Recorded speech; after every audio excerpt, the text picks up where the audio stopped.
My apologies for this late episode. My wife and I had some anniversary plans. We've been married 8 years now, and I wanted to catch Demon Slayer Infinity Train in theaters. Nothing quite as romantic as action-packed anime on the big screen. Anyway, I worked my little vocal cords off to get this collection of new and allegedly true scary stories to you today, featuring haunted trees, disturbing specters, and warps in time. Enjoy. Do me a solid and leave this episode a like, follow and rate Unexplained Encounters on Spotify and Apple Podcasts, and subscribe to Darkness Prevails on YouTube. And don't forget to send me your scary stories of the unknown at darkstories.org. I would love to read your tale on the next episode. Thank you. Now then, let's begin. Hellhound in my hometown. From Untold Horrors. When I was around 16 years old, my family lived in a small town in Michigan. It only had a population of about 1,000 people. We didn't have a lot of money when I was growing up, so we didn't have internet or cable. So every night I'd walk down to my local library while it was closed and mooch off of their free Wi-Fi so I could watch YouTube and download music and other internet-related things. I had to catch up with all my friends and TV shows. Sometimes I'd even watch a movie while I was down there. I loved sitting in silence in the history of my own town. My town is old, very old. It was an original stop on the first railway system we used to use in America. The apartments sit on top of businesses and the houses are all 100 plus years old. It has a lot of supernatural lore, like Dr. Blood and Blood Cemetery of the Graveyard Cults. But I never personally had an experience with those. I never visited Blood Cemetery to mock Mr. Blood. This story is an entirely separate experience from anything else my town has to offer, unless you count mysterious disappearing fog. Normally I'd be there for about an hour or so, just enjoying what little time I had with the internet. But one night was slightly more eventful than the others. It was midsummer when I was sitting outside the library again, listening to some music. As I'm sitting there, I feel this chill fill the air around me, and suddenly a violent barking erupts from nowhere, causing all the dogs in the neighborhood to go mad. This bark, though, wasn't natural. It shook every building and my whole body. Almost immediately after, all the dogs went quiet at the same time. It was eerily quiet, to the point of hearing the wind whisper. I searched the street for several minutes, but saw no sign of the beast that could awaken and then silence all the normal dogs. I got a sick feeling in my stomach, and I knew then that I needed to hide. I barricaded myself in one of these stairways that led to an apartment and pressed my back against the door. I could feel a cold wind rushing underneath the door, and I could hear deep, deep breathing. This was accompanied by the smell of sulfur burning my nose.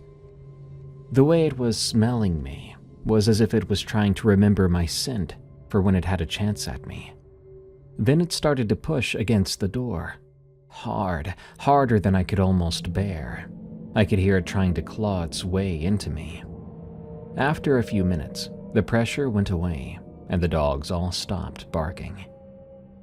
I waited until I felt safe to leave the stairway. Then I began walking home. I didn't want to run in case the hound wanted to pursue me, so I walked instead, slowly at first, but when, little by little, the neighborhood dogs began barking in sequence with my progression towards home, I knew the beast was following me. It was getting close. I could feel its presence behind me, so I broke into a run, and I didn't stop until I was safely behind my own door at home.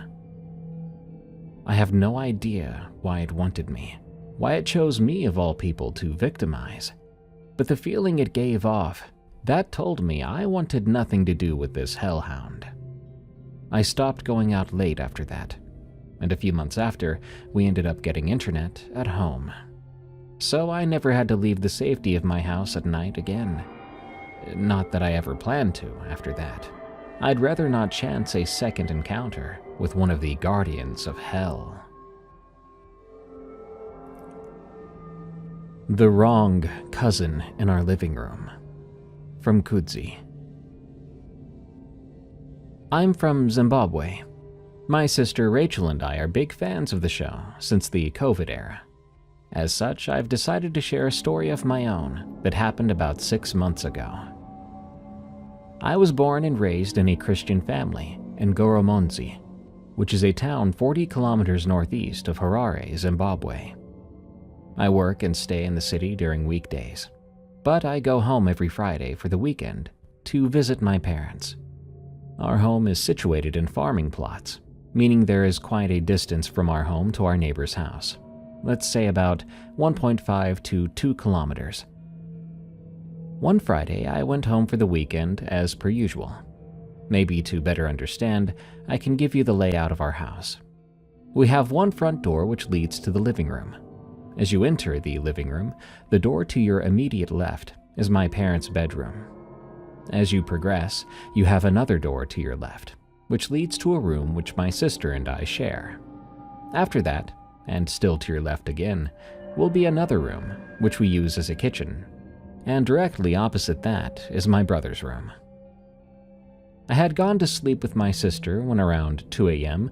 I felt a heavy sinking feeling in my chest, a feeling of being sucked down. Over time, I've come to recognize these are telltale signs of sleep paralysis about to take over. It was then that I had a weird dream. In that dream, I saw one of our cousins walk through our main door and enter our living room, as if in real time, seemingly wanting to enter my parents' bedroom. Now, this cousin, I'll call her Angela, had in real life passed away just 2 weeks ago, having succumbed to an illness. Angela's face looked all wrong. Her eyes were too big, her cheeks sunken, her gaze unblinking, and her frame too gaunt. I could only see a dark color in her eyes, and no pupils, nor any other features of the eyes of a normal person. She did not speak. She just made motions, again as if she wanted to get into my parents' room. The sinking feeling had now mixed with a sense of dread, and I suddenly shouted, "Buddha Panze!" which in Shona, our native language, translates to "get out" in English. Mind you, I shouted this whilst sleeping, but then the dream stopped instantly. But I didn't wake up right then. My mother, who had heard me shout, came and opened the door to our room to find me sleeping, like a baby in fact. In the morning, as I was doing my chores, I suddenly remembered what had happened. Feeling a bit guilty, silly, and shy, I apologized to my mom for making noise during the night. The bad thing is, this wasn't the first time this has happened, so I'm now used to waking up and apologizing to my parents for making loud noises if I would have sensed something the night prior. Just as I was finishing talking to Mom, Dad interjected. "I had a weird dream too around the same time, before Mom came to check on you girls," he said. "In the dream, I saw a witch doctor entering through the front door, and I began to pray. After your shout, I did not see anything thereafter." In most African Christian households, a witch doctor is something associated with evil. One can only guess who or what really tried to visit us that night. Our dreams were almost the same and ended at the same time. So I wonder, what was it really? Thank you for giving me a chance to share. My Father and the Dragon. From Tempest Clone 729. You can call me Alex. This is a story my father used to tell me and my siblings when we were younger. It happened to him in his early 20s, back in the summer of 1978. There were 4 of them that day. My dad, his younger brothers Michael and Eric, and their friend Paul. They had borrowed a small aluminum fishing boat from a neighbor and took it to Caribou Lake, near Lutsen, Minnesota. It's not a well-known lake. Even now, it's tucked deep in the Superior National Forest.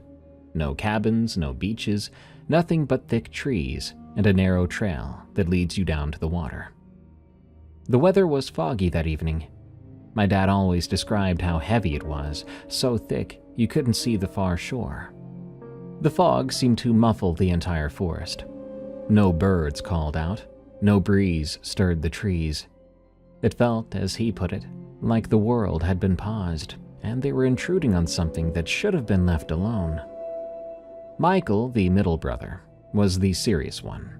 He was a few years younger than my dad, but always came across older, a natural worrier who checked knots twice and was particular about tackle. He knew fish, and when they weren't biting, he knew there was a good reason.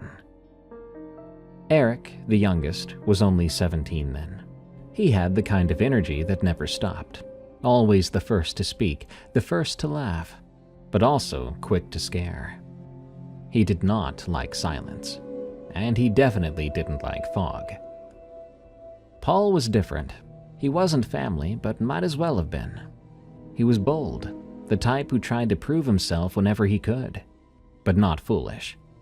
When it came to the outdoors, he listened to my dad and Michael, though he had a restless edge about him that made him want to push forward even when the others hesitated. That evening, the four of them cut the motor once they reached deeper water, letting the boat drift as they baited their hooks. Usually, Caribou Lake was generous with walleye or the occasional northern pike, but that night the lines dangled without result. They tried the shallows, then deeper water, drifting between the reed beds and the center. But each line they pulled up was stripped clean or not touched at all, not even a tug. It was like the lake had been emptied. After nearly an hour, Michael muttered that something wasn't right, that the water was too still and too quiet. They all knew he wasn't the type to spook easily, and that made his words that much more heavy.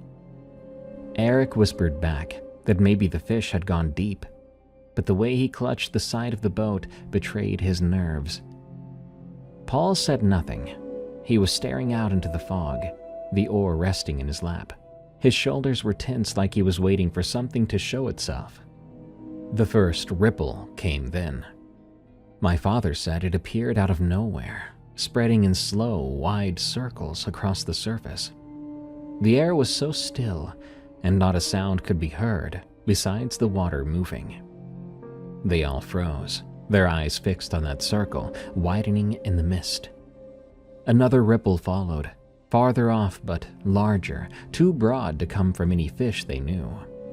A third came even closer. And then, without a sound, something vast slid under the boat. It wasn't like a muskie or even a sturgeon. It was far too large. The shadow blotted out the faint glow of the water beneath, wide and long, moving with a steady power that made the little aluminum boat seem like a toy. They sat there, silent, as the shape disappeared into the grayness. A few moments later, the surface broke. My dad never gave an exact description. He always said it was impossible to hold on to details because of that fog, the distance, the shock of it all. But what he remembered was the sheer size and the movement. A long serpentine head lifted briefly above the water, dark and slick, eyes catching what little light filtered through the mist. They weren't glowing or monstrous. They were reflective, pale, unblinking, fixed on the boat. Then the body rolled past, ridged and muscular, black-green against the fog. Too long and too vast to be something contained in a single lake.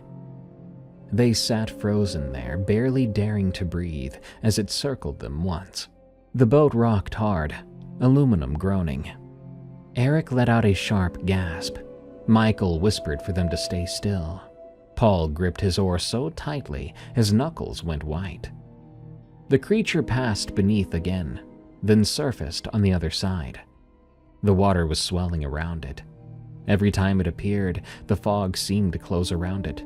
It began trailing them. Each time they dipped their oars to move, it followed, sometimes only a few yards off, sometimes sliding under the boat with its long shadow blotting out everything below. It would break the surface briefly, just the arch of its back, or a coil sliding through the mist, then sink silently again. My dad said it was like being followed by a storm cloud, something inevitable and ancient that had noticed them and wasn't ready to let them go. The worst was the nudging. The first hit came from beneath, a hard jolt that lifted one side of the boat enough to send water over the edge. They scrambled, gripping the sides, hearts pounding. A second shove came moments later, harder, sliding the boat a few feet sideways. It wasn't trying to sink them. Not yet. It was testing, curious, seeing what they were. The boys rowed harder then, not speaking. Soon the creature surfaced again, closer than before, its head turning toward them, eyes catching the gray light. Then came the sound. My father always paused here when he told the story, his voice quiet, as if recalling it creeped him out.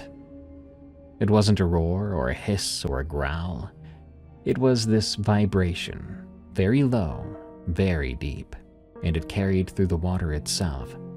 They could feel it in their bones and in the wooden seats of the boat.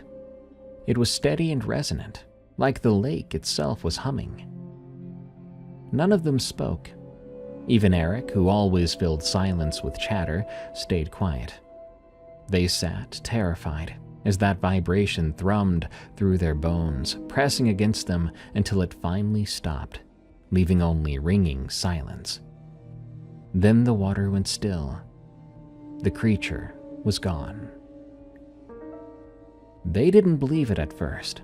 They sat there for a long time, waiting for another ripple or another shadow to appear. But nothing came. It was then that Michael whispered for them to start rowing again. They went slow at first, then faster as the urgency began to mount. They pulled through the fog, blind to where the shore was, only knowing they had to get off that water. Several times they thought they heard it behind them, but when they looked back, there was only more fog. After what felt like ages, reeds scraped the hull. They dragged the boat halfway onto shore and stumbled onto the wet ground, panting.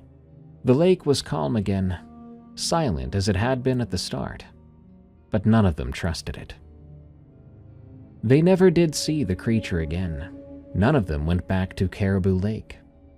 My dad always said that the reason they hadn't caught a single fish that night, the reason the lake was so unnaturally quiet, was because that thing had driven everything else away. Fish, birds, everything. Whether you believe the story or not, that's up to you.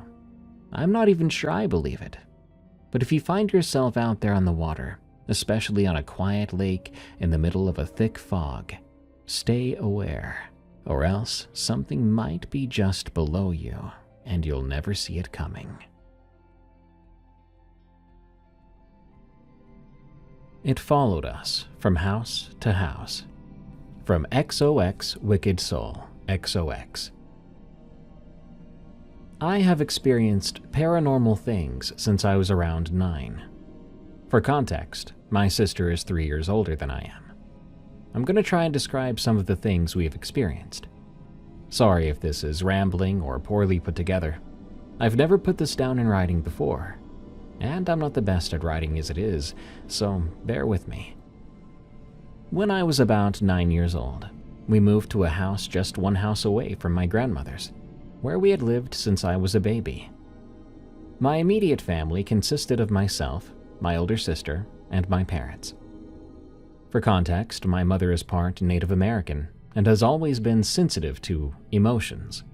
She is intuitive, empathic, and almost seemed to know things that she couldn't possibly know. As an example, my mother knew my sister was pregnant before my sister did. She was also highly sensitive to the paranormal as a child. My father, on the other hand, was not and did not believe in anything of the sort. I think myself and my sister inherited this from my mother.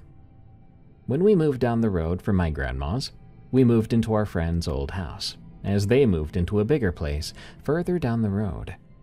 We'll call them Heather and Laura. Right before Heather and Laura moved down the road, My sister Ashley and I were hanging out and helping them pack with their aunt, who we'll call B. I don't remember her name, as we only met her twice. B was a gypsy and Wiccan in every sense of the word, from how she dressed to how she acted. While all of us girls were down there, we were talking about the paranormal and Ouija boards. B stated that she had one, and we all played with it. Stupid, I know. However, at the time, nothing happened. Once Heather and Laura moved out, Ashley and I decided to make our own Ouija board to attempt to speak with my grandmother Jewel, my mother's mom, as she had passed away about 5 years before. We had bunk beds in our room. Ashley was on the top and I on the bottom. We were sitting on Ashley's bed while we played our makeshift Ouija board and trying to get something to communicate back to us. Again, nothing happened. We ended the session the same way B showed us and waited a while before trying again, this time in the dining room. We had a little bit of movement this time. However, neither of us thought it was real. Each of us thought it was the other messing with them. Later that night, Ashley was sitting in her bed and we were listening to music and just playing around. I was on the bottom bunk at the time when she said that she got shoved off the top bunk and she hit the floor hard. I stated that maybe it was just Grandma trying to mess with her, and she cried out that whatever it wasn't Grandma. She thinks we let something bad in. She asked if we could switch beds for a while, as she was scared to be on the top bunk after that, afraid of getting shoved again. For this next part, it's important to know our bedroom has 2 windows. One that was on the far right wall towards the end of the bed, and one that was sort of sandwiched between the bunk bed, so you could see the very bottom part of the window from the lower bed, and you could see the majority of the window from the top bunk. We did not keep blinds on the windows, just a sheet that we would pull open when it was warm in the room and we wanted some breeze while trying to sleep. While I was on the top bunk, we were lying there talking about her experience, and I looked out the window. That's when I saw a small shadowy figure out at the end of the road by our mailbox. Near our mailbox, we had a street light, so there was ample light near that area. But this very dark mass was maybe knee-high to me. I was about 5 feet tall at the time.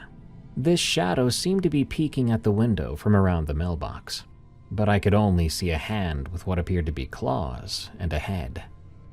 I stared at it while describing it to Ashley and got this sense of dread in my stomach. I rolled over and bent down to look at Ashley while talking to her on the bottom bunk, and when I rolled back over, I looked at the mailbox, but it was gone. I sighed, thinking whatever it was had left. However, movement drew my attention to the large tree outside our bedroom window. The shadow was now leaning out from around the tree. I could still see the head and the clawed hands, but more details now. It was darker than the rest of the normal shadows outside. It had dark red eyes, and it was smiling at me, with a mouth that seemed too big for how small it was, and it had very sharp, pointed teeth. I remember staring at it in fear, just explaining to Ashley what I was seeing. She was freaking out, begging me to pull the sheet down and stop looking at it, which I eventually did. After this incident, we stopped playing with the Ouija board, mostly due to Ashley being scared, and she would not play with it with me, and I didn't want to play alone. Nothing really happened at this house after that. However, during summer break and weekends, I would stay down at my grandmother's house, and while there I would sleep on the loveseat or the floor in the living room. My grandmother had one of the large big-screen TVs with the huge backs that was placed in the corner of the room, and my grandmother slept on the couch. One night while spending the night, I woke up just before dawn. The living room was dark, and the only light coming into the room was from down the hall in the kitchen. My grandmother had a boxer named Bubba that was asleep at my feet. I wasn't sure why I was awake at the time, until I noticed that Bubba was growling. I lay there, trying to figure out what he was growling at, when I noticed he was looking at the TV. I focused on the TV when I noticed that there was a dark, full figure staring over my grandmother, sort of leaning over her with a creepy grin. I stayed as still as I could, watching this figure and trying to get Bubba to come closer to me. In my panic, I woke my grandmother up, who asked why I was freaking out, and I explained what I was seeing. Her response was, "Oh, it's probably just my mother looking over me." Her parents were actually buried in the garden. I whispered at her in a panic as this shadow had turned its head slightly as if it were looking at me through the TV, and I told her that I didn't think it was her mother. I just lay there watching the hallway on the TV until the sun came up. Then and only then was I finally able to feel normal again. After that, it was mostly footsteps heard, but nothing being there and fingerprints being found in spots no one would ever go. Fast forward a few years, and I'm currently around 15. My family had moved out of the house due to issues with the landlord and moved into a trailer park.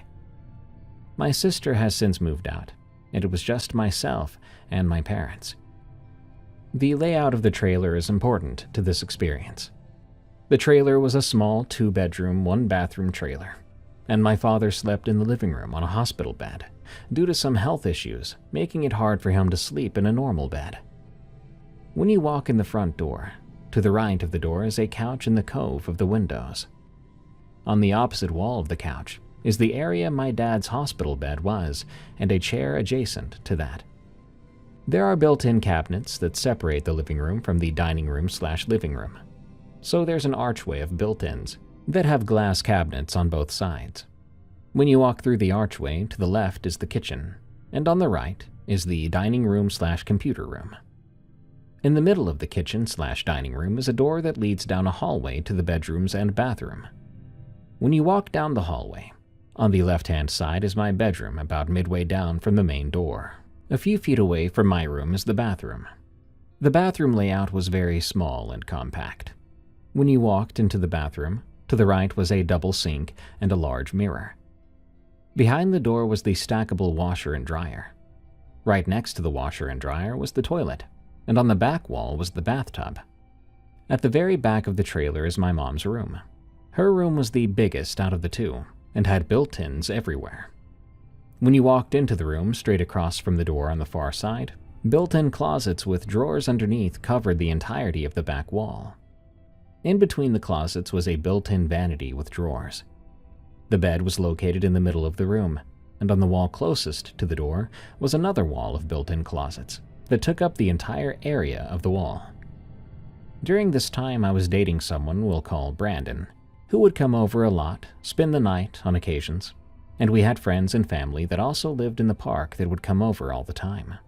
My best friend, who we'll call Holly, she's like a sister to me, her brother Eric, my sister Ashley, and her boyfriend Jesse would all hang out during this and had all experienced something in the house. One night I was asleep in my room with a TV on after school. I slept most of the night and suddenly woke up unable to move, and the TV turned off. I attempted to move or yell out to my parents for help, but nothing came out. I was only able to shift my eyes towards my closet. When I did, I saw a faint green glow, which for some reason sent shivers through my body. When I shifted my eyes back to the ceiling to stop looking at the light, I saw what I can only explain as a floating head. I was in a state of panic, but unable to move. I started crying and willing myself to move all at once. Everything stopped, and I was able to move again. So I jumped out of bed, turned on my light, and ran out of the room, down to the kitchen to find my dad. I explained to him what happened, so my dad let me hang out with him the rest of the night. When I started to chill out finally, I checked the time. It was 2 a.m. I stayed up the rest of the night with my dad, baking. After that, any time I was in my bedroom alone, I always kept the door open a crack and kept my bedroom light on. Myself, my mother, Ashley, and my best friend Holly all experienced a shadow man that would walk across the bathroom while you were in there, normally in the shower. However, due to how small the bathroom was, it was impossible to walk across the room as this shadow did. One day, while myself, Brandon, Holly, Eric, Jesse, Ashley, and my mother were sitting in the living room/dining room, talking and listening to music, I walked down to the bathroom and heard noises coming from my mother's room. I peeked in after I was done using the restroom to find all the drawers and closets open and everything thrown around. I got a strange feeling of being watched when I walked in. The weird part was, the 2 closets and drawers on the far end of the room were not used often, due to being hard to open and close. I walked back down the hall to the computer room and asked if anyone had been in my mother's room just now. Everyone looked at me confused and said no one had moved. I explained what I saw and heard, and we all went back down to look. Everyone had a strange feeling while down there. My mother started to put everything back and noticed some small things missing, such as a lighter and things of that sort. The hallway of the trailer was fine during the day. However, at night you had the feeling of something or someone watching you, and would often get that feeling of being followed when you walked back down towards the kitchen from the bathroom. Our dogs would often stand at the entryway of the hallway and growl, or just stare as if seeing something. When home alone, I would keep the doorway closed and avoid going down there unless I had one of the dogs with me, and I would quickly make my way back down to the living room and shut the door until my parents were home. About a year or a year and a half after we moved into the trailer, my sister moved back in due to a housing situation, and she shared a room with my mother as she was pregnant, and it was the biggest room in the house. While Ashley and my mother shared a room, they both saw an old woman in white in the vanity mirror that would walk around the room and watch them while they slept. Ashley stayed for a few months and moved in with her boyfriend's family. Shortly after that, I found out I was pregnant with my son. I was 17 at the time, so my mother switched rooms with me and my boyfriend, who had started to live with us. A month before my son was born, my father committed suicide and overdosed in the living room. This was in April of 2009. After his funeral, we stayed with my Aunt Kim, at which point we saw and heard a little girl walking around our house and would call out to us in the middle of the night. I had a visitation dream of my father shortly before my son was born, telling me he was okay, that he loved me, and to not be sad as he was no longer in pain. I stopped having dreams after this for years, and the experiences stopped for a while as well. While staying with my aunt, we were packing and moving out of the trailer my dad passed away in, and we found items that had gone missing in my closet, which had not been there before. Cut to 2020. My then boyfriend and my younger 2 kids moved back from Tennessee and stayed with Ashley until we got a house of our own. While staying with Ashley, we were informed that we were unable to touch or move a dream catcher on the wall, as the ghost or whatever was attached to it would get angry and would throw things or shove people when you did. You would often catch the ghost of a girl peeping at you from around the corner upstairs, or hear her walking and talking while you sat at the dining room table at the base of the stairs. While cleaning the house and painting the kids' bedrooms with my 2 children, Lydia and Lilith, and my niece Sage, we heard the basement door slam shut. At the time, we were the only ones in the house, and the door was locked. Just the 4 of us lived in that house for about a year, when Ashley and her youngest child, Emma, Holly and her oldest child, Sage, came to stay with us. My bedroom and the kids' bedrooms were all upstairs at the time. Emma shared a room with Lydia, and Sage shared a room with Lilith, while Ashley slept in the living room and Holly slept in the office. In the middle of the 3 bedrooms upstairs, we had a game room with a TV and Xbox and a futon to sit on. It was about midnight, and the kids were asleep. I was sitting in the playroom playing the Hogwarts game. While sitting there, I heard a small voice saying, "Mommy." I got up and went to check on the kids, but they were all asleep, so I sat back down and continued to play my game. Then I saw movement out of the corner of my eye. In between my bedroom and Lydia's and Emma's room was a black garbage bag that had started to lift itself off the floor. It's important to know that while I lived in Tennessee, I got a Ouija board as a Christmas gift from a friend that I still have to this day. All the kids had asked to play with it, and I would always tell them no, as Ashley and Holly hated the fact it was in the house and stated I was not to play with it while in the house. One day, Emma's older sister, Crystal, had come over and begged to play with it, for only a moment. After speaking with Ashley, we got the okay, and I started a video so I could send it to my niece per her request. Nothing happened while playing with the Ouija board. However, the video we took should have been almost 20 seconds. I didn't watch it before I went to send it to Crystal, and kept getting an error that the video was too long. I went to check the video, and what should have been about a 20-second clip was saved as a 60-hour video. After we stopped playing with the Ouija board, it was just black screen and white noise in the video. After this, we started to hear footsteps upstairs when no one would be up there, and voices talking. Now it's 2025. My husband Nate, Lydia, and Lilith have bought our own home. So far, nothing has happened here aside from my youngest dog, Javi, who sometimes stares at different spots in the house and will bark and growl. I have 3 dogs, Anakin, Leia, and Javi, and he is the only one who stares at the ceiling and corners of the house. Who knows what he's looking at? I witnessed a skinwalker on psilocybin from Casio 1. Some friends and I decided to go camping in the desert a few years back. What happened that night still keeps me up sometimes. I'm not sure if it was real or just the mushrooms, but I'll let you decide. We drove in late, headlights cutting across brush and stone. There were no houses, no fences out here. Just sand, scrub, and the smell of dust when we set up camp. There were 4 of us. I'll call myself C, and my friends R, M, and L. L and M had brought some whiskey and beer, but R and I had brought some mushrooms. Golden teachers, dry and brittle, not measured at all with care. We split a bag and chewed. They drank, and we all waited. By the fire, time came loose. R's face blurred a little at the edges, his grin rising and falling like his skin didn't quite fit. Above us, the stars slipped free from their constellations and drifted slowly across the sky. The desert no longer felt empty. It felt alive. When I stood to go to the bathroom, the shift came. Something stood out there maybe 20 feet from the fire. At first, I thought it was a coyote. Its outline was a match, but it was too tall. Its stance was stretched in a way that didn't sit right. Its head tilted toward me, ears upright, but the motions were careful, almost human.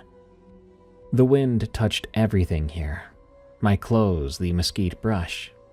But that thing's fur stayed still somehow. I looked away, then back. It was still there. Was it waiting? Back at the fire, I asked, "Did you see that?" M frowned into his beer. "See what?"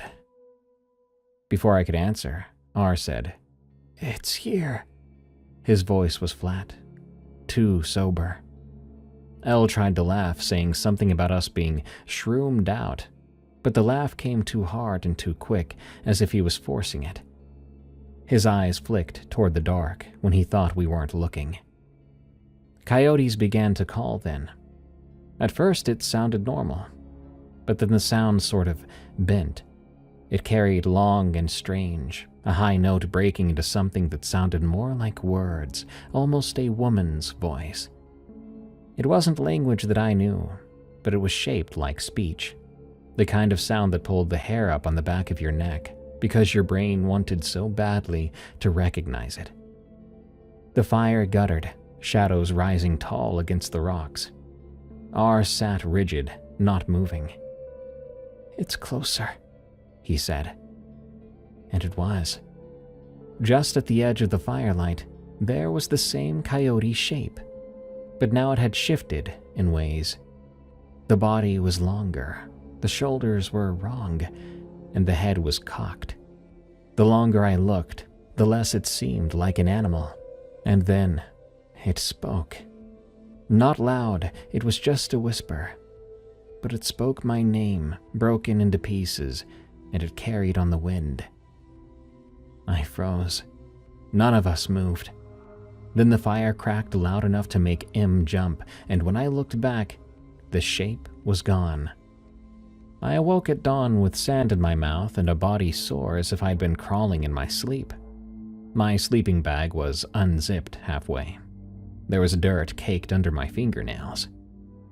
M and L were groggy and hollow-eyed, but R, well, he was gone. I asked, "Where did R go?" L shrugged.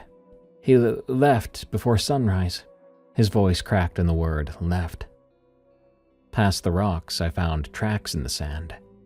Not boot prints or coyote prints, but these long and narrow impressions, pressed too deep, some sharp like hooves, others wide like bare feet.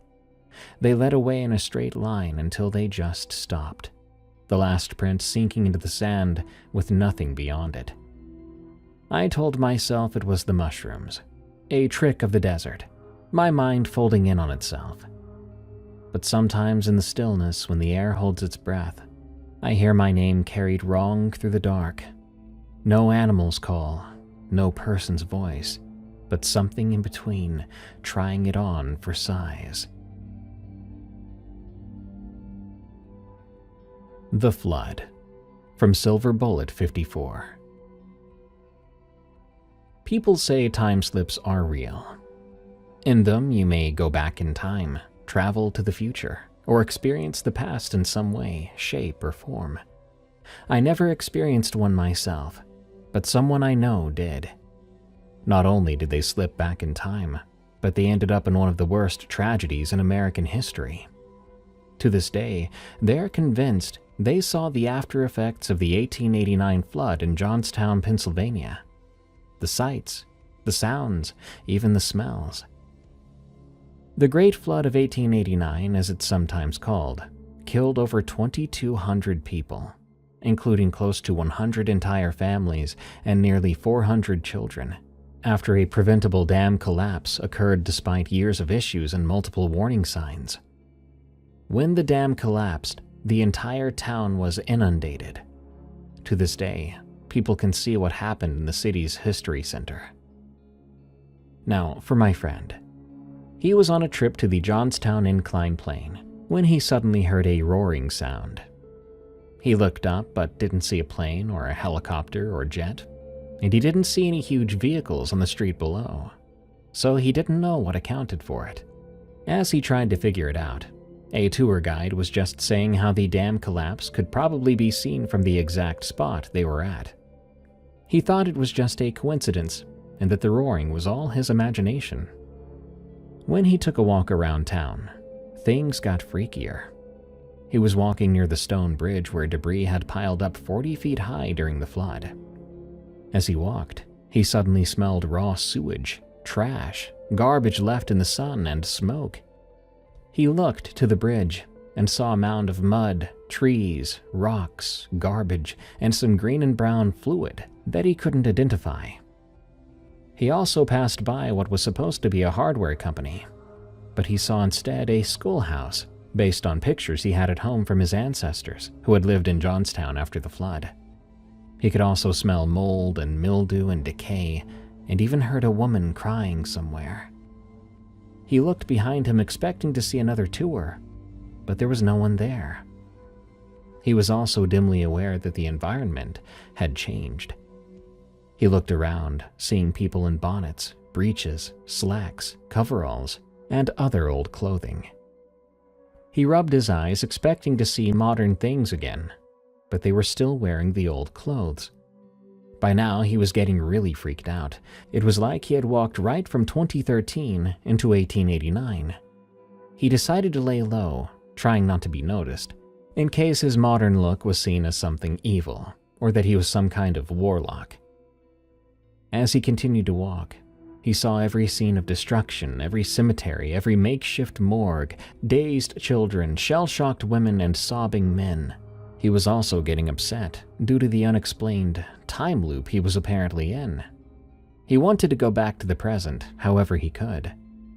When he walked back the way he came, an undertaker came out of the schoolhouse covered with mud and stains of what looked like blood, asking him, "Need some help?" My friend was really scared, but managed to stammer out, "Lavatory, perhaps?" The undertaker nodded and led him inside. After using the toilet, my friend pressed his head against the cool glass of the mirror for a couple of moments and tried to relax. He didn't know how or why he was in the past, and he had no idea how to get back. But then, as he walked back outside, everything was normal again. No flood, no mourning people, no more debris, fires, or anything. He shook his head and tried to figure out what had happened, and to this day he has no idea. Maybe it was a dream, or maybe, just maybe, he somehow had entered a time warp of some sort. All he knows for sure is that he saw a replay of one of the greatest disasters in history.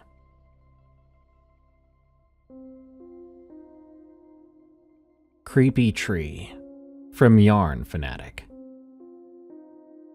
I've seen many things that are unexplained in my young adult life, and this is one of them.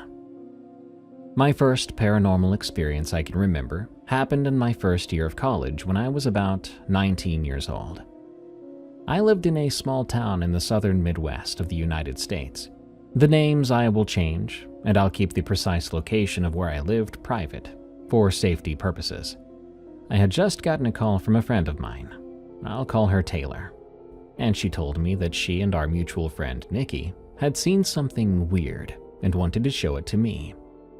She didn't tell me then what they'd seen, but said that they'd pick me up to show me. They drove to my house, picking me up to drive outside our town limits to the farms and woods that were located throughout the rural area. We left the highway outside of town, taking small dirt roads for a few miles, though to this day, I still don't exactly know where they'd taken me. We drove for at least 20 minutes.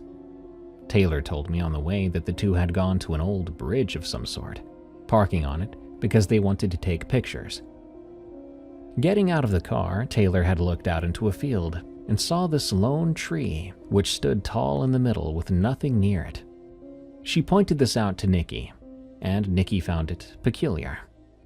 They looked closer, seeing a light from the tree's direction.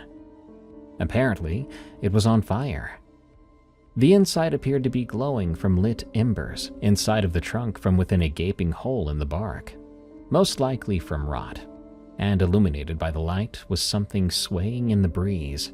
Taylor walked closer to the edge of the bridge, trying to see better, and saw that the thing swaying looked like a rope, specifically a noose. The closer that we got to where they said they had seen this, I got a bad feeling. It felt weird and wrong, like something was watching us and did not have any good intentions. This feeling made me nauseous, and I kept staring out the window, trying to see if anything or anyone was around. I felt like this for about 3 minutes before we got to the bridge, and sitting passenger, I turned my head to Taylor, and I told her, "Do not stop the car." She looked at me weird but complied. As we went over the bridge, I heard Nikki say that the tree was gone. It had completely disappeared. The field where they'd seen it originally was now empty. Not even a trace or glow of anything that had been on fire. We made our way back to the highway, but that eerie feeling would not leave me. We made it back to the asphalt, driving quietly for a few minutes, when Taylor confessed something to me. She said, "Around where we were by the bridge, there had been a woman following us, just walking down the road. So that's why she never stopped the car, why she had listened to my warning." She then described the woman to me. Long black hair, a white dress. Now, I don't know this friend to be a liar, as she was always a kind lady, and I don't believe she would lie to me like that. I believe this was a woman in white who'd chosen to show herself to my friend, and thankfully no one I know has seen her since that instance. Why I'll never use a shower late at night again, and why I quit being a waitress. from Magpie24. For some context to this story, both my father's parents died in this house.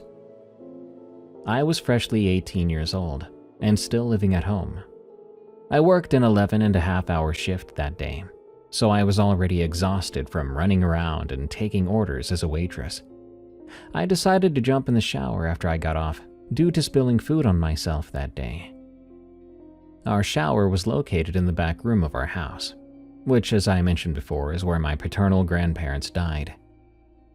It always had an odd vibe and eerie feeling, like someone was watching you from the dark corner of the room. I hopped in the shower and turned the temperature to scalding. I went to reach for the shampoo when all of a sudden I noticed the lights getting dimmer and dimmer. In my newly adult brain, I thought the light bulbs were going out, so I didn't really pay much attention to it. I poured the shampoo in my hand and washed my hair. I then went to rinse it out with my eyes closed, and when I opened them again, I saw a full figure standing in front of me trying to move the curtain back so they could look at me. I screamed and pulled back the curtain to see no one standing there. I booked it back to my room screaming bloody murder. Safe to say, I did not sleep well that night. But the next day, I went into work for an afternoon shift to cover one of the waitresses who called out. It was kind of a slow day, and we closed early that night for that reason. It was my duty to vacuum the floors and wipe off the tables after we locked the doors, while my work mom was counting the drawer. I was minding my business, just getting up the crumbs, and saw her in the corner of my eye go around the kitchen, and I saw the door swing open and shut. So I followed her to ask if everything was okay, and no one was in the kitchen. I went out back, and she was smoking a cigarette, laughing with the kitchen staff who was throwing out old grease. I asked her if something was wrong, and I followed up with how she got outside so quickly.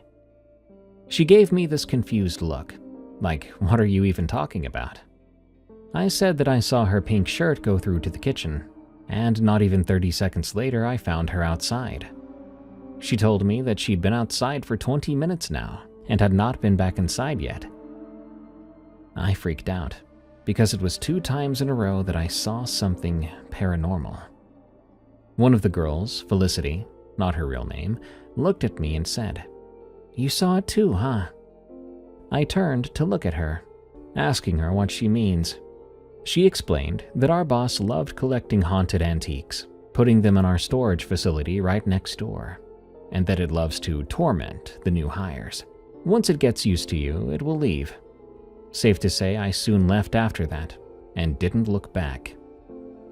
Don't get me wrong, I've seen plenty of ghosts or spirits in my lifetime, but nothing this extreme. I often wonder why it wanted me, and if they were the same thing, that it had just followed me home.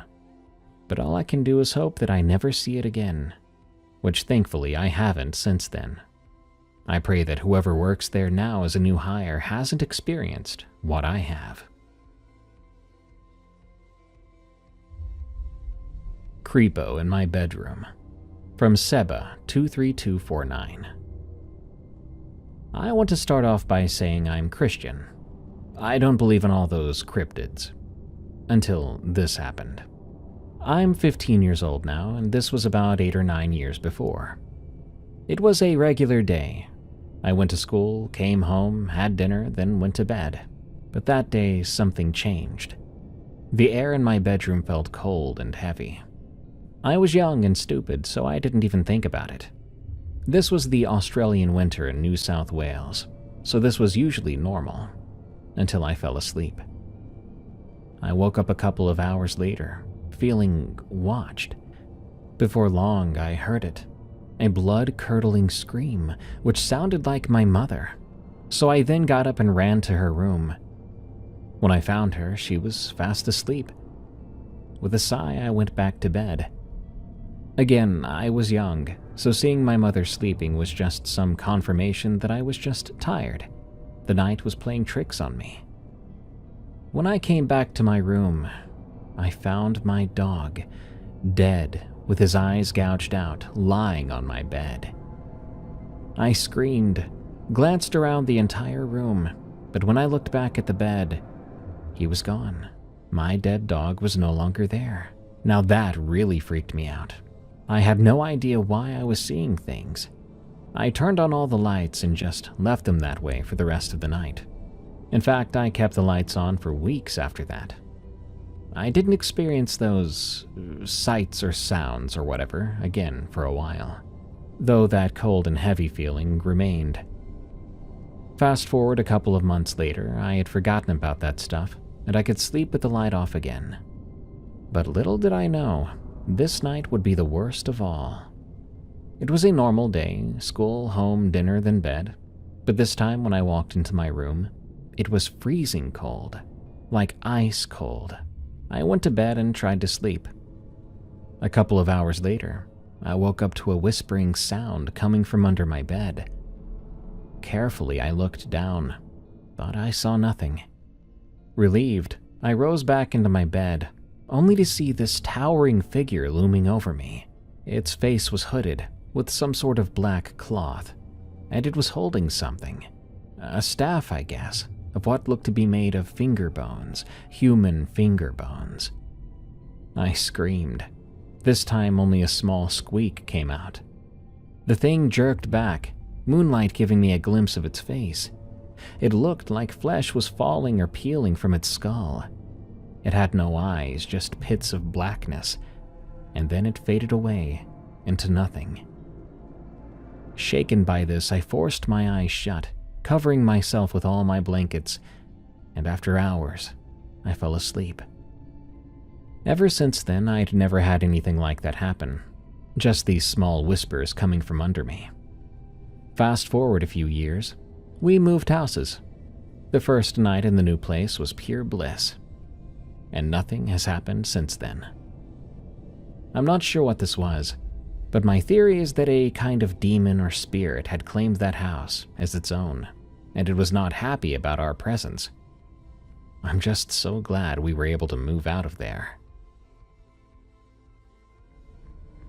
Demons, trees, and witchy cousins. Quite a collection of tales we had tonight.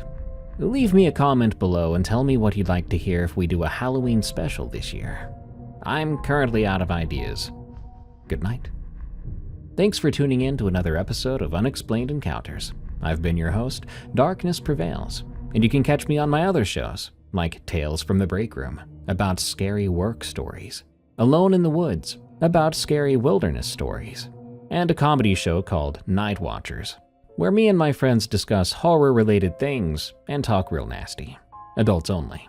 Till next time, everyone, stay safe out there and stay creepy, because this world is a strange one. Hi, welcome to Dead and Roasted. What can I get you? Spooky month is coming, and I have no idea what to do. Look, I'm one guy operating several different podcasts and a YouTube channel while raising 2 kids. My creativity has long since been locked in the basement. So what do you want to see us do for Halloween? Leave your ideas in the comments. Now join me in the lounge. I bought a bonsai tree to help simulate tonight's theme: scary and true deep woods horror stories. Enjoy. These are Tales from the Break Room.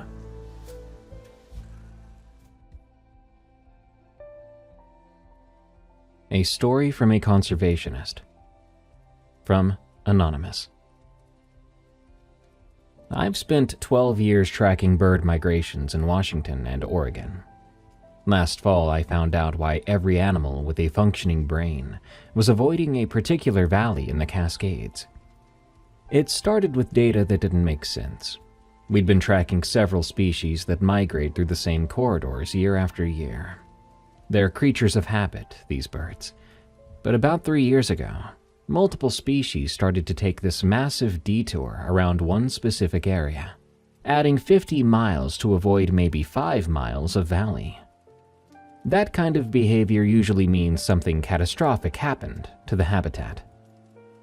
So I received funding to go investigate. It took me a while to convince the department, but eventually they gave me a grant for a 6-week study. I figured I'd find evidence of a chemical spill, Or maybe some disease killing off the food sources. When I got there in September, the valley looked normal. Better than normal, actually. Untouched old-growth forest that developers would kill for, with clean streams and healthy undergrowth. Everything that a migrating bird could want. Except the birds were gone, and the same could be said for much of anything else. I set up my base camp at the north entrance and started doing standard surveys. The soil samples came back clean and the water tested fine. Plant diversity was exactly what you'd expect. But when I checked my motion sensor equipment after the first week, I had thousands of triggered photos showing absolutely nothing. Just empty forest. The cameras were working. I'd see a branch move or leaves stir, but no animals. The really strange part was finding where the deer trails just stopped. These paths that get worn down over decades of use, and they would just end abruptly at the valley perimeter. I followed one where the track showed a doe walking normally. Then suddenly the stride length tripled, indicating she'd started running back the way she came. But there were no predator tracks, no signs of a disturbance, just sudden panic. And then I started to find teeth. It happened on my second week. They looked like human molars, scattered along the main trail like breadcrumbs, somehow fresh enough that some still had blood on the roots. I counted 43 teeth over a half-mile stretch. No other bones and no signs of violence, just teeth, placed there in the middle of the path where you'd have to step over them. There was an old Forest Service cabin about 3 miles into the valley. I'd been avoiding the place, camping in my tent instead at the valley entrance. But after finding the teeth, I decided I needed a more secure base. The hike to the cabin was the most uncomfortable 3 miles I've ever walked. Nothing happened, but that was the problem. In a healthy forest, things happen constantly. Birds will call and squirrels will argue. Insects buzz. This was just my footsteps and my breathing, and nothing else. The cabin was unlocked. Inside, someone had been living there recently. I found fresh food in the pantry with receipts from last month, and a clean sleeping bag on the cot. But covering one entire wall, there were hundreds of photographs. These weren't modern photos, but old Polaroids, all showing the same thing, close-ups of what appeared to be human skin. Different skin tones, some hairy, some smooth, some with moles or scars, but just skin. No faces, no identifying features. They were arranged by color gradient, light to dark, like paint samples. The logbook by the door had normal Forest Service entries up until last year. Then the handwriting changed. The new entries were just numbers. Measurements, maybe. Things like 7.3 inches, 2.1 pounds, with dates beside them. The final entry was from 3 days before I arrived. Almost ready. One more practice. I should have left. Instead, I convinced myself I was overreacting. Someone was playing an elaborate prank. Yeah, maybe a graduate student was doing some bizarre art project. So I stayed. That first night in the cabin, something breathed on the window. Not a tap or a scratch, it was definitely breathing. The glass fogged up in a perfect circle, about head height. Then another breath, lower down. Then another, at ground level, like something was crouching down, slowly. When I finally got the courage to look outside with my flashlight, there were no tracks in the dirt. But there was a handprint on the glass, from the inside. I checked every corner of that cabin. I was alone. The second day I tried to focus on my work. I set up more equipment and took more samples. I tried my best to ignore that feeling that something was walking exactly in step behind me, matching my pace perfectly. When I'd stop, the feeling would stop, and when I'd turn around, nothing. But once I stepped deliberately to the side without warning, and I heard one more footstep behind me before the silence caught up. That evening I saw my first real evidence. I was testing water pH at the creek when movement caught my eye upstream. There was someone there, kneeling by the water, washing something. They wore Forest Service khakis, but something was wrong about the way they moved, like extremely careful, as if their body was made of glass, and they desperately wanted to avoid breaking. I called out a greeting. The figure slowly stood up without using its hands, just smoothly vertical, like they were pulled up, rather than standing themselves up. The figure turned toward me, and I saw its face. It was completely normal, bland even. Generic male features, probably 30 years old. But the skin didn't fit right, like a mask, except it was definitely skin. I swear to God, I could see seams at the hairline that puckered slightly. "Hello," it said, in a voice like someone had recorded 100 different people saying the word and played them all back at once. "I am practicing interactions." I asked who they were, what they were doing out here. They said, "Becoming better at being seen." Then, it tilted its head exactly 90 degrees sideways without moving its shoulders. "Your skin fits you so naturally. How long have you worn it?" I backed away. It didn't follow, instead watching me with unblinking eyes. When I was about 50 yards away, I saw it reach up and begin adjusting something at its hairline, pulling and smoothing like someone adjusting a ski mask. I ran back to the cabin and barricaded the door. I spent the night sitting against it with my knife out, listening. Around 3 a.m, something knocked. Not aggressively, but politely, 3 gentle raps. "I'm sorry if I startled you," came a perfect imitation of my own voice. "I'm still learning the appropriate boundaries. May I ask you some questions about your original form?" I didn't answer. My voice continued. "I can see you through the wall. Your heat signature is beautiful. All those warm organs tucked so neatly inside. Do you ever feel them move around? Do you notice your liver sliding against your ribs whenever you breathe?" It kept talking until dawn. Questions about human anatomy that were technically accurate, but deeply wrong in context. Asking about the sensation of peristalsis, whether I could feel my cerebrospinal fluid circulating, if I'd ever counted my teeth from the inside using just my tongue. When sunrise came, the voice stopped mid-sentence. I waited another hour before opening that door.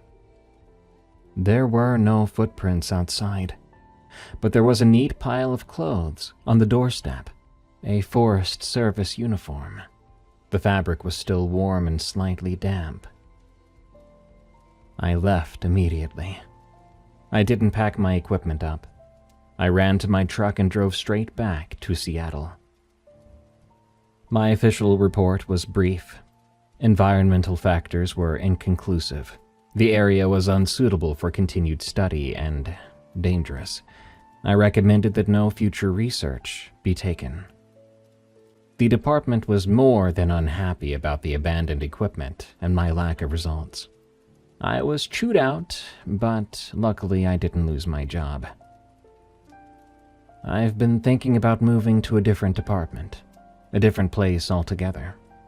Maybe move to the Midwest, somewhere flat, somewhere with fewer forests, somewhere I can see things coming from miles away. But sometimes I wonder if running matters. I wonder if the thing in that valley was unique, or if there are more of them, learning to wear our shapes and practicing to become human, getting better every day at fitting in. I think about those photographs on the cabin wall quite frequently. All that skin carefully categorized, like someone studying for a test. Those clothes left on the doorstep still warm, still damp with something that wasn't quite sweat. The animals knew first. They always do, don't they? We're just slower to notice when something is wrong, too wrapped up on our data and theories and modern life to see what's right in front of us, or behind us.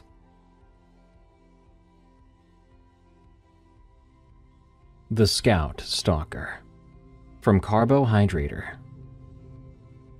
I've been involved with Boy Scouts for several years now, first as a parent volunteer and now as an assistant scoutmaster.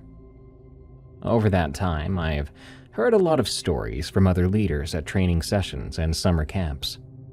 Most are funny mishaps, maybe close calls with wildlife. But there's one set of stories that's different. 3 separate scout leaders from different troops have told me about encounters with the same person. Or at least, we think it's the same person. The first story came from Harrison, a scoutmaster from a troop about 2 hours south of us. This was back in 2019, at a regional training weekend. We were sitting around after dinner, and someone mentioned dealing with difficult parents, which led to Harrison telling us about something that happened to his troop the previous summer. They were doing a 5-day backcountry trip in the National Forest, about 15 miles from any road. On the second night in, they'd made camp near a creek, and the boys were getting ready for bed. Harrison was doing a final head count when one of the younger scouts, a 12-year-old boy on his first real wilderness trip, came up and said there was a man standing in the woods, watching them. Harrison assumed, or rather hoped, it was just another hiker, someone who had made camp nearby. He grabbed his flashlight and walked over to where the kid was pointing. About 30 yards from their camp, just visible between the trees, was definitely a person, standing completely still. They weren't even trying to hide, but they weren't approaching either. Harrison called out hello and asked if they were okay or needed help. The figure didn't respond, didn't even move. They just stood there, so Harrison walked closer, keeping his flashlight on this individual. And then he saw the details that made him stop. The man was wearing clothes that didn't match, a suit jacket over cargo shorts, dress shoes with no socks, a winter hat despite it being July. And his face was dirty, streaked with something dark.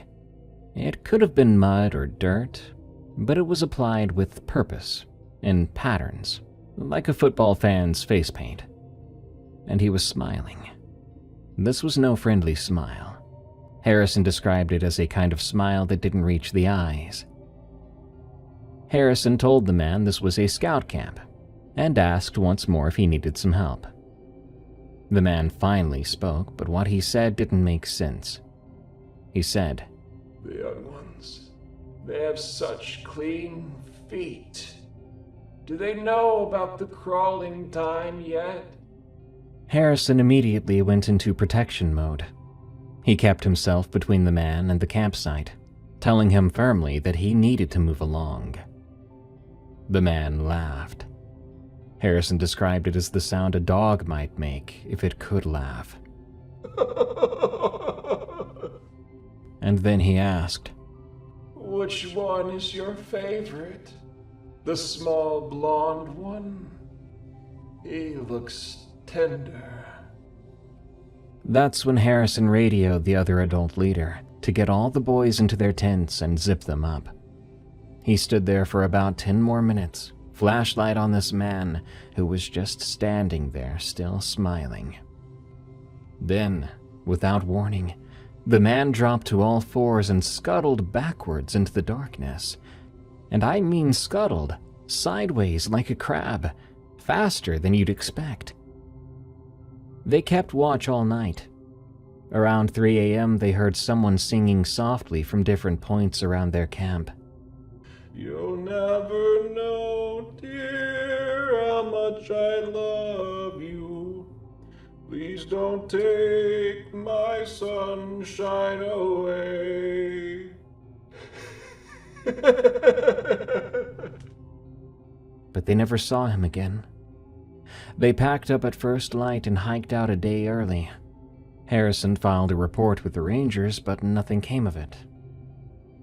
The second story I heard about 6 months later from Paula.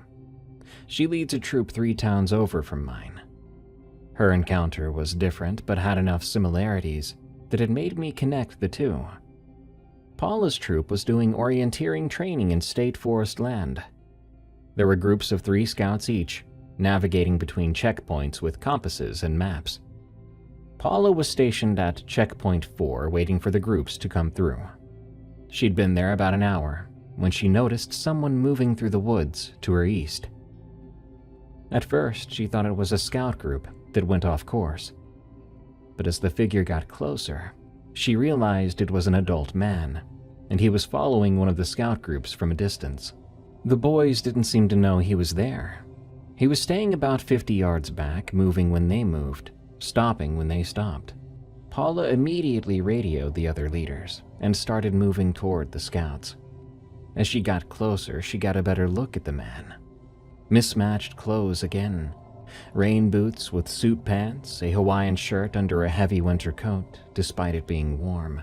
His hair was long and matted with leaves and twigs wound into it. She said it almost looked on purpose, like decoration. When Paula intercepted the scout group and told them to head directly to the next checkpoint where another leader was waiting, the man stepped out from behind a tree. He was holding something. It looked like tufts of hair, and it wasn't his hair.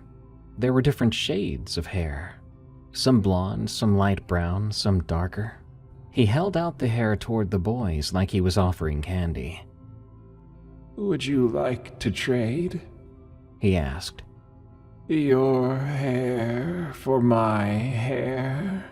I've been collecting it from brave boys like you.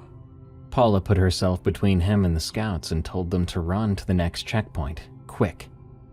They did. The man didn't try to follow them. He stood there, shaking the hair in his cupped hands. Then he looked at Paula and said, You're too old. Your hair's all ruined. But those boys, they're still fresh. She backed away, keeping eyes on him, until she herself reached the next checkpoint. By then, other leaders had arrived. When they went back to look for the man, he was gone.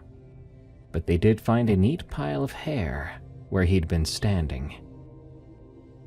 The police said without DNA testing they couldn't confirm whether the hair was human or not, and the department didn't have budget for that unless an actual crime had been committed. The third story is the most recent, and the most disturbing. This came from Joaquin at the big regional jamboree this past summer. His troop had an encounter. They were camping at an established scout camp, the kind with permanent structures and designated sites. Should have been much safer than camping in the woods. In the middle of the night, Joaquin woke up to one of his boys crying. This kid, he was 14 years old, a tough kid usually, was standing outside Joaquin's tent, trembling. The boy said he had gotten up to use the bathroom, and when he came back, someone was in his sleeping bag, in his tent. He thought it was another scout messing with him, until he realized all 3 of his tent mates were still in their bags. So there was a 4th person in the tent, in the kid's sleeping bag, facing away from the entrance. Joaquin grabbed his flashlight and went to check. Sure enough, there was someone in the sleeping bag, and it was no child. Whoever it was an adult, and they weren't moving. Joaquin shouted for them to get out, and slowly the figure sat up and turned around. Again, this person wore mismatched clothes. Looked like he was wearing multiple shirts and a child's rain jacket that didn't close around him fully, and pants that were far too short. His face had those same dirt markings, the ones that looked like they had been applied. And he had that same creepy smile.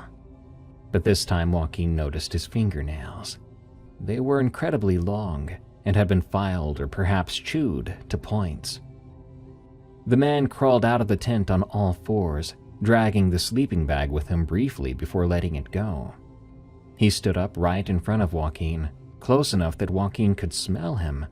He smelled like wet pennies and spoiled milk. The man whispered, "The boy kept it warm for me, so I kept it warm for him." Then he reached out with those pointed nails and touched Joaquin's chest, just lightly, leaving small tears in his shirt. "You're keeping them too safe. Boys need danger to grow properly. I have ideas for you." Joaquin yelled for the other leaders, and the man turned and walked into the woods. Not ran, but walked, humming something that sounded like a lullaby.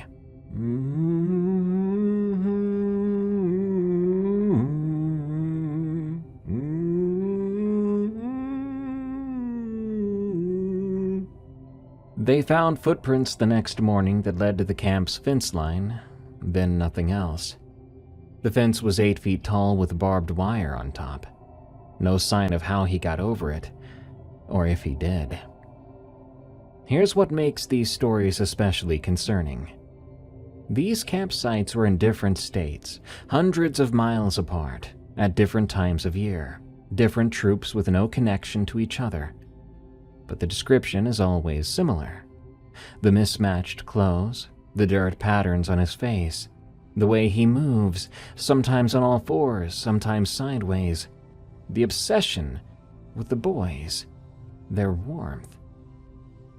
We've started sharing information between troops now. There have been 2 more possible sightings since Joaquin's encounter. One group found a shelter made of sticks near their camp, with scout handbooks arranged inside.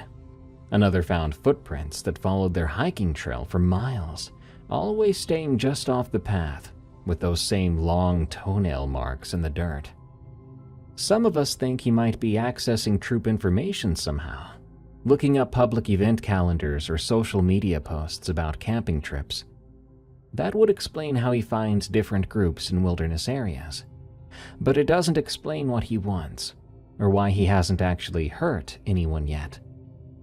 The optimistic view is that he's just a mentally ill homeless person who has a fixation on scouts, but is essentially harmless. But those fingernails filed to points suggest preparation. The hair he was carrying, the way he got into that tent, into that sleeping bag without waking anyone. These feel like escalations. We've reported everything to both local and federal authorities. They take the reports, but say without actual assault or crimes beyond trespassing, there's not a lot they can do about it. One ranger suggested he might be a former scout himself, someone who had a breakdown and was trying to relive something from his youth. But that does not explain the predatory behavior, or the comments about the boys being tender or fresh. We've had to change how we do camping trips now. There's always 3 adults minimum. No scout goes anywhere alone, even to the bathroom. We post watches through the night. We vary our locations last minute whenever possible. Some troops have stopped doing backcountry camping altogether, sticking to established camps with better security. But established camps don't guarantee safety. Joaquin's encounter proved that. We don't know his name. We don't know where he comes from or where he goes between encounters. We just know he's out there, watching our boys and getting bolder.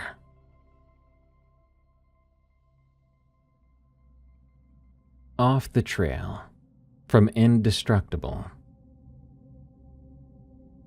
I want to share an experience that happened to me and my friends right after high school graduation, during the summer of 2004. It all started when we went hiking in a remote part of the wilderness. To give some context to this experience, I need to explain how my friends and I met, namely one of them who got us into this mess. I grew up with my best friend, Chad. We were inseparable, almost like brothers, until 6th grade, when someone came that would change our lives. That spring, a new student joined our school. His name was Shad. Shad was unusually tall for a 6th grader, 6'6" to be exact. He had fair skin and thick brown hair that looked like strands of yarn. Everything about him was awkward. His movements, his mannerisms, even his backstory. He said he'd moved to town from an Indian reservation. Initially, he was polite to everyone, but when people started to joke about how his name rhymed with Chad's, Shad began picking on Chad relentlessly. Shad's bullying lasted for the rest of the school year. I should also mention he stayed with his aunt and uncle just down the street from Chad, but he didn't make any real friends, probably because he bullied just about everyone. During the summer, we'd often ride our bikes past his house. He was often outside shooting hoops and would shout insults or taunt us as we passed by. We weren't exactly kind in return. One day while we were riding by, a basketball came out of nowhere and smashed Chad in the face. Chad crashed hard onto the pavement. Then Shad came after him, and the two started to fight. Thankfully, our elderly neighbor, Mr. Johnson, stepped in and broke it up. He called 911. Chad ended up with a broken nose, 2 black eyes, and scraped up arms. It was pretty bad. The day after that, Shad was gone. His aunt and uncle said he'd gone home, and Chad's parents, though furious, seemed content with that resolution. They enrolled Chad in jiu-jitsu with me after that incident.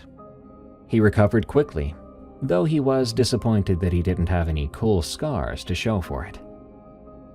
We didn't see Shad for the rest of the summer or 7th grade.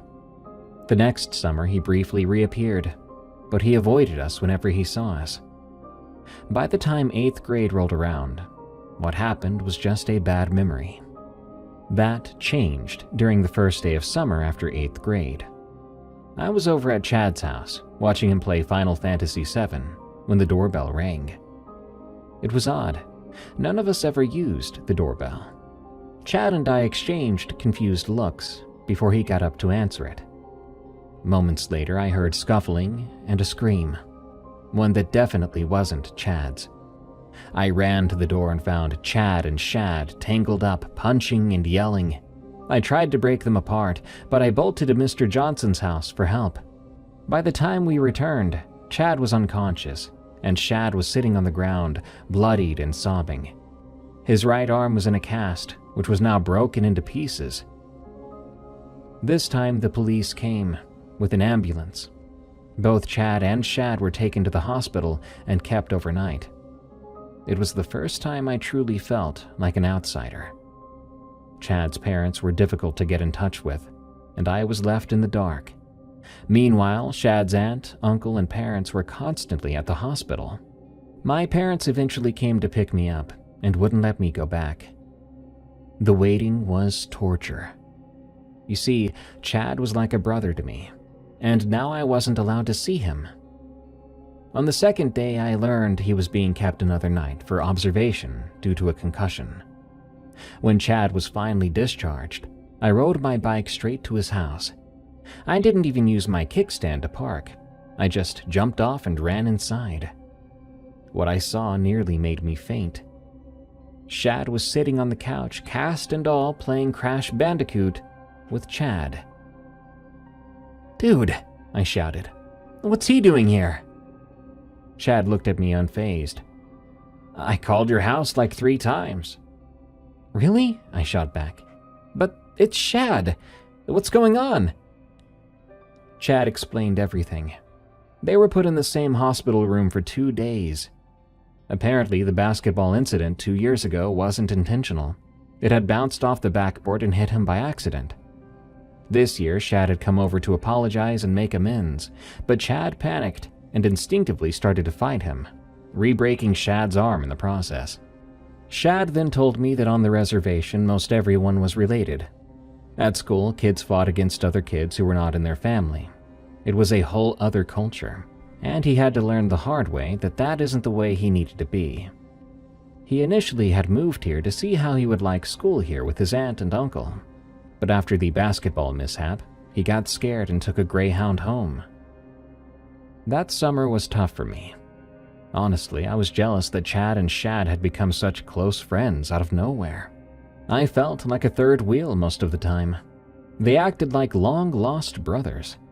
Shad was constantly staying over at Chad's house and sometimes at mine.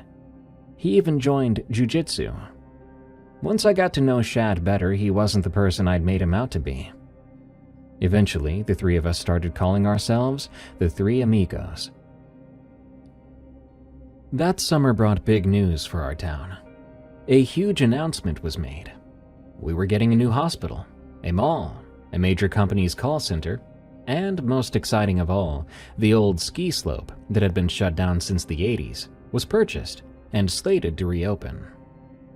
Our town was about to grow in a major way. Freshman year had started, and this year Shad stayed in town. We'd never had so much fun before. Shad was nothing like the bully he used to be. He became the class clown and a star athlete, dominating football, basketball, and track. Part of the year, Shad hit a growth spurt, and he grew so fast he was hunched over until his body could adjust. He had shot up to 7'1". The guy was a tower. The next summer, as the town grew, people began moving in for the new opportunities. Even though the hospital wouldn't be finished until after our senior year, doctors were already relocating to the area. One of them moved down the street from me with his large family. The oldest daughter, Angela, was our age. She was incredibly quiet, as shy as a church mouse, as they say. Later during sophomore year, Chad, Shad, and I were assigned to a group project, and Angela ended up in our group. The first thing Shad did was call her Andy on purpose. She was upset at first, but Shad explained he called her Andy because her red hair reminded him of the character from the Goonies. The nickname stuck, and before long, everyone called her Andy. Just after our group project, we saw Andy in the hall with a well-known senior who thought every girl wanted him. He wouldn't stop bothering her, so Shad walked right up to that senior bothering her and told him off. A fight nearly broke out. But after that, Andy became part of our group, like the sister we never had. We were a quirky bunch, but we stuck together all through high school. Remember, this was a time before the internet was common. If we wanted entertainment, we actually had to watch TV. During senior year, we'd get together to watch Tales from the Crypt. There were two commercials we loved to mock. One featured a guy talking about the new mall, saying, "Come on down, see the sights, and remember to bring the family." The other was for a local travel agency. It ended with a camera panning over a forested area, and we always joked, "Someday we'll go hiking there." Well, we soon found out where that area of land was. Shad and I got a job at the end of our senior year to place GPS markers and flags through several sections of some wilderness just south of us for new wilderness trails. The trails summited several lower elevation mountains for more moderate hikes. When they showed us the pictures of where the trails would be going, we noticed one of the areas was over the same mountainous area as that commercial. "Imagine that," Shad joked. We had till September, pretty much summer, to finish placing all the markers. We didn't think it would be so bad, but when we received the supplies, packs, maps, GPSs, and the marking material, we were a bit overwhelmed. The flag shooter to place the marker flags was a bit bulky, and it felt like we were given miles of ribbons. Shad commented, "Glad we don't have to carry this all at once," which reminded me that we were doing just small sections at a time. We were told that the ribbons through the wooded areas needed to be placed every 250 feet, and in the valleys, marker flags would need to be placed every 0.2 miles, unless the trail curved. We planned to have Chad and Andy join us for the first area to mark, since their jobs didn't begin until a few weeks after graduation. Like all parents, Chad and Andy's parents had concerns about our plan.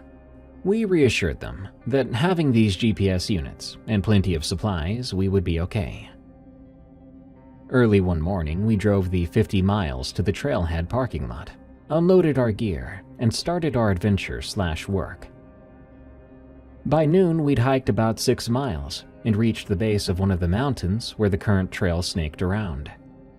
We took a break, had some snacks, before we began the ascent. Since no obvious trail existed, we had to rely strictly on the GPS units. Our GPS showed we were at about 5,200 feet elevation, and the mountain's summit was around 8,400 feet. Not too high. The plan was to hike until 7 p.m., placing markers according to the map, then set up camp below the tree line and summit the next afternoon. Then we'd make our way down the backside and connect to the existing trail. But our plans changed around 3 p.m. that day. As we hiked up the mountain, we realized placing the markers was a lot slower than we expected.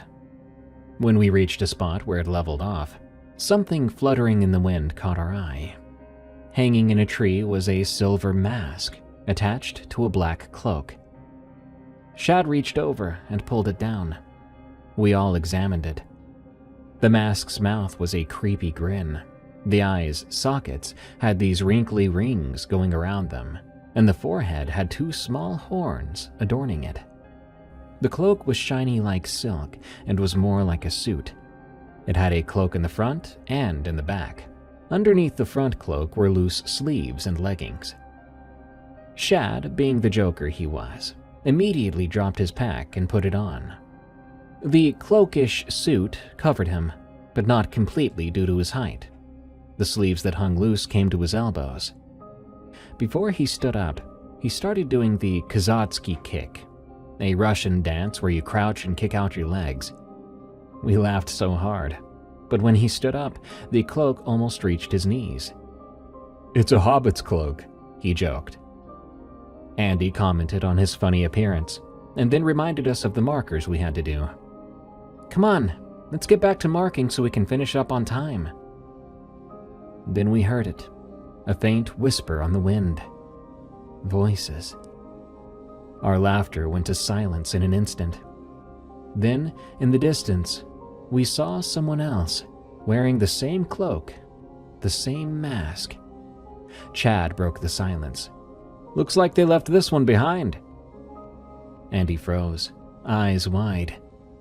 "Let's leave," she said. Her voice was shaky. "Now, please." Before we could act, Shad had vanished. "Where's Shad?" I asked, in a panic. Then I saw a cloaked figure running off in the distance. "There he goes," I whispered.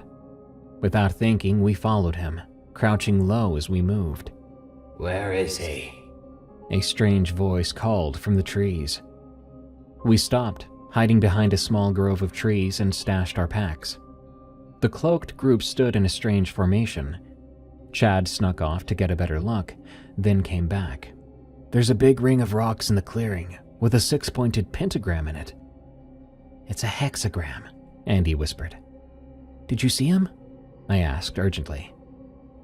"I don't know which one would be him," Chad whispered. "Let's get closer. We'll have a better view from that fallen tree." He pointed to the other side of the group of masked individuals. We silently made our way up through the forest, coming down to the tree. Peering through the branches, we could see something in the center of the hexagram that was covered by what appeared to be a bloody cloth. "Is that blood?" Andy asked, panic creeping into her voice. "No, it's ketchup," I said. "I hope it's not a body," Andy whispered, her eyes bulging with fear. "Where is he?"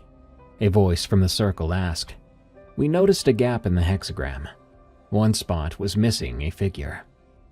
Then we saw Shad walking toward the circle, his movements strange, his height very much shortened, as he appeared to be crouched down and bunched up inside that masked costume.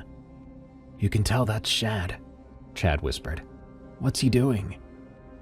"I don't know, but that is definitely him," I quietly replied.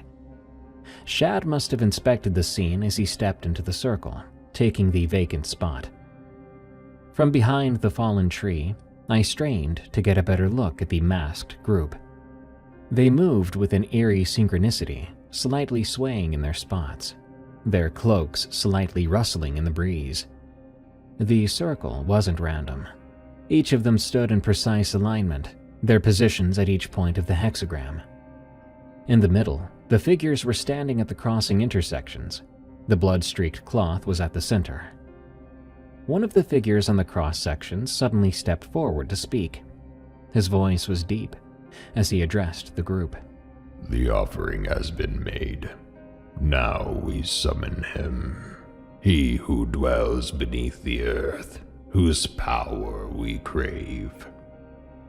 He stepped back and raised his arm as others followed. An offering from the sky. The figures on the outside of the circle recited. An offering from the land. The figures inside the circle spoke. Their arms moved straight. Shad's movements were hesitant by the undersized ensemble as he followed along. Grant us thine power, he who dwells below. They all chanted in a haunting melody.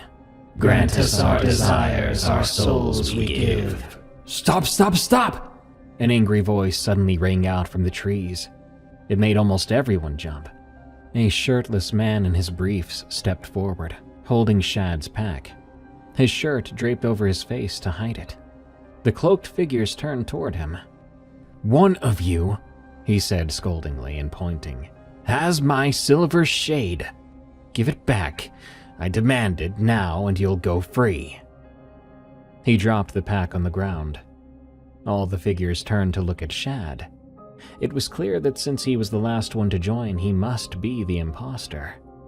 I hoped he would just take off the cloak and grab his pack, but he didn't. Instead, Shad let out a low, menacing laugh, a growl that sent chills down my spine. He began to shake, his voice deep and eerie. "Master, grant me power to grow so I may seize these false men who pretend to know thee." Shad's figure trembled as he slowly rose, his height increasing unnaturally to those that didn't know him. The cloak rose to end at his knees.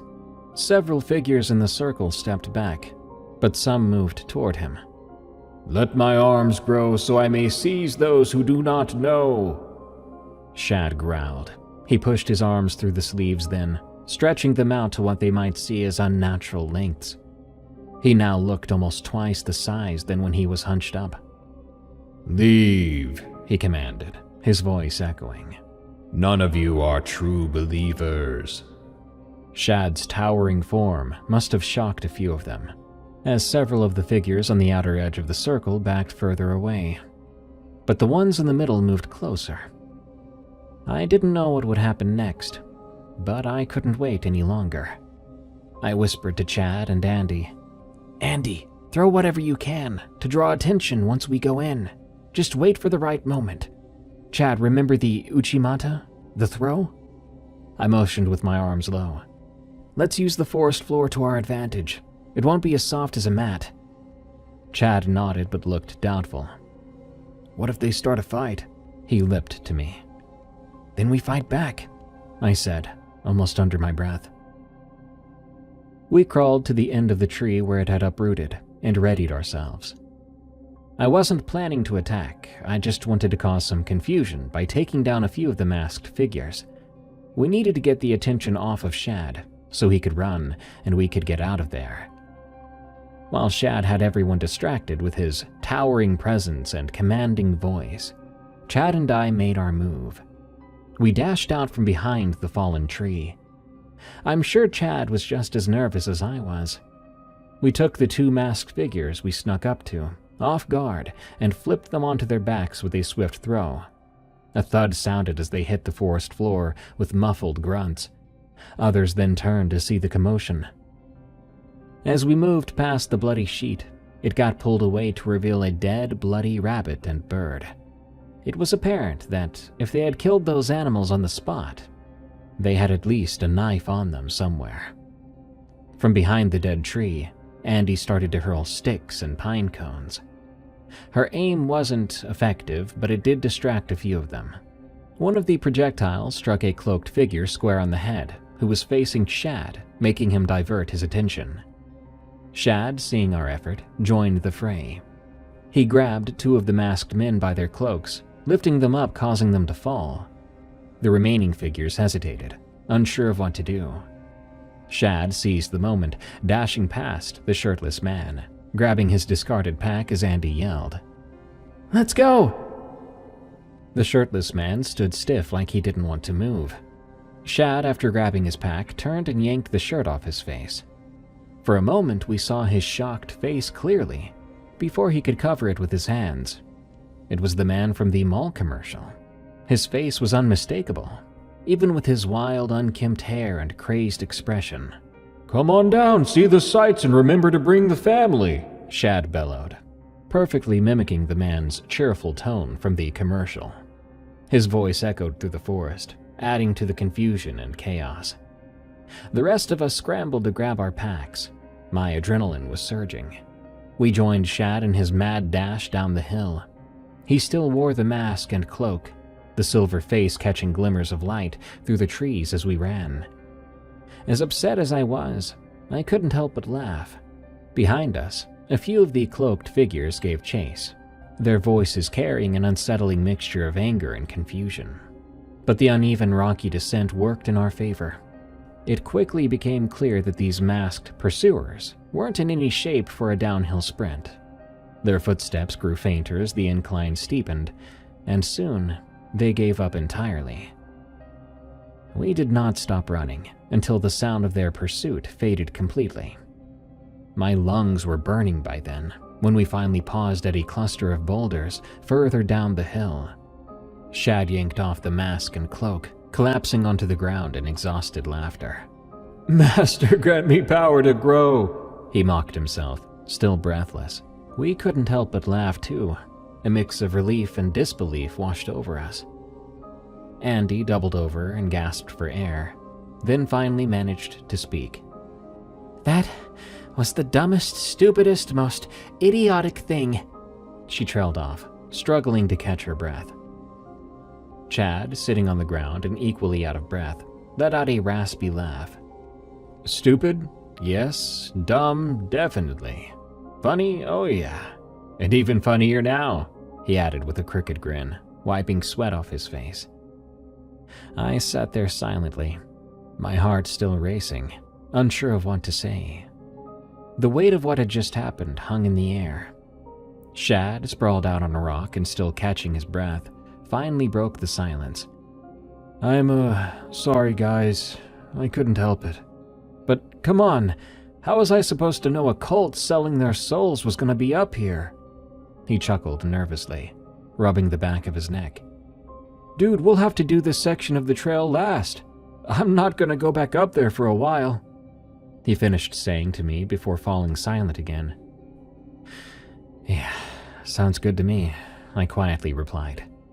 It was quiet for a minute or two until Andy spoke up. She shook her head, getting our attention. "You're lucky they didn't do more than just chase us." Her voice was calmer now, but her expression still showed a mix of fear and disbelief. "They could have had a gun. It was stupid, but yeah, it was also funny." She grinned a little. Once we'd all caught our breaths and gathered our wits, we agreed it was time to head back to the trailhead. The sun was low, casting long shadows through the trees as we retraced our steps to the trail.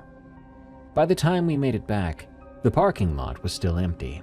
Andy's car was the only car there. The stillness of dusk added an eerie edge to the adventure we just had. I pulled out the map and scanned it. "There's another trailhead entrance a little further south," I jokingly pointed out. Andy shook her head firmly. "No way! What if they parked over there?" We all exchanged glances and quickly agreed against it. None of us were eager to take the chance of running into that group again. Instead, we decided to call it a day and head home. That section, like Shad said, would have to be the last section of trail we would have to finish marking. Shad and I finished up all the section of trails by mid-August. We saw lots of hikers, but never a big group that was near in number as the masked group. For months afterward, that commercial haunted us each time it played on TV. The mall man's familiar face and cheery tagline sent a chill down our spines. "Come on down, see the sights, and remember to bring the family." It was a joke we couldn't laugh at without the shivers. We went to the mall a few times afterward, hoping to catch sight of him, but he was never there. He probably didn't have much to do with the mall and could have just been an actor in the commercial. The other masked figures, they remained a mystery. Who they were or why they were out there, we never found out. It was clear, though, they were up to no good. Selling their souls for something, chanting those eerie lines, it still gives me chills to think about. To top it off, there's now a trail that runs right through that area. It's strange to know there are people like that out there. You expect the woods to be filled with natural dangers. Bears, snakes, cliffs. But sometimes the scariest things in the wilderness aren't the animals. Sometimes it's the people. We had a good mix of stories tonight. Scary, funny even. Some wholesome moments too. But don't go getting all safe and happy feeling, got it? At least pretend to leave dead and roasted tonight feeling a little scared. My job's on the line after all. Good night. Thanks for tuning in to another episode of Tales from the Break Room. I've been your host, Darkness Prevails. Send me your scary work-related stories at eeriecast.com/submit and leave a rating or review on Apple or Spotify podcasts. Thank you. Now I've got to clock out, but don't you worry, I'll be seeing you again real soon. Well, would you look at that? Tales from the Break Room just hit 100,000 followers on Spotify. You guys are awesome. Let's keep up this momentum and reach for 200,000 next. Thank you all so much. Now grab your darkest roast and your most ridiculously sized coffee mug. Today's episode is gonna freak you out.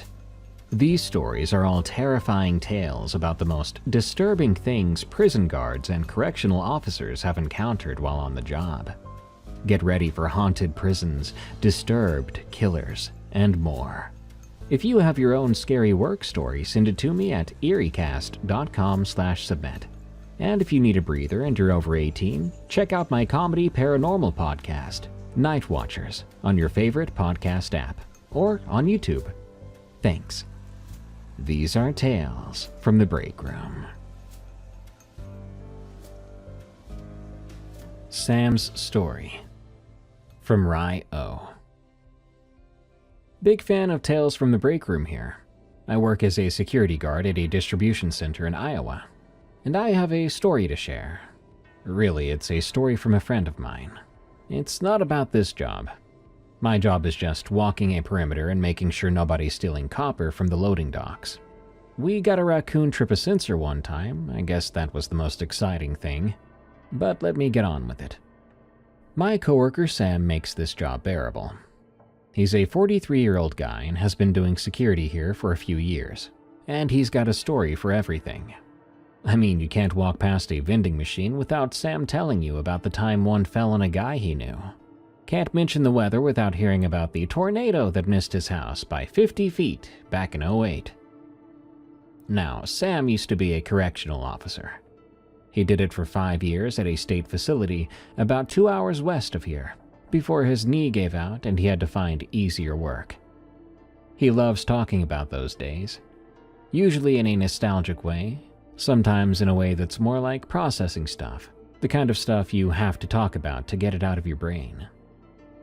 One night we were doing the midnight rounds, walking the empty warehouse together, and Sam got going about this inmate he knew. "Called him Garley," Sam said. "Don't know where that nickname came from, but it stuck. His real name was Carl something. A big guy, probably 260, always smiling. He was nice enough that he'd share his commissary with the new guys, help them figure out the system." Garley was doing 20 years for voluntary manslaughter. When Sam first met him, he was on year 18. The story was straightforward enough. Garley had come home early from work one day, and found a neighbor in his son's room. His son was 7 years old. The neighbor was doing things no adult should do to a child. Garley pulled the man off his son, dragged him to the front yard, and beat him until the cops arrived. The guy died on the way to the hospital. Garley sat on the front steps waiting for the police, his son wrapped in a blanket beside him. Garley told me the whole thing one day, Sam said. We were just talking, you know how you do. And he goes, Sam, if God himself gave me the chance to go back and change what I did, I'd do the exact same thing. Maybe worse. He wasn't trying to sound tough. He was just stating facts. Sam explained how Garley had gone up for parole twice and had been denied both times. He figured it was because he wouldn't show remorse for what he did. How could he? His son was 25 years old now, had a job, a girlfriend, and came to visit whenever he could. That man could have destroyed all of that, and nearly did. Garley had 2 years left on his sentence when this kid Neil showed up, Sam continued. 19 years old, in for aggravated assault. He beat 3 guys half to death outside a bar. Said they'd insulted God or something. Sam said Neil was the kind of guy who was all religious while in jail, but in a twisted and dark way. Everything was about righteousness and punishment. He quoted scriptures constantly, but only the most violent parts. The guy made everyone nervous, even the guys in there for life. They put Neil in the cell next to Garley's. For about a week, things were quiet. Garley even tried being friendly with the kid, same as he always was with people. Just nice. Then something changed. Neil started giving Garley these looks, and started to move away when Garley walked by. Here's where it gets real messed up, Sam said. He stopped to lean against a rail. Somehow Neil got the story wrong. I never figured out if someone had told him the story backwards on purpose, or if he misheard. But Neil thought Garley was in there for touching his own son, not for killing the guy who did it, but for being the guy who did it. Sam said the rumor mill in prison is vicious and not always accurate. Stories get transformed and details get swapped. By the time information makes 3 or 4 jumps, it barely resembles the truth. Neil spent a couple of days working himself up, reading his Bible, praying loudly about vengeance and protecting the innocent. Other inmates noticed, but nobody knew what he was planning. Even if they had, who'd have thought he'd go after Garley? Garley was solid and well-liked and had connections. The guards loved him. Yeah, I found him, Sam said quietly. It was in the afternoon. Garley's cell door was cracked, which was not supposed to be that way. They're supposed to be locked during that time. Sam had pushed open the door. Garley was on the floor, and his head was 6 feet away by the toilet. Neil had fastened himself a shiv, and he must have caught Garley while he was taking a nap. That was the only way a kid like Neil could have taken down someone Garley's size. Man, Sam said. Garley's eyes were open, on his head, looking right at me from across the cell. I've always wondered if he was seeing me still conscious in that head, watching me. What kind of hell is that for a man to go through? Sam looked at me then. Never seen him so sad before.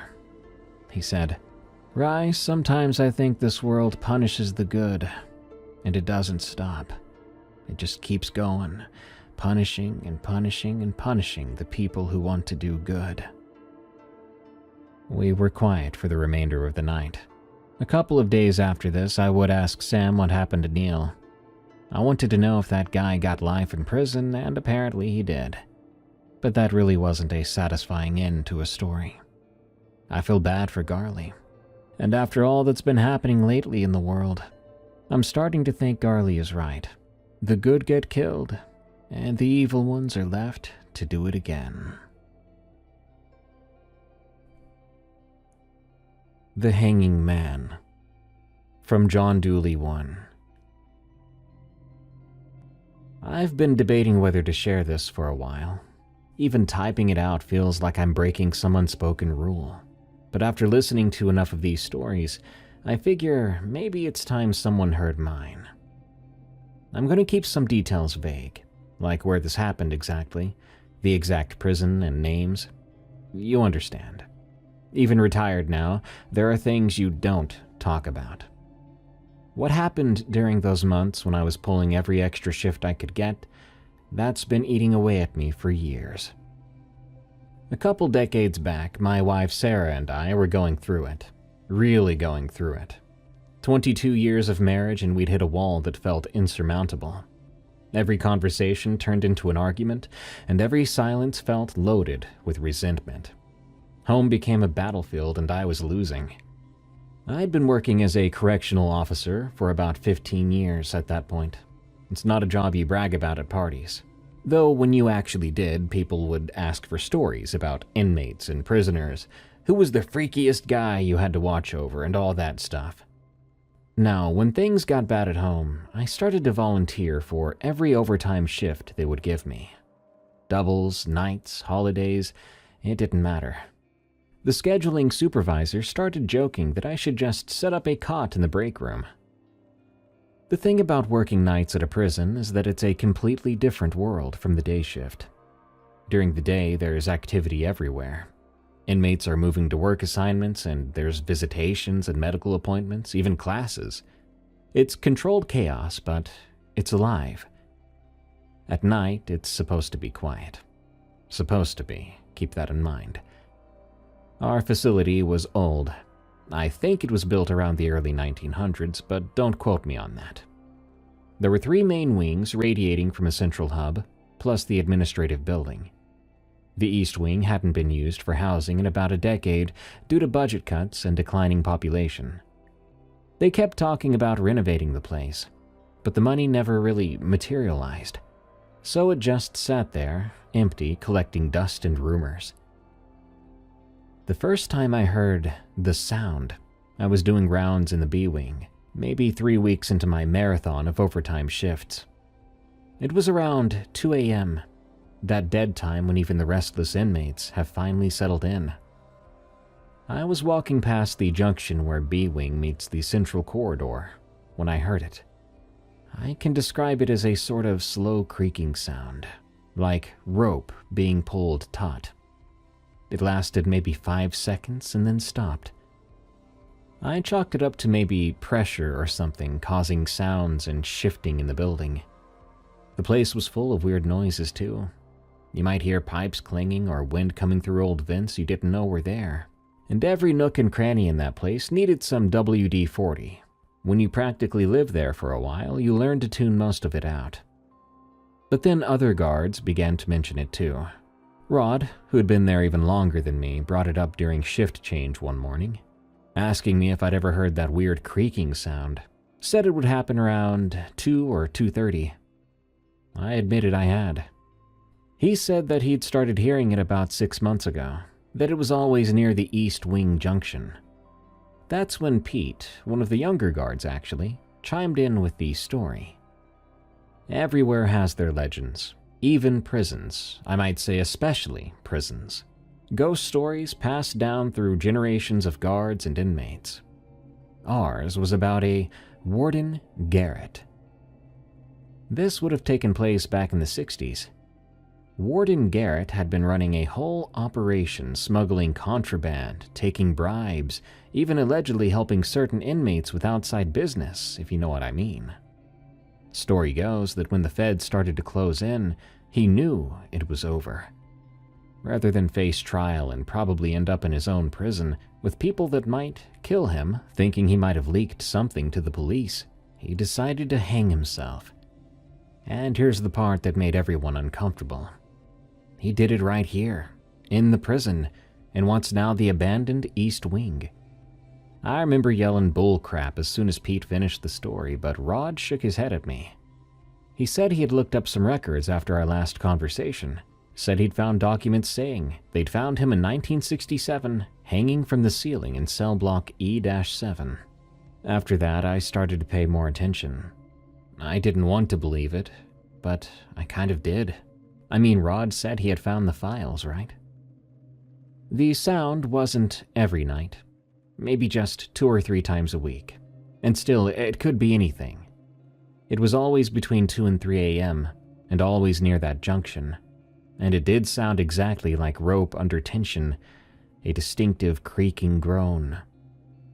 One night, about 2 months into my overtime marathon, I was working with Chavez.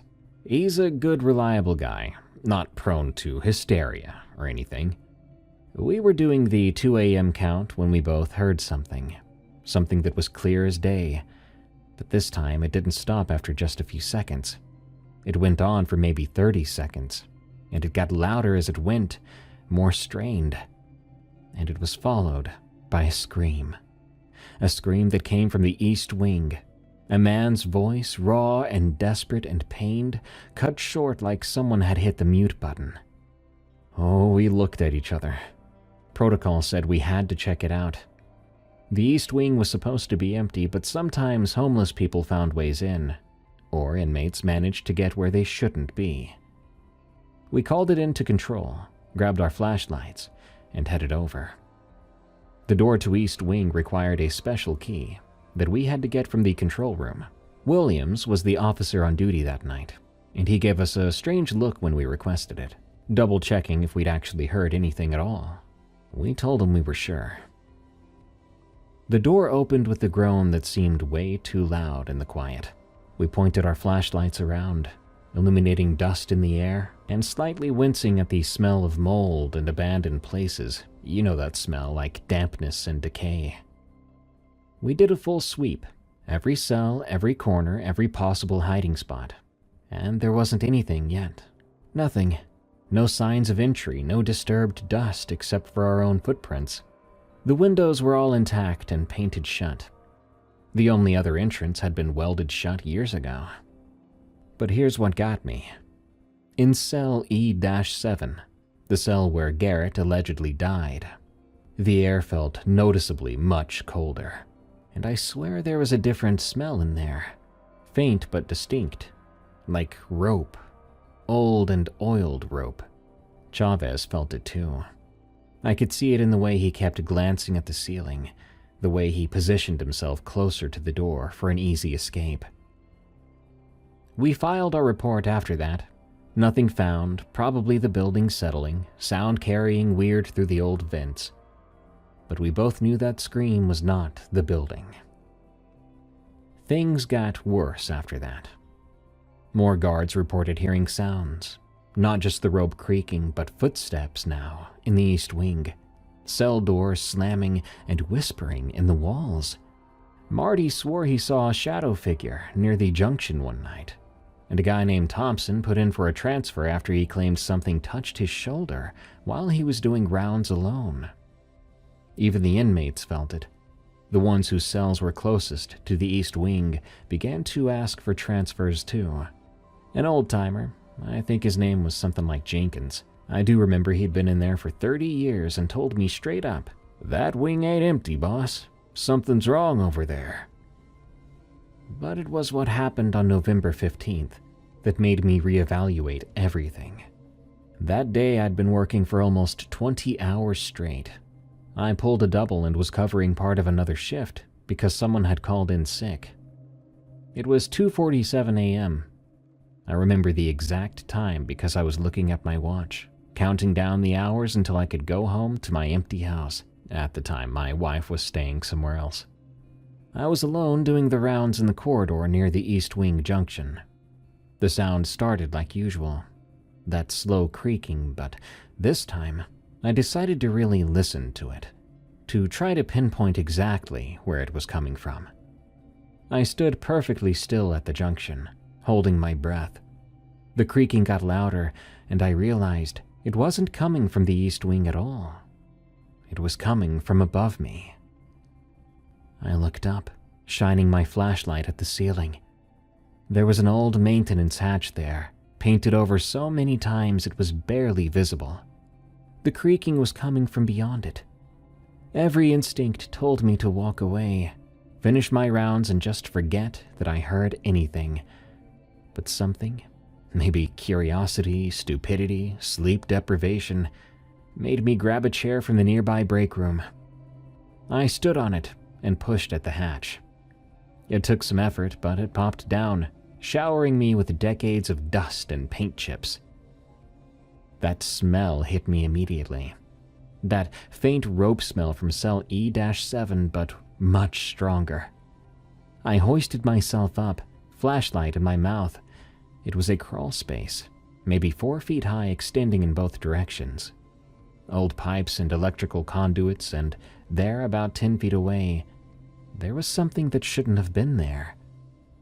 It looked like a beam, running perpendicular to the others, and newer looking, like it had been added after the original construction. And hanging from it was a rope. Not an old rope. This one looked fresh, like it could have been put there yesterday. And at that very moment, it was swaying slightly, even though there was no air movement in the crawl space.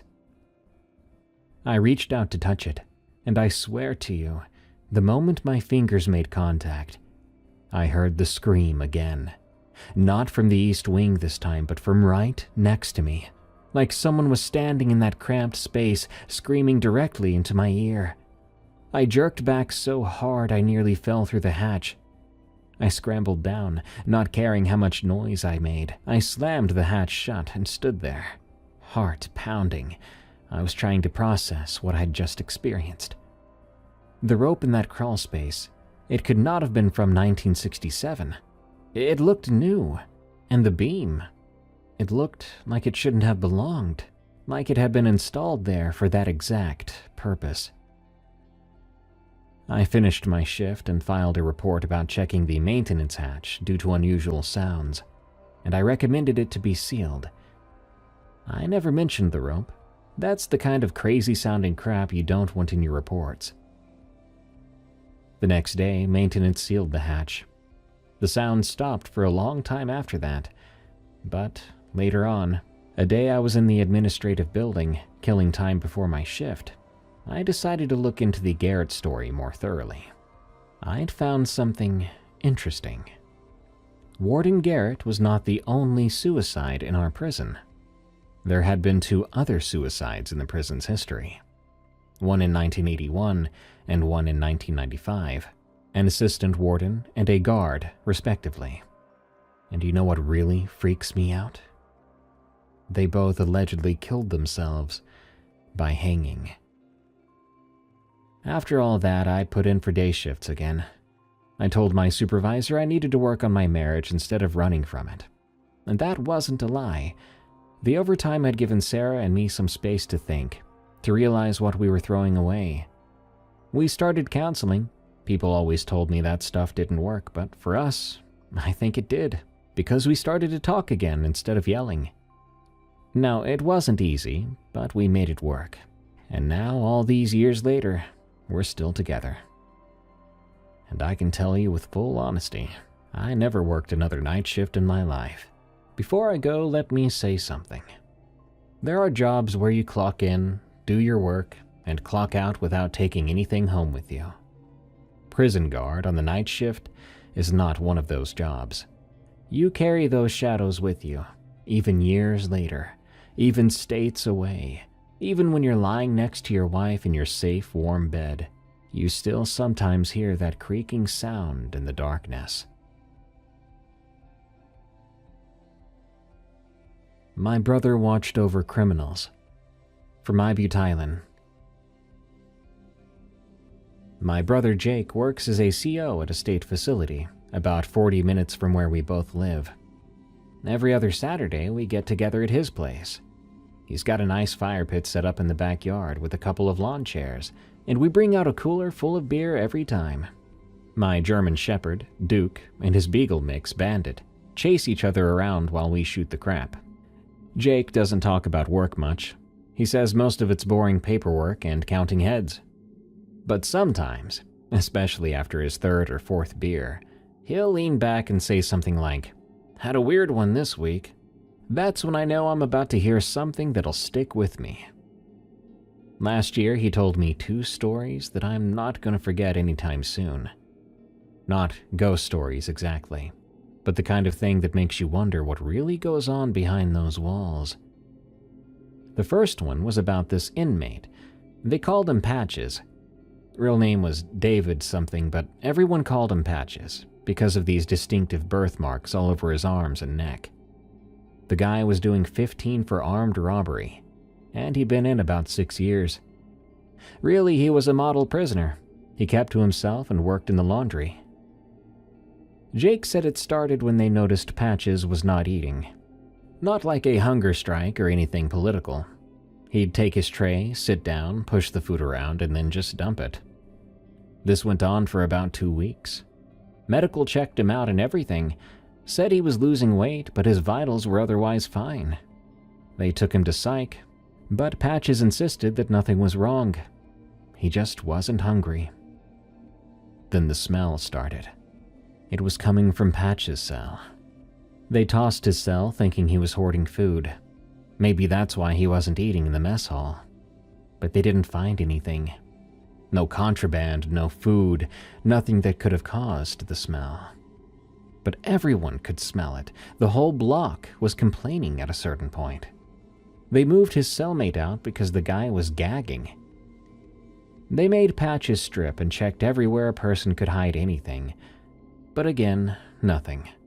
So they moved him to a different cell, and the smell moved with him. Now my brother Jake was on duty the night they figured it out. He was doing a count around 3 a.m. when he heard this wet sound coming from Patches' cell. He shone his light in and saw Patches standing at his sink hunched over. Jake called him to step back, but when Patches turned around, Jake saw his mouth was full of blood. At first, Jake thought Patches had hurt himself, tried to kill himself maybe. Medical was called, and backup.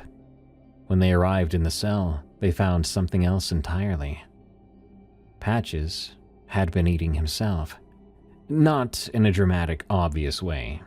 He had been using a sharpened piece of plastic. They never found out where he got it, but he used it to carefully slice small pieces of flesh from his inner thighs and lower stomach, just in the right places where it wouldn't show during normal interactions. The wounds weren't healing properly because he kept reopening them and hiding them. That's what the smell was. Rotting flesh. His own rotting flesh that he'd been consuming and let rot away. When they asked him why he did this, Patches just said, "Well, I have to feed it. "Feed what?" The thing in my belly. It's always so hungry." They transferred him to the psychiatric facility the next morning. Jake heard later that they had to put him in full restraints because he wouldn't stop trying to bite chunks out of his arms. The psychiatrist said it was some kind of severe delusional disorder, possibly triggered by stress due to incarceration. But Jake said what stuck with him was how rational Patches seemed about it. He wasn't raving or crying or fighting until they took him to the psych ward, and he spoke about it like it was just something he has to do, like taking medicine, brushing your teeth. The worst part, Jake told me, taking a long pull from his beer, was that after they took him away, we found these drawings under his mattress. Dozens of drawings, and we all assumed it was him drawing the thing in his stomach. But it looked like a baby with weird teeth and too many fingers. And creepy enough, it was getting bigger in each picture. Duke had come over while Jake was telling his story and rested his head on my knee, like the story had even freaked him out. I scratched behind his ears, trying to ignore the image in my head. The second story Jake told me that night was worse. This happened in the segregation unit, which is basically solitary. They had a prisoner named W, who'd killed his cellmate over a card game, stomped the man's head in while he slept. A real piece of work. He was in seg, pending trial for murder. He'd been in there for 3 months. W had this habit of talking to himself. Nothing unusual in seg. Isolation like that makes people do things. But W would have full conversations, both sides, and he would change voices depending on the side.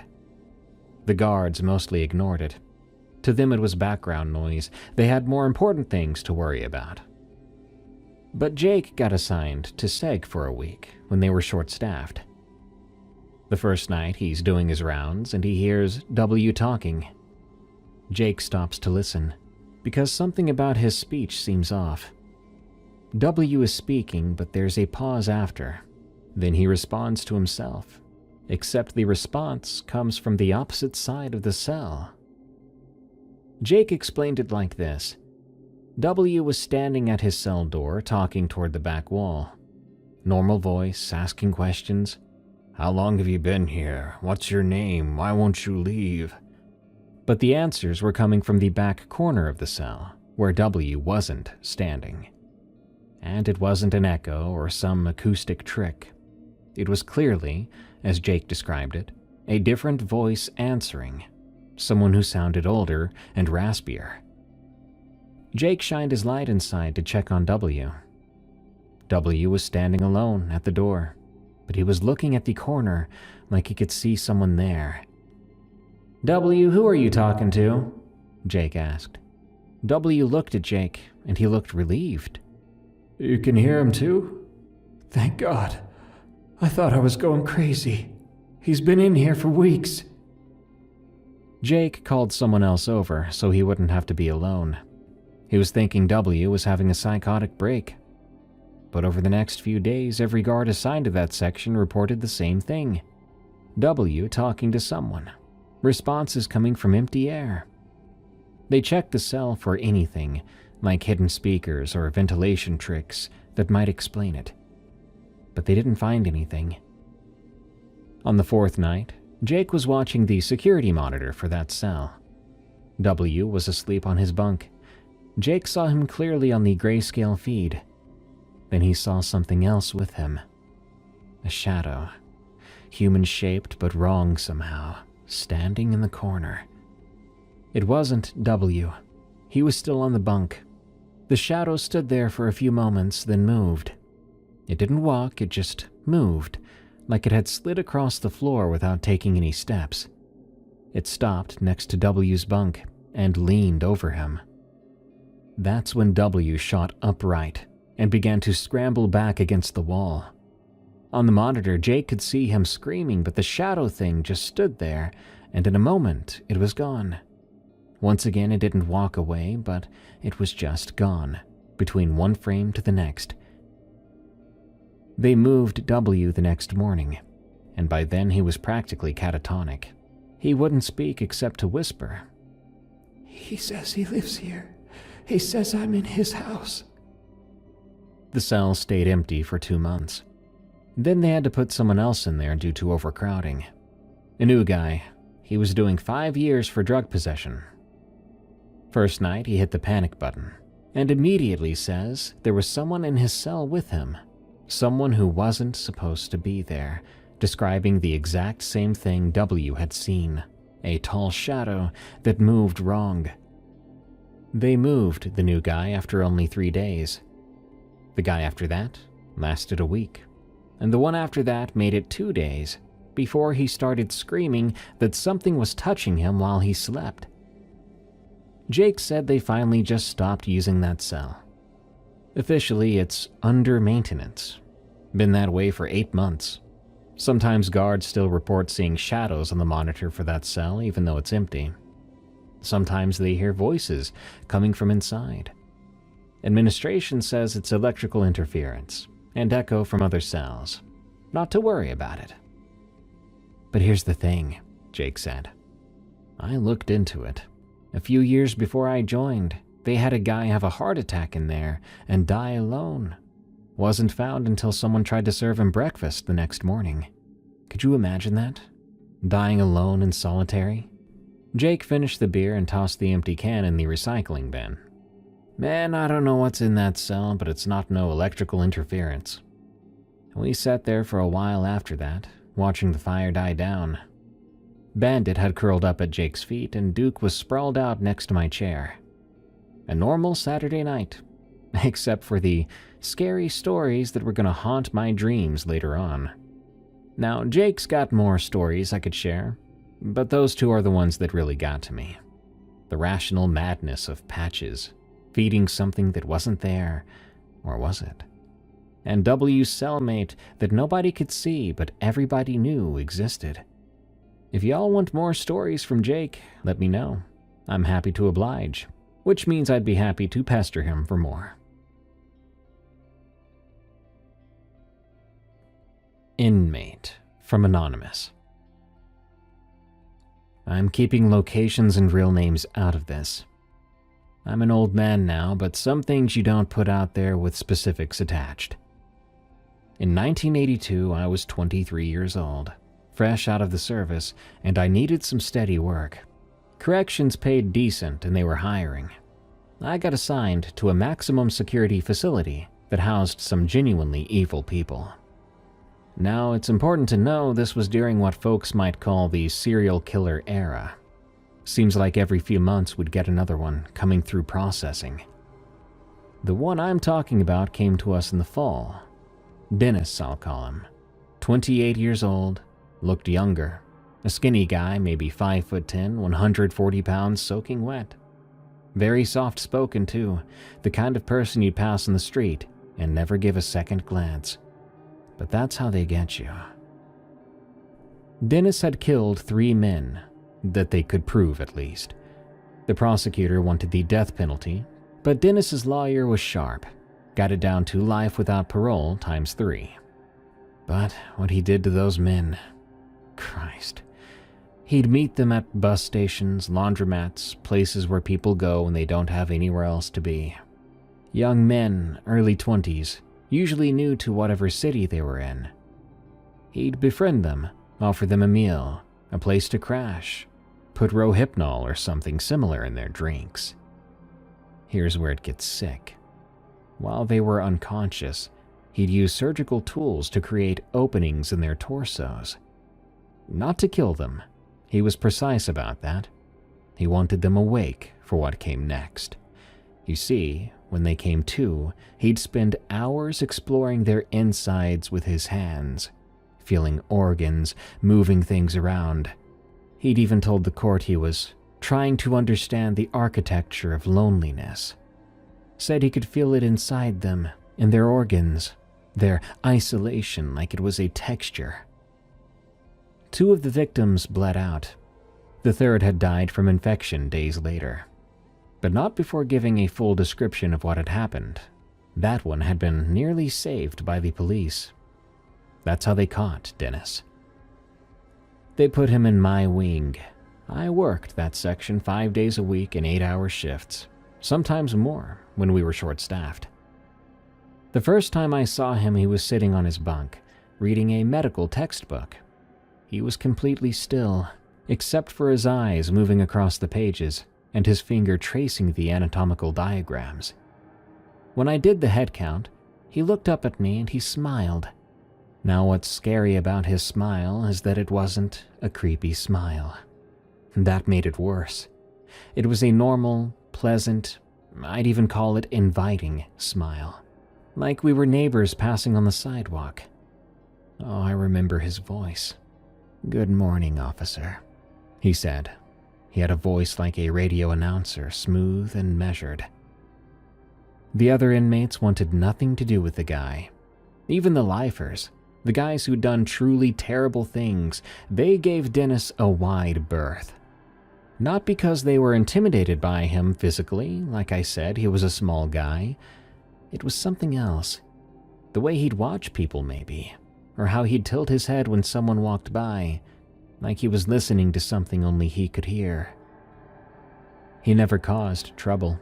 He followed every rule, never complained about anything.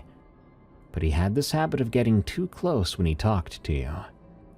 Not aggressive, just half a step inside your personal space, and he'd maintain eye contact the entire time, barely blinking. Made my skin crawl. Apparently, I fit his victim profile perfectly. Young 20s, living alone in a studio apartment, no family in state. I had just moved to the area for the job. If I had met Dennis on the outside at a bus station or wherever, I would have been exactly the kind of man he targeted. He knew it too. I could tell by the way he looked at me. Not threatening, but interested in me. Like I was a book he wanted to read, or a slice of cheesecake he'd been saving for a good day. 3 months into his sentence, things got stranger. He started to know things he shouldn't know. He had asked how my apartment on the specific street I lived at was working out, and I had never told him where I lived. Why would I do that? He'd even mentioned that he hoped my sister was feeling better after her surgery. My sister lived in Michigan and had just had her appendix out. How could he know that? When I confronted him about it, he just smiled that pleasant smile and said, "People talk, officer. You'd be surprised what you can learn just by listening." But it got more specific. He figured out my sister's name, which was Carol, and he knew that everyone called her Carly. He knew I'd played baseball in high school, even knew my jersey number. He knew my father had died when I was 15, and that I still carried his pocket watch. I never figured out how he knew these things. Other guards swore they never talked to him about me. The inmates in that block claimed Dennis never asked them questions about the guards, and the inmate's mail was monitored. He wasn't getting information from outside. Then comes the night he called me over to his cell during rounds. This was maybe 5 months after he first arrived. "Officer," he said in that smooth voice, "I've been thinking about warmth lately. I should have kept walking, but something made me stop. Human warmth, specifically," he continued. "How it radiates from the core. How you can feel it when you're close to someone, even through clothing. It's really quite remarkable." He stood up and moved over to the bars. Not in a threatening way, just standing there. "I imagine your apartment gets cold in the winter. Those old buildings on your street, the heating's not very great there. 3rd floor, corner unit too. The wind must come right through those windows." My blood went cold. I had never told anyone which floor I lived on. "If I ever left here," he said, and his voice got even quieter, "I think I'd want to be somewhere warm. Maybe visit someone who understands loneliness. Someone who comes home to an empty apartment after watching broken people all day. I'd be very gentle. I'd help them understand what it's like to be truly seen from the inside out." He smiled again, that darned normal smile. "But that's just imagination, officer. I'm never leaving here. We both know that." The next day, I practically begged to be moved to a different block. Luckily, I was placed in a minimum security wing. I never talked to Dennis again, but I did see him occasionally whenever I had to pass through D Block. 6 more months after that, he killed his cellmate with a sharpened toothbrush handle. Opened him up like he'd done to his victims on the outside, but messier. They found him sitting on the bunk afterward, hands elbow deep in the man's abdomen, that same pleasant expression on his face. They moved him to solitary after that, then to the psychiatric facility upstate. I heard he died there in 91, killed by another inmate who got tired of Dennis staring at him during meal times. Good riddance. I worked corrections another 8 years after my time with Dennis. I dealt with hundreds of dangerous men, but not a single one got under my skin the way he did. It wasn't what he'd done exactly. I'd guarded other killers before, some arguably worse. It was the way he made you feel like he was always examining you, cataloging your components, imagining what you'd feel like on the inside. The address thing still bothers me. I moved twice before I felt truly safe again. changed my phone number, made sure my sister went by her legal name in any correspondence for a long time. Never did find out how he knew those details. Part of me thinks it's better not knowing. I'm an old man now, and Dennis has been dead over 30 years. But sometimes I still check my locks twice before bed, and I never answer the door after dark. Whoever it is can come back in daylight. It's truly people like Dennis who change your life forever. The counting problem from an inappropriate username I can't say here. 4 years working corrections and you think you've seen everything. You haven't. I was working a second shift at a medium security facility. Not gonna say where. We had this situation in Unit 7 that nobody could explain. It started simple. The count was off. For those who don't know, we count inmates multiple times per shift. Has to match exactly. If it doesn't, everything stops until we can figure out why. That Tuesday, we came up one short. We ran the count again, and again, still short. There was a lockdown, a full search, every cell, every closet, every possible hiding spot. All inmates were accounted for, though. The counts should have been 48. We clearly had 48 men standing in that unit, but the count kept coming up 47. How does that make any sense? We counted them 3 different ways. Had them line up, called names from the roster, went cell by cell, 48 inmates every time. But when we did the standard walking count, where you just walk through and tally heads, someone always got 47. My supervisor thought people were just miscounting. But we had 5 different officers do it. I got 47. The other 4 got 47. Except when we all actually pointed at each man and counted out loud, and then we got 48. The inmates were getting annoyed. They'd been standing in formation for 2 hours at that point.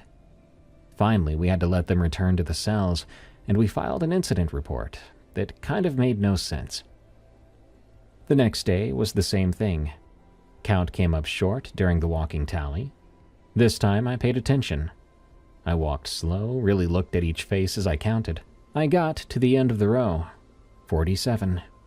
I walked back, counted again, looking at every single man and watched for anyone moving or doubling back, any sort of trick. Nope. 47. The supervisor brought in an admin to observe. The admin had been doing it for 20 years. He did the count himself, and wouldn't you know it, he got 47 as well. We did it again, literally pointing his finger at each inmate as he counted. It came up 48 this time. "Someone's screwing with us," the admin said, but you could tell he wasn't sure about that. By the end of the week, nobody wanted to do counts in Unit 7. It wasn't just the numbers, it was the feeling you got when you walked through. Like someone was walking right behind you, matching your steps. If you turned around, there would be no one there. One of my coworkers swore he saw an extra shadow during an evening count. Said when he hit the lights for the 10 p.m. check, one cell had 3 shadows on the wall, but only 2 occupants. When he looked again, just 2 shadows. The breaking point came that Sunday. I was doing the dawn count moving through the dim unit with my flashlight. It was quiet. Everyone was still sleeping. I was counting, getting that familiar sinking feeling as I neared the end. 45, 46, 47. But this time, as I turned to head back to the desk, I heard someone whisper 48. And I mean it was right in my ear, so close I could feel breathing on my neck. I spun around to an empty corridor, but at the far end, just for a second, I could have sworn I saw someone standing there, average height, average build, wearing our standard orange for the inmates. Then the morning lights kicked on for the wake-up, and it was gone. We transferred everyone out of Unit 7 the following week. Thankfully, we had the space to do that. They put down the official reason as renovations, but the unit's still empty, and there have been no renovations. That admin we had come down to count himself, Well, he never talked about it again. Was this mass psychosis? Inmates playing a stupid game with us that we never caught on to? Let me know what you think. Cell 19. From Guard Dog. Cell 19 was supposedly fine. That's what everyone said when I started to work this max unit. Don't know why they felt the need to tell me that specifically, but they did. My second week, an inmate named Crawford got assigned there. He was a big guy, doing 25 for home invasion. I remember thinking that's a lot of years for home invasion. He was a real tough guy, didn't take crap from nobody. Pun intended. One night in that cell, he was screaming. Full-on terror screaming from a grown man. We rushed in, and Crawford was in the corner, pointing at his toilet. He screamed that something was in his pipes, that something was coming up from the pipes. We checked, but didn't find anything. The water was clear, the pipes were normal. Crawford refused to go back in, though. It took 3 of us to force him back in there. The next morning, the guy had scratches all down his legs. He claims someone grabbed him from the toilet while he was sitting there. Medical said he did it to himself, but Crawford's not flexible enough to make those marks. We moved Crawford 2 days later when he wouldn't stop screaming every night. The next guy, Reeves, was in for armed robbery. 15 years. He lasted 1 week. He said the walls were soft, kept pushing on them and checking them with his hands, and eventually he started to refuse to lean against them. He would only stand and sleep in the exact center of the cell. He started to say that if he touched the walls too long, he would sink into them. We had people check those walls. They were solid concrete, same as every other cell. Well, Reeves would soon break his own hand punching the wall, trying to prove to someone it was solid. When we pulled him out, he was crying, saying his fist had gone through and something inside had tried to keep it. Okay. After that, we had problems keeping anyone in 19 for more than a few days. The toilet thing would happen again, same as the wall thing, and there was new stuff too. Inmates would say their reflection in the metal mirror would be delayed. They would move and their reflection would move a half-second later. Food trays would be empty in the morning even though they hadn't eaten. The bed would be soaking wet despite no water source. Franklin, now he lasted the longest. 3 weeks. He was a quiet guy, but he had killed his brother over inheritance money. He didn't complain once. One morning during check, he was standing at his door perfectly still. "Franklin, you good?" He doesn't respond, doesn't move. I called for backup, thinking it was a medical emergency. We opened up the cell, and Franklin still didn't move. We had to physically turn him around to face us. His eyes were open, but, no one was home. Complete catatonic state. It took us 4 hours to get him to snap out of it. When he did, the first thing he said was, "It showed me what it used to be." We got him talking eventually. He said every night the cell would change.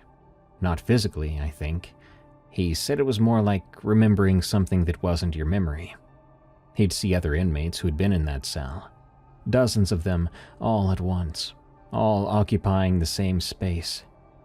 All the fear, rage, despair that had soaked into those walls over decades, playing back simultaneously. The last night, he said he saw the first person who'd ever died in that cell. Said it was an inmate from the 1940s who had been beaten to death. Franklin said he felt every blow, tasted the blood himself, and experienced that man's death.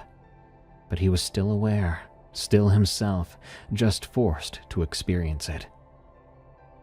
These days, Cell 19 is still open, though the administration tries to keep people out of it if they can.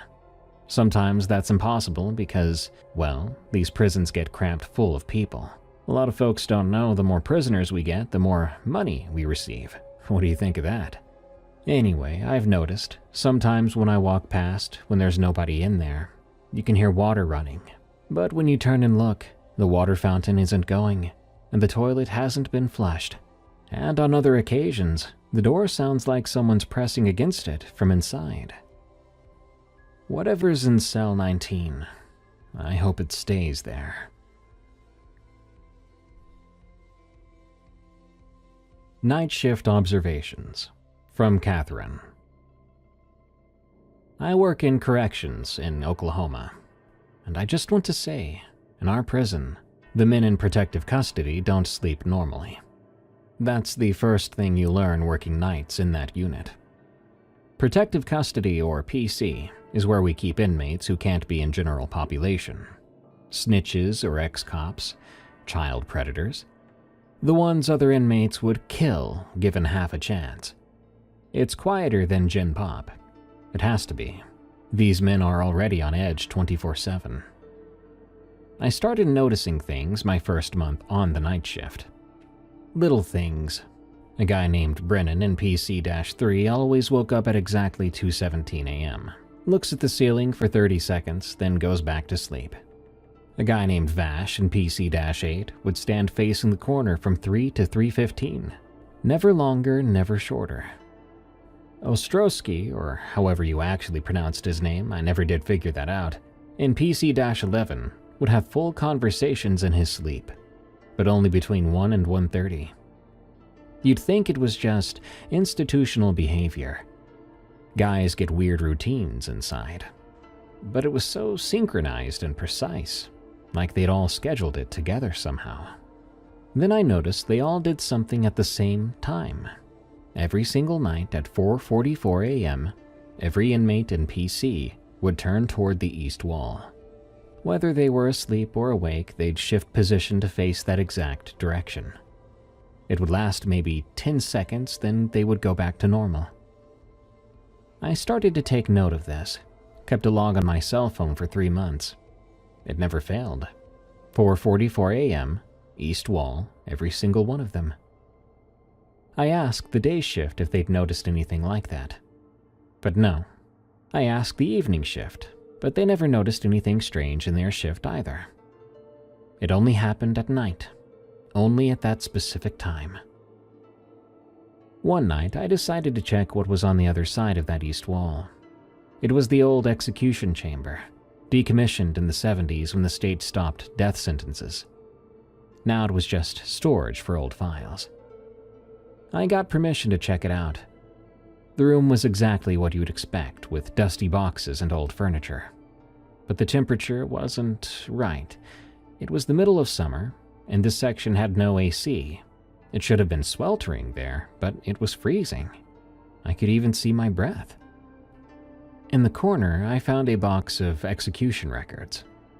And I'm not sure if it was a coincidence or not, but the last execution they had there was in the early 70s for a guy who had committed a triple homicide. The time of death was 4:44 a.m. Now the thing is, as I looked into this file, this supposed killer had claimed innocence right up until the end. He said the real killer was out there still and would kill again. Lo and behold, after his execution, they found evidence he'd been telling the truth. The real killer did confess on his deathbed in 1989. By then, that innocent man had been dead for 18 years. The night after that, I watched the inmates at 4:44. This time I noticed something else. Their lips were moving. They were saying something under their breath. It was extremely hard to hear. And to this day, when I tell people this story, I remind them that I might have misheard. But I swear to you, it sounded like, "I didn't do it. I didn't do it." Well, that's really my story. Maybe it's nothing. Maybe it's a religious thing, and I'm just making more out of it than I should. But who knows? Maybe someone who was wronged never left, and he influences that prison still to this day in his own way. This was a pretty fun episode, though I'll be honest with you guys. The non-paranormal stories in this one hit pretty hard, at least for me. I've always personally preferred paranormal stories for a reason. Scary stories about just people often leave me feeling uncomfortable and just sad. Good night. Thanks for tuning in to another episode of Tales from the Break Room. I've been your host, Darkness Prevails. Follow me on X at Darkness Prevails, and find my adult comedy podcast, Night Watchers, on Spotify, Apple Podcasts, or on YouTube. Do you have a scary work story of your own? Send it to me at eeriecast.com/submit. I would love to feature it on the show. Until next time, everyone, it's time for me to clock out, but I'll be back again real soon.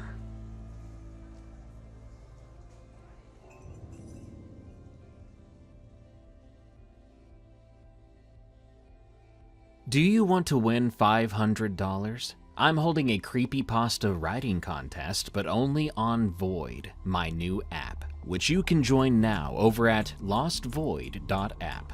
It works on any browser.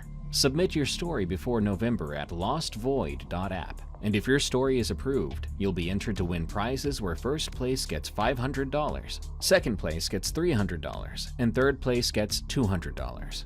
And the stories can't be true stories. If you'd rather just read some new creepypasta, go to lostvoid.app. I've posted several of my own sample stories for you to read, to get a feel of the app. And if you sign up now, you'll be notified of our official launch in early November. Let me explain how Void works. When we approve your story, it has 3 days before it dies and is removed from the catalog forever. During that time, readers must engage with the story like permanently unlocking it to their personal vault, upvoting or downvoting, and adding it to their favorites. The most popular stories by the end of November will be the winners, at my discretion, of course. Writers get to compete, readers get to engage with cool, scary stories. It's a win-win. Just go to lostvoid.app. Coming to Android and Apple devices soon. Stories won't begin publishing until late October or early November. Rules subject to change. Winners must have PayPal to accept their prize. Anyway, I'm back to give you nearly 2 more hours of Alone in the Woods goodness, featuring, of course, AI Darkness, which helps me out when my back is flaring up. If you like what you hear, follow and rate Alone in the Woods on Spotify and Apple Podcasts, and subscribe to Darkness Prevails here on YouTube. And if you have an outdoors-related scary story that you want narrated on Alone in the Woods, send it to us at darkstories.org. Thank you. Now let's begin. The Thing That Gargled, from JMN 484. Here is some background about me. I live in the south of the Appalachian Mountains and have always loved nature, and I study animals 24/7. I also have never been one to jump to conclusions like a cryptid when I see something odd. But when this happened, I just straight up don't know what this was. Now let's get on with the story. Also, there was no one else walking that day. One day, my dad and I decided to go walking near a lake. As we were walking, I decided to go to a little small trail that goes off-trail to look at the river. As I mentioned, I love animals and wanted to see some fish. Well, we walked for about 30 minutes up deep in the mountains. We finally decided to turn around. As we were walking back, I decided to go about 30 feet away from my dad. As I bend over to look at a plant, coming from around 5 feet behind me in the thick woods, this ungodly noise erupted. Like I said, I have studied animals and heard almost every animal. But this thing, it wasn't normal. It was somewhere between a gargle, scream, growl, and a howl. Then, as I was walking back, I heard the leaves crunching where the sound came from. I never saw something, but what happened next made my blood run cold. Right on that smaller trail where I had looked at the river, laying across the trail, there was a dead deer that wasn't there before. I also know it was recent because it was still warm, with a huge cut on its neck that looked like something had quite literally ripped it open with its nails. Also, the blood was still gushing. Something even more odd was that the hair on its abdomen had been ripped off seemingly in a perfect square. As we were walking back, I turned my head to look back at the area, and the trees there were moving. Not the limbs, the trees. I booked it out of there. I still don't know what that thing was. But whatever it was, I don't think it was normal. I'm not sure why it killed the deer for food, even though it was untouched, or if it was a warning for me to leave. By the time I got in my car, I was shaking, and well, let's just say that I had to change my clothes. And I have never felt this kind of fear. It scared me so much that the fear was almost painful. I even had weapons in my bag, but even with that, I still just didn't feel safe. Sometimes I wonder what would have happened if I stayed. Would I have seen it, and would I still be here? I don't know, but I'm not going back to find out. While typing this, my hands have been shaking the entire time.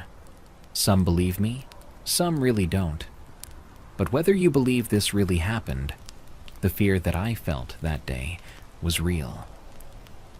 The only thing I have noticed when I looked on Google Maps when I looked at it was that my cousin had seen Bigfoot only 5 miles away from that place. I still know the coordinates where it happened. I just now remembered that, about 10 feet, there were some, what I think were remains, like some ripped clothes and a belt, which I had actually grabbed and still have.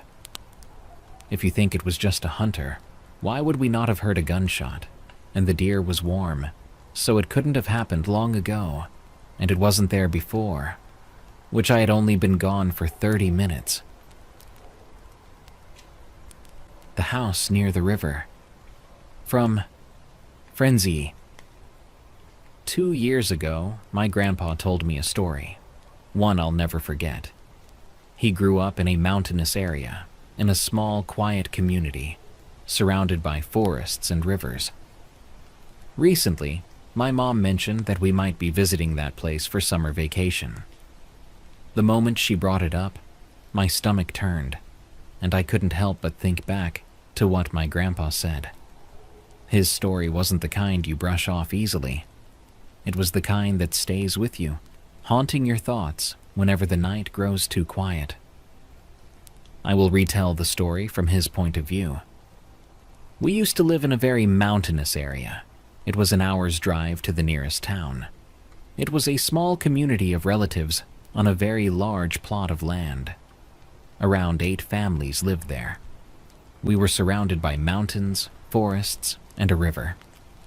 To get to the nearest town, we needed to cross a 31-foot hanging bridge across the river.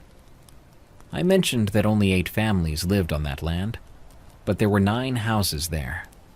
The 9th house sat on the edge of the land, just a couple of feet away from the river. It was small, raised 6 feet above the ground since the surrounding land was muddy. The house was built out of wood and supported by 4 large pole-like logs as its foundation. A ladder, not stairs, led up to its door. It looked more like a cabin than a house, with a tin roof that gleamed faintly under the sun. Behind the house stood a large acacia tree, or to be exact, an acacia confusa. It was about 10 meters tall. This house wasn't part of the circle of homes shared by our relatives. No one lived in that house because of the paranormal events that were said to happen there. The story goes that the owner of the house wasn't related to us, but was a stranger who died under the acacia tree, attacked by a wild hog. Or so I was told. I was around 19 years old when I decided to sleep in that house. I never believed it was haunted. I always thought those tales were just made-up stories to keep kids away from the river. But almost every night, people said they could see a silhouette of a man walking around the house. That night, I had an argument with my parents, and after they scolded me, I decided to sleep in that house to cool off. I arrived at the house around 6 p.m. The sun was already setting, and with the mountains surrounding us, the darkness was creeping in quickly. From the house to the cluster of houses where my relatives lived was about 40 meters, with no light along the way. The house didn't have electricity, so I used a candle. I got onto the bed at around 7 p.m., trying to sleep early. But I woke up to a knock at the door. I thought it was my parents coming to get me, or maybe to apologize. But when I opened the door, there was no one there. I called out, "Hello?" But no one answered. I didn't even see any fresh footprints on the muddy ground in front of the door. Mind you, there were no stairs, just a ladder, so it would have been impossible for someone to knock on the door and climb down the ladder without leaving prints. I shut the door and went back to bed, frustrated, but then I heard the knock again. I opened the door immediately, thinking it was a prank, but again, no one was there. This time I waited near the door, holding the knob, ready to catch whoever was knocking. Not even 5 seconds passed before the knock came again. I yanked the door open instantly, but still, there was no one. I looked around and suddenly felt a gust of wind blowing through the trees, rustling the leaves and wrapping me in a cold breeze. The chill wasn't just physical. It made me shiver and gave me the eerie sensation of being watched. I quickly closed and locked the door, climbed back into bed, and wrapped myself in the blanket. After a few minutes of uneasy silence, I heard it. Laughter. It started faint, like a whisper, circling the house. At first, it sounded soft, almost playful, but as it grew louder, it turned deeper, more sinister. It was the kind of laugh that crawls into your ears and makes your skin crawl. My heart pounded, and my breath came in short, shaky gasps. Just as the laughter faded, a new sound emerged, a gurgling wet and unnatural, as if something was struggling to breathe. The sound moved outside the house, slow and deliberate, and each moment felt heavier than the last. I couldn't take it anymore. I decided I needed to leave, to run back to the safety of my family's homes. I grabbed the candle, unlocked the door, and swung it open. But as soon as I stepped out, I froze. There it was. A figure stood at the bottom of the ladder, half hidden in the shadows. It was tall, unnaturally so, its limbs too long and thin, like they'd been stretched. Its head tilted unnaturally to the side, as if its neck was struggling to support it. The faint flicker of the candle caught its face, or what should have been its face. Instead, it was smooth and featureless, pale and glistening like wet clay. For a moment, I stood there frozen in horror, unable to move or breathe. Then suddenly, the flame of my candle was snuffed out. Darkness swallowed the world. I stumbled backward into the house, slamming the door shut and locking it. My hands were shaking so badly I could barely hold the lock in place. Then I heard it, the creak of the ladder outside.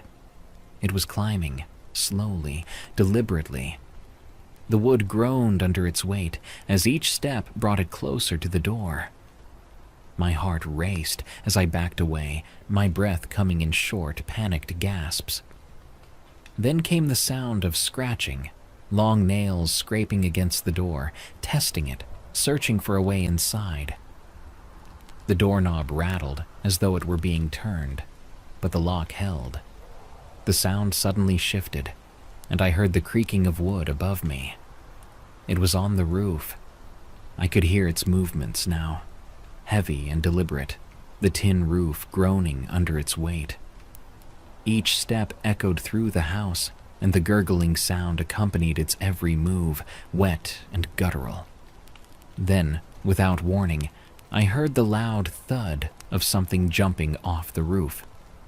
The impact shook the house, and the sudden silence that followed was worse than the noise itself.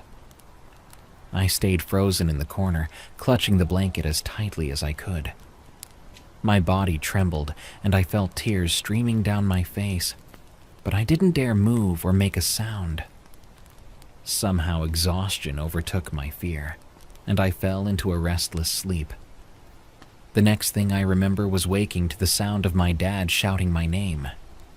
It was morning, and I was safe. I ran to the door, opened it, and hugged him tightly. I never told him what I'd seen or heard that night. My grandpa was visibly shaken while telling his story. At that time, I can clearly see and feel the primal fear of my grandpa. Whatever that thing was, whatever was lurking around that house, I hope it's gone now. I hope it died a long time ago. And most of all, I hope I don't experience the kind of horror my grandpa went through. Watcher. From Alara 678. I've always believed that true silence doesn't exist. Even deep in the mountains, there's always something. The rustling of leaves, the chirping of crickets, the distant hoot of an owl. But that night I learned what real silence is, and I never want to experience it again. It was late October, the time of year when the forests grow deathly still, when the air carries that crisp bite of decay. I had taken a weekend off to hike a lesser-known trail deep in the mountains. It was an old logging road, long abandoned, cutting through dense ancient woods. There were no designated campsites, no signs of civilization. That was the appeal. Pure isolation. The hike up was uneventful. The deeper I went, the less the world seemed to exist. The sun was already low when I found a small clearing to set up camp. There was something odd about the place. Too quiet, too still. But I brushed it off. Maybe I was just tired. As the fire crackled and the first stars peeked through the canopy, I sat back, breathing in the cold mountain air. And then I heard it. Footsteps. Not the skittering of an animal, not the shuffle of wind through leaves. No, these were deliberate, slow, measured, calculated. I froze. My heart slammed against my ribs as I grabbed my flashlight and swept it across the tree line. Nothing, just endless gnarled trees stretching into the blackness. The shadows seemed more eerie in the silence. "Hello," I called out, my voice thin in the night. No response. I forced a laugh at myself and shook it off. Of course, who was I kidding? I was alone. I had to be. Maybe it was just the sound of settling branches, or an animal moving through the brush. Something. Anything. But something gnawed at me. The footsteps hadn't been coming from the forest. They had come from the trail. The one I had just walked to get to my campsite. I tried to ignore the unease curling in my stomach and turned in for the night. I zipped myself into my sleeping bag, listening to the sounds of the fire dying out. Unease settled like a suffocating blanket over me, like I was being watched. And then, at some point, I woke up. It wasn't the cold that roused me. It was something else. Silence. Not a single sound, no wind, no insects, no distant owls. It was as if the forest itself was holding its breath. Then I heard it again. Crunch. A single deliberate footstep. Crunch. Again. Crunch. I barely breathed. The thin fabric of my tent separated me from whatever was out there. My mind raced. Was it a bear? A person? Crunch. Closer this time. I reached for my flashlight with trembling fingers. My pulse pounded in my ears. Then I saw it. A shadow. Tall, unmoving. The shape of a person standing just beyond my tent. The fire had died down to embers, but in the faint glow, I could see the silhouette. Was it a person? It looked like one, but it was so wrong. Too tall, too thin, too unmoving, too disturbing. It wasn't doing anything. Just standing there. Watching. I don't know how long I stayed frozen, staring at that unmoving figure. My body locked in terror. Then, the shadow moved. Not forward, not backward. Just shifted. like it was adjusting its stance, like it was getting more comfortable. And then, slowly, it stepped away, retreating into the forest. I stayed awake until dawn, gripping my knife with white-knuckled hands, waiting for the footsteps to return. They never did. When the first light of morning seeped through the trees, I scrambled out of my tent, heart hammering. There was no sign of anything unusual, no footprints, no broken branches. Nothing. I wanted to believe it had been a dream, a trick of the mind. But as I packed up to leave, something caught my eye. Carved into the tree beside my tent, deep and jagged, were 3 words: "See you soon." Something calls out to me from the woods. From Anonymous. I've lived near Blackwood Creek my entire life. Growing up in a small rural town tucked away in the Appalachian foothills, it wasn't unusual for people to share ghost stories, eerie legends, and warnings about the woods. Most locals, including me, brushed them off as folklore, just the product of imaginations run wild. It was easy to dismiss strange sounds as wildlife, easy to laugh away feelings of being watched as paranoia. But everything changed in the early summer of 2019.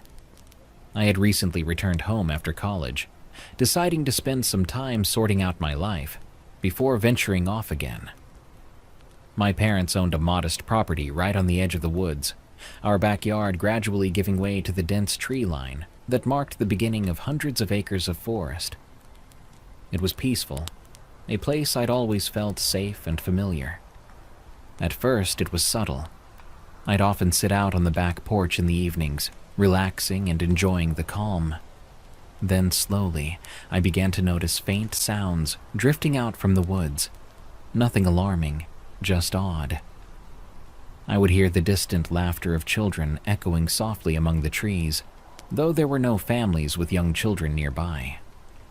Sometimes, late at night, I'd hear what sounded like someone softly calling my name, the voice barely audible and almost lost beneath the rustling leaves. Initially, I shrugged it off, attributing it to my imagination or the way the wind carried distant voices. But the occurrences became more frequent, more vivid. One evening, I was taking the trash out to the cans behind the house when I distinctly heard my mother's voice calling to me urgently from the woods. Confused, I stood up and listened carefully. The call repeated itself, louder and clearer. The problem was, my mother was at work, miles away in town. A cold chill ran down my spine as I stared into the dense foliage.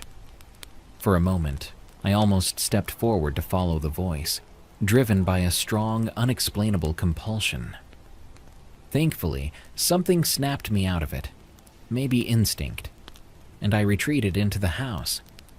That night, I mentioned it casually to my parents, expecting them to brush it off as nonsense. To my surprise, their faces turned solemn, exchanging uneasy glances before dismissing the conversation quickly, urging me not to wander near the woods after dark. The uneasiness in their reactions lingered in my mind, planting a seed of doubt and suspicion.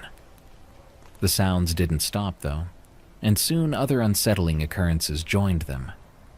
Sometimes, late at night, I'd awaken to a tapping noise against my bedroom window, only to find nothing there when I looked out. Occasionally, I'd catch glimpses of shadows moving just at the edge of the tree line, indistinct figures slipping quickly from sight. I tried to rationalize it. Wildlife, shadows playing tricks on my eyes. But something deep down told me there was more to it. One evening, after weeks of these strange occurrences, I decided to explore the area behind the house. Curiosity and frustration pushed me toward confronting whatever was happening. With a flashlight and my dog, Sadie, at my side, I stepped into the woods just as the sun dipped below the horizon, casting an eerie gloom over everything. The forest felt different as soon as we crossed into it. The air felt heavier, quieter, as though the woods themselves were holding their breath. Sadie, usually fearless, hesitated by my side, whining softly. My pulse quickened as we moved deeper in, flashlight cutting weakly through the encroaching darkness. We hadn't gone far when I heard it again. My mother's voice, clear as day, calling my name, now from somewhere deeper within the forest. Sadie growled softly, pressing closer to my leg. I felt frozen, torn between the urge to follow the voice and the primal instinct screaming at me to leave immediately. Taking a deep breath, I called out, asking who was there. The woods replied with silence. Then, suddenly, Sadie bolted back toward the house, barking frantically. Heart pounding, I turned to follow her, my flashlight catching one brief, terrifying glimpse of something standing partially obscured behind a large tree. I couldn't make out details, only that it was tall, dark, and unmistakably watching me. I stumbled back into the yard, breathless and trembling, not daring to look back until I was safely inside the house with doors locked tight behind me.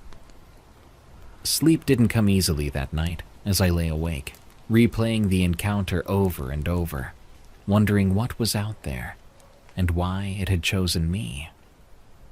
As dawn finally approached, exhaustion overcoming fear, I decided one thing. I had to find out what was happening. Ignoring it wasn't an option anymore. Whatever was in those woods had my attention, and I was already deeply involved in something far beyond my understanding. In the days following that unsettling night, my sense of normalcy began to fray at the edges. I tried to dismiss the whispers in the forest as nothing more than a figment of my imagination, a trick played by the wind or animals. But no rationalization could ease the nagging feeling deep in my gut. Something wasn't right in those woods, and no amount of denial could shake the unease that now accompanied every glance out my window. Determined to reclaim a shred of sanity, I spent the next several days deliberately avoiding the area where I first heard the voices. But even as I kept my distance, the forest seemed to pull at me, beckoning silently from beyond the tree line. I found myself constantly distracted, stealing glances toward the woods, half expecting to see figures moving just out of view. Sleep became elusive, and when it came, it brought dreams that left me waking drenched in cold sweat, visions of shadowy figures whispering my name from the dark. After nearly a week of this mental torment, I knew I had to confront whatever lay hidden in those woods, or risk losing my grip entirely. Gathering my courage, I dressed warmly, grabbed a flashlight and a pocket knife, and stepped out onto my porch at twilight. The air was crisp, heavy with the scent of damp earth and fallen leaves. Each breath I took felt heavier than the last as I moved slowly toward the edge of the forest. I hesitated just outside the boundary where my yard met the wild. From this vantage point, the trees loomed tall and imposing, branches stretching skyward like skeletal hands grasping at the fading daylight. Shivers ran down my spine, and a quiet part of me begged to turn back, to lock my doors and never look outside again. But another, more stubborn voice pushed me forward, determined to face whatever waited among the shadows. Stepping into the woods felt like passing through an invisible barrier. The silence was immediate and unsettling, broken only by the distant calls of birds settling down for the night. My flashlight beam cut a narrow swath through the gathering darkness as I moved cautiously forward, the forest floor crunching softly beneath my feet. The deeper I went, the more oppressive the atmosphere became, as though the forest itself resented my intrusion. Soon enough, I found myself at the spot where I'd first heard the whispers. My pulse quickened as memories flooded back, and instinctively, I shone my flashlight around the surrounding area, scanning every shadow and bush. Nothing moved, No voices drifted on the breeze. It was simply still. Part of me felt relief, but another part felt a strange disappointment, as though I had secretly hoped for some validation of my fears. Just as I considered turning back, a subtle sound caught my ear. It was faint, barely audible, but unmistakable, the gentle rustle of footsteps over fallen leaves. I froze, ears straining in the near darkness. Silence. Then, slowly, the footsteps resumed, moving steadily closer. "Who's there?" My voice quivered despite my efforts to sound firm. I swung my flashlight wildly, catching only empty trees and shifting shadows. The footsteps stopped abruptly, replaced by a hushed giggle, soft, childlike, and terribly out of place. My blood ran cold, and my hands shook as I struggled to hold the flashlight steady. "This isn't funny," I managed to say, though even to my ears the words sounded hollow and frightened. "Come find us," a voice whispered, drifting through the trees from no clear direction. It was the same eerie whisper I'd heard that first night, only this time unmistakably closer. Panic surged through my chest, yet I felt an inexplicable pull forward, compelled to follow the sound. As though in a trance, I moved deeper into the woods, my flashlight beam trembling, illuminating only small sections of the path ahead. Each step felt heavier, more difficult, as if the forest were trying to hold me back, or perhaps draw me further in. I couldn't be sure which. Then the whispering ceased. A heavy silence followed, and I stopped in my tracks, heart hammering painfully in my chest. I was surrounded by trees dense and foreboding, each identical to the next, leaving me disoriented and unsure of the direction I'd come from. Panic rose sharply within me as I spun in place, searching desperately for some familiar landmark. A branch snapped loudly behind me, and I spun around, heart nearly stopping. My flashlight beam caught a fleeting glimpse of movement, something pale and quick darting between the trees. My pulse raced as adrenaline flooded my system, urging me to run, yet fear rooted me to the spot. "Who are you?" I shouted, my voice echoing weakly through the oppressive silence. Only the wind replied, sighing mournfully through the branches. Then came another voice, soft, faint, but crystal clear. "We're lost. Help us." I stood there, shaking, unable to move or even breathe properly. Every instinct screamed at me to flee, yet a strange sadness washed over me at those words, tugging at some deeper, inexplicable sense of compassion. I opened my mouth to reply, but the words died in my throat as a sudden, chilling realization struck me. This wasn't just my imagination playing tricks on me. Whatever was speaking, whatever was lurking in these woods, was very real, and it knew exactly where I was. Gathering the last shred of my courage, I turned abruptly and sprinted back the way I'd come, branches whipping at my face and arms as I stumbled blindly through the dark. Behind me, a chorus of whispers rose, urgent and sorrowful, blending with my own frantic breathing as I ran faster than I ever thought possible. When at last I burst free from the tree line, collapsing onto my front lawn, gasping for breath, I looked back into the woods, expecting to see shadows emerging to drag me back. But nothing followed me. Only silence and darkness remained, as though the forest itself was waiting patiently for my inevitable return. As days turned into weeks, the voices in the woods began to dominate every waking thought I had. Each evening, as the sun dipped below the horizon, I found myself instinctively drawn toward the forest edge, my ears straining, desperate to catch even a faint whisper, a small clue to help me understand what was happening. My normal routine had completely unraveled. Work and sleep became mere distractions from my fixation with the voices. By this point, I'd invested in more sophisticated equipment.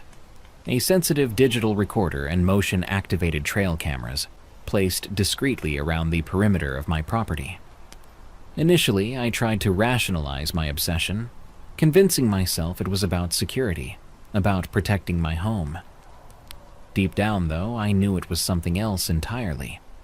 It had become personal, an unshakable curiosity, an obsession I couldn't let go.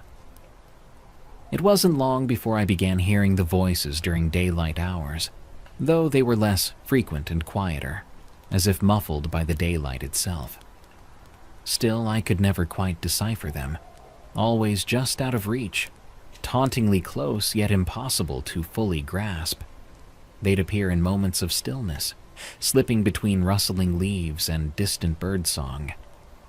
I would freeze in my tracks, holding my breath, hoping to finally unravel the mystery.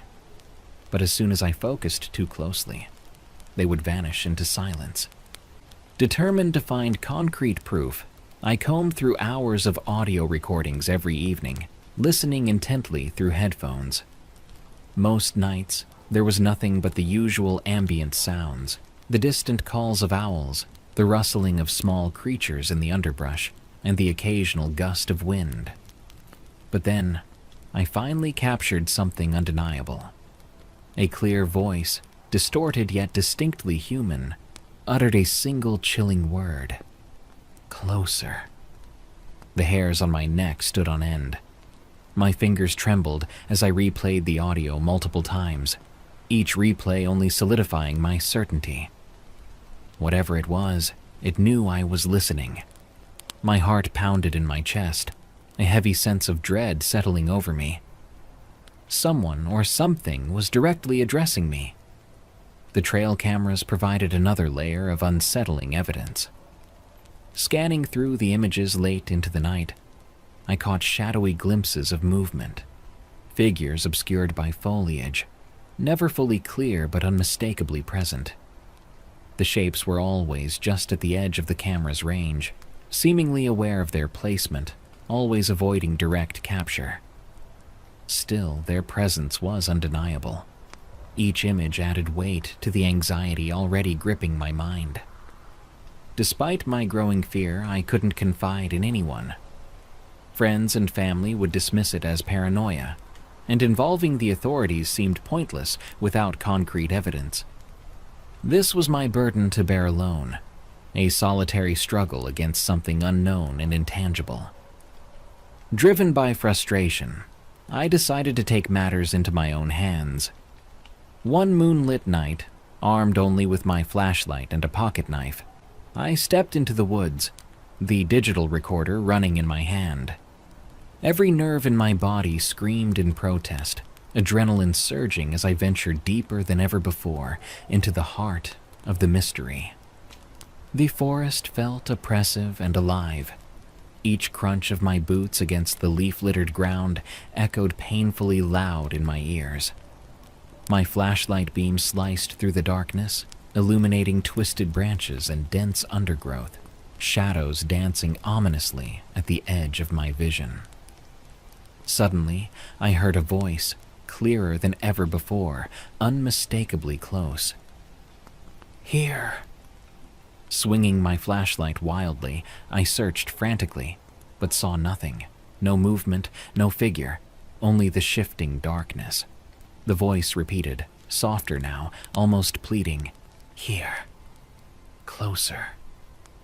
Something compelled me forward, against my better judgment, as if invisible strings pulled me deeper into the woods.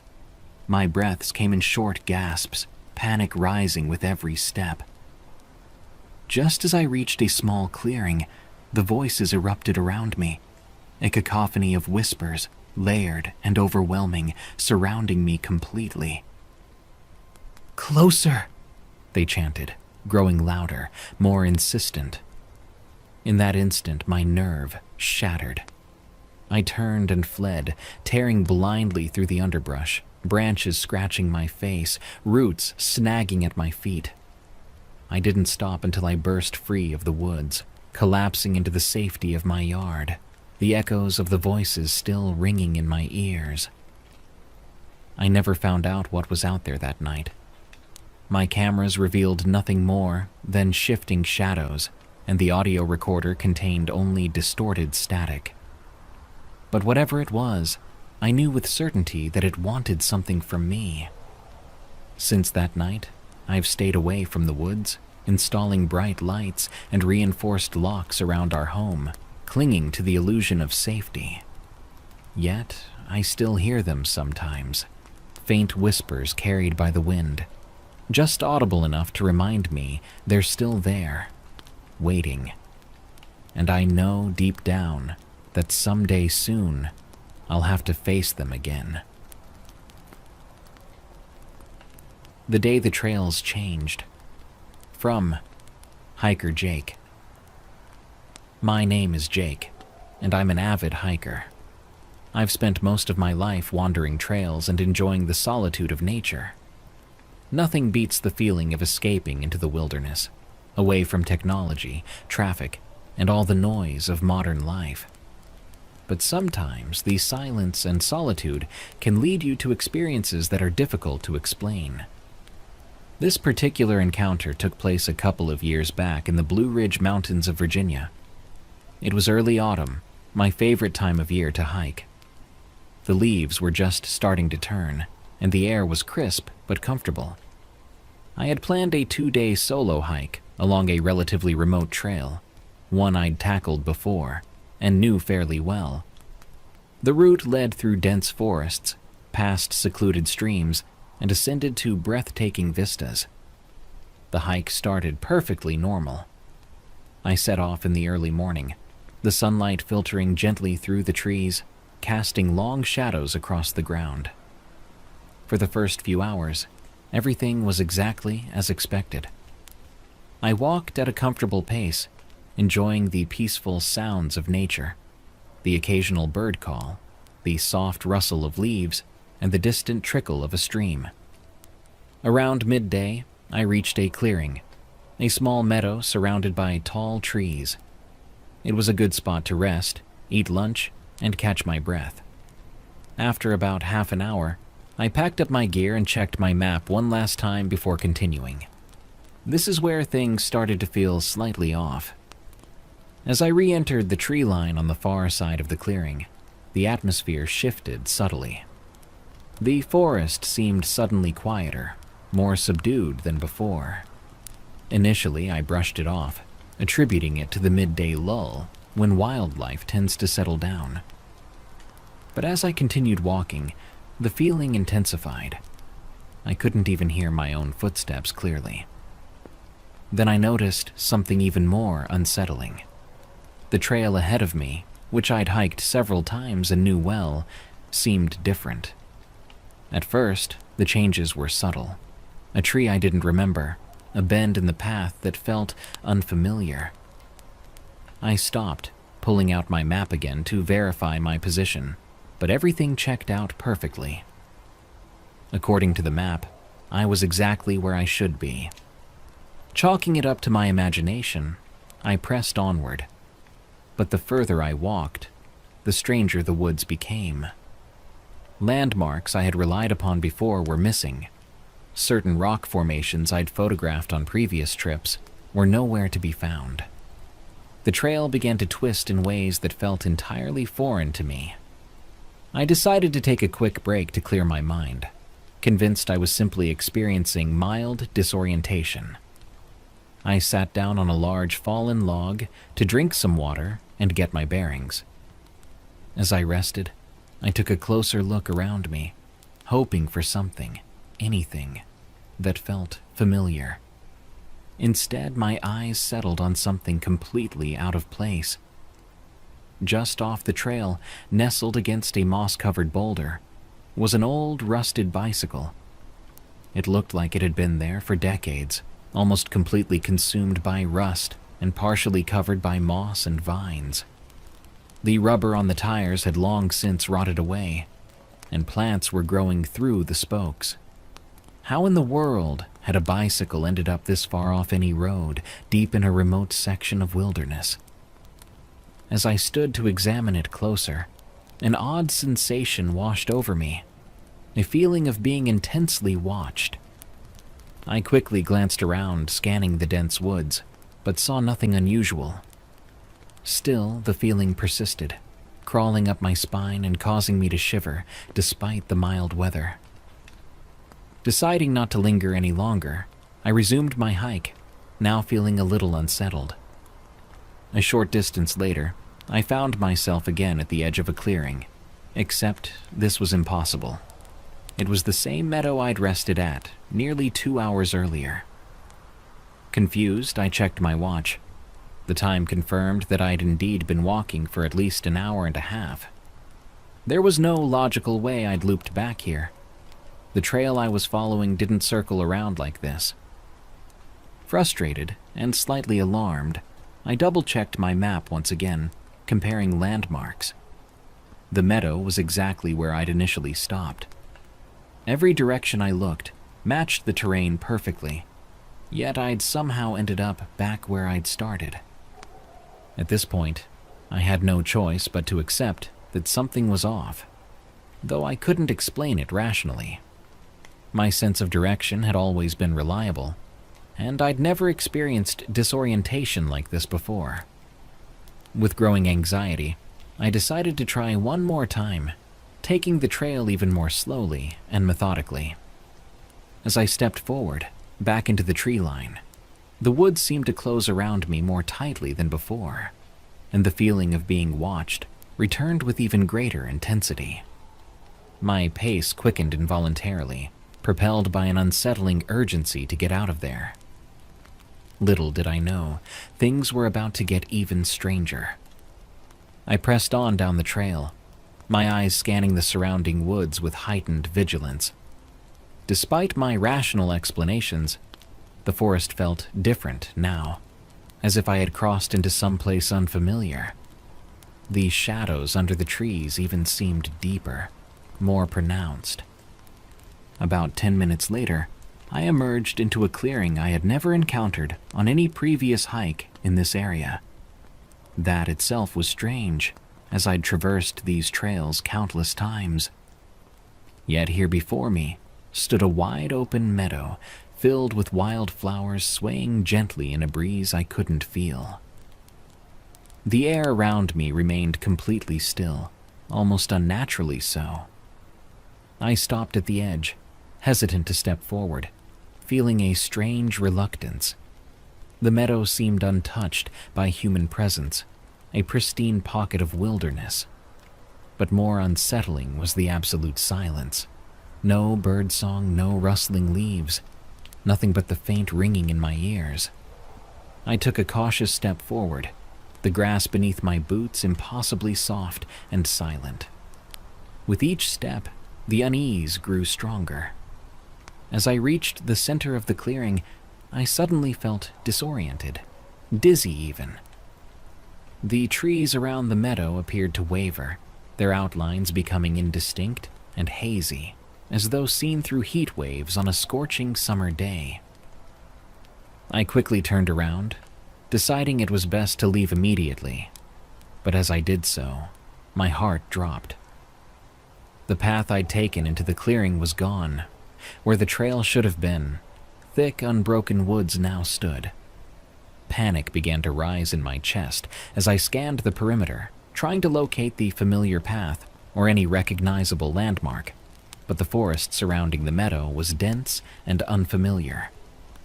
I circled the clearing twice, disbelief giving way to genuine fear. Each pass around revealed only endless trees and underbrush, impenetrable and silent. It was as if the woods had closed in, sealing me inside this surreal pocket of wilderness. My breathing quickened, anxiety building as I fought the urge to shout out, knowing no one was likely nearby to hear. Finally, out of desperation, I chose a direction and plunged into the trees. Branches clawed at my arms and face, and thorns tore at my clothing, but I pushed forward stubbornly, refusing to stop. Minutes stretched on endlessly as I forced my way through thick brush, panic driving me blindly. Suddenly, I stumbled onto another narrow trail, and relief flooded my body. This trail looked different, but was clearly marked and familiar. I followed it eagerly, desperate to leave the bizarre meadow far behind. After a short distance, I recognized my surroundings again. The comforting presence of familiar landmarks calmed my racing mind. I slowed my pace, still shaken but grateful to be back on familiar ground. As I emerged from the forest and into the parking area where my car waited, I noticed how late it had gotten. According to my watch, nearly 2 extra hours had passed since I'd entered that strange clearing, even though it had felt like mere minutes. That night, safely back at home, sleep was elusive. Each time I closed my eyes, the surreal image of the silent meadow returned vividly.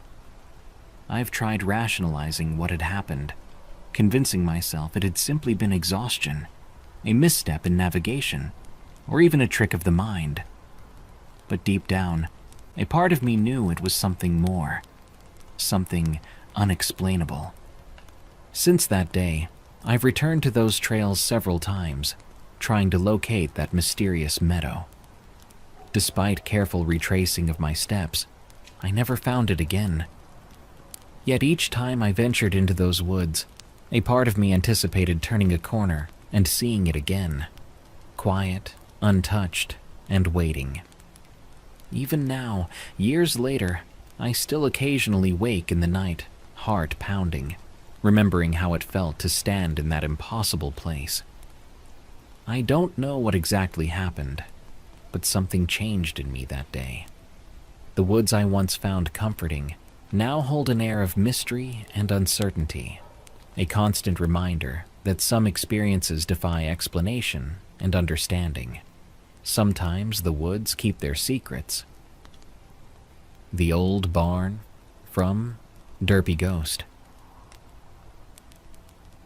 A few years had passed since the Hatman encounters, and we were getting nice and settled in our little farmhouse. Me and my father were up playing some card games.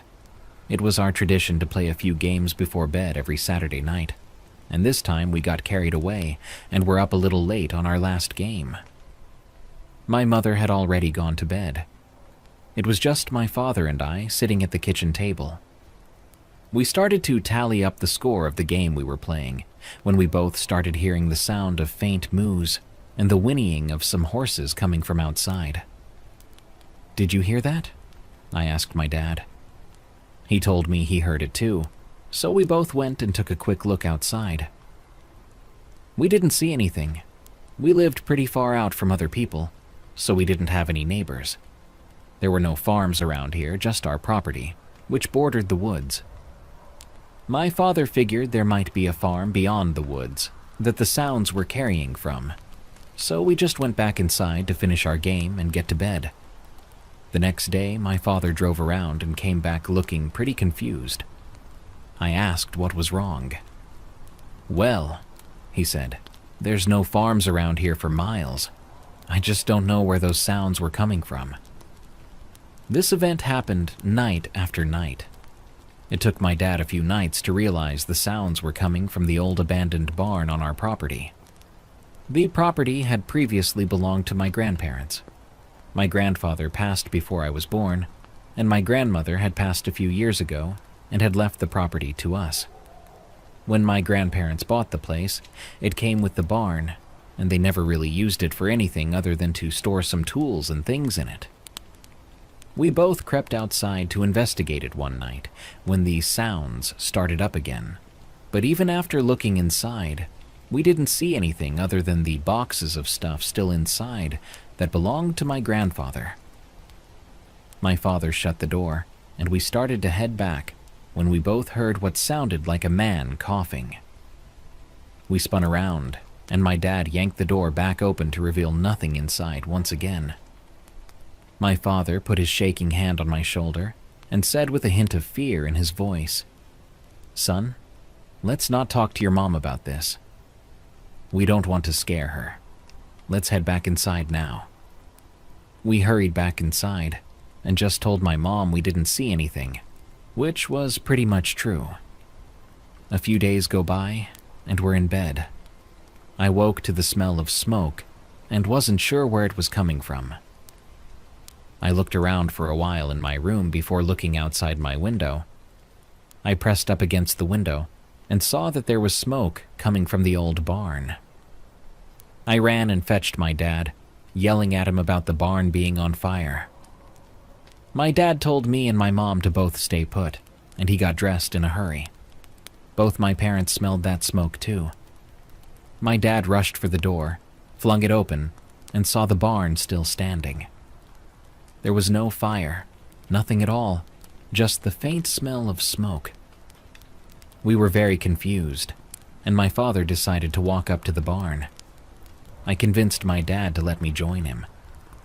As we approached it, I started feeling this oppressive feeling of dread. I stopped and pleaded with my dad that we should turn back. "I don't feel right, Dad," I said to him, tugging on his shirt. He replied, "I have to make sure there really is no fire over at that barn. I don't want anything spreading if there is." "Okay," I said, reluctantly. We got a little closer and started hearing what sounded like screaming farm animals all around us. The sounds were horrible and froze us in our tracks. When we came to our senses, we retreated immediately back into the house. My mom was standing in the doorway and held open the door as we ran inside. She told us she heard the screaming too. We were all just shaken up about it, and none of us got any sleep that night. After a few days, my dad found out from some of the local farmers that prior to my grandparents buying this property, there was a barn built a long time ago, and the current farmer who owned it at that time lived alone and was a drunk. One night, he was feeding his livestock and passed out drunk with a lit cigarette and set the barn on fire. He and all those animals sadly perished in the fire. The next people to own it built a new barn over where the old one used to be, and years after they up and moved real fast for some reason, and then my grandparents bought the property. The sounds of those ghostly farm animals became a normal thing for us while we continued to live there. We just learned to tune them out.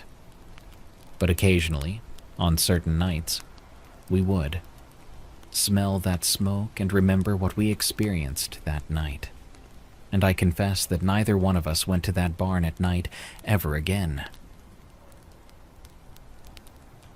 The Thing in the Woods Behind My Childhood Home, from CKY2K. When I was a kid, my family lived in a small town in Pennsylvania.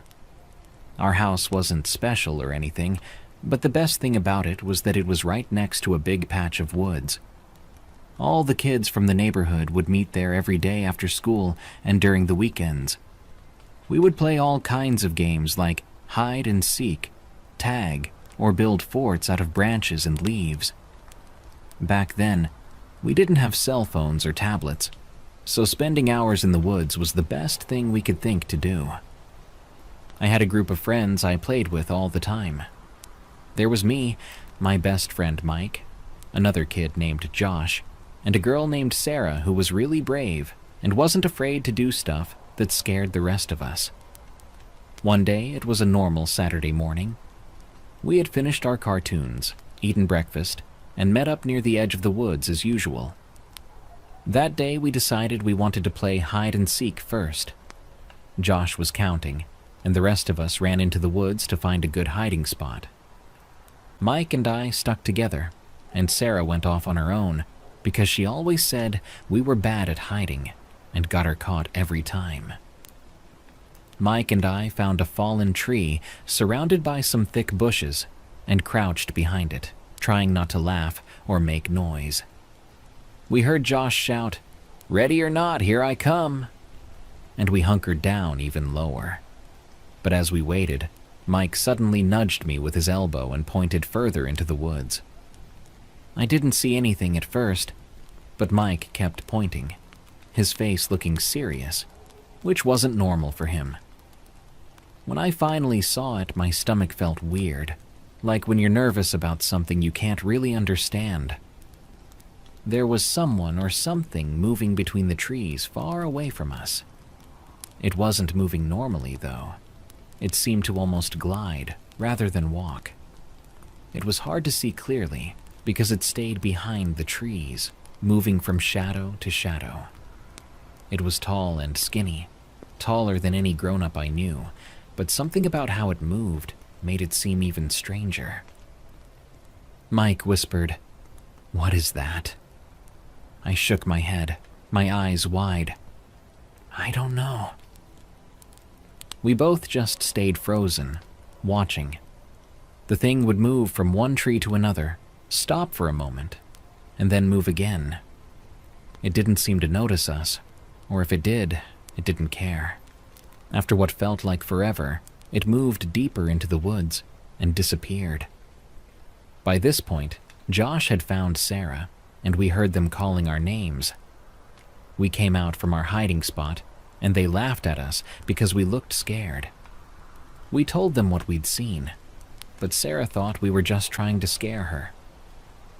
Josh wasn't sure, but didn't want to sound afraid, so he agreed with Sarah. After that, none of us wanted to play hide and seek anymore. We decided to build a fort instead, something that felt safe and would keep our minds busy. As we gathered branches and stacked them, I kept looking around, expecting to see that strange figure again. But there was nothing. Still, I felt uneasy the whole day. As we built the fort, we started talking about other scary things.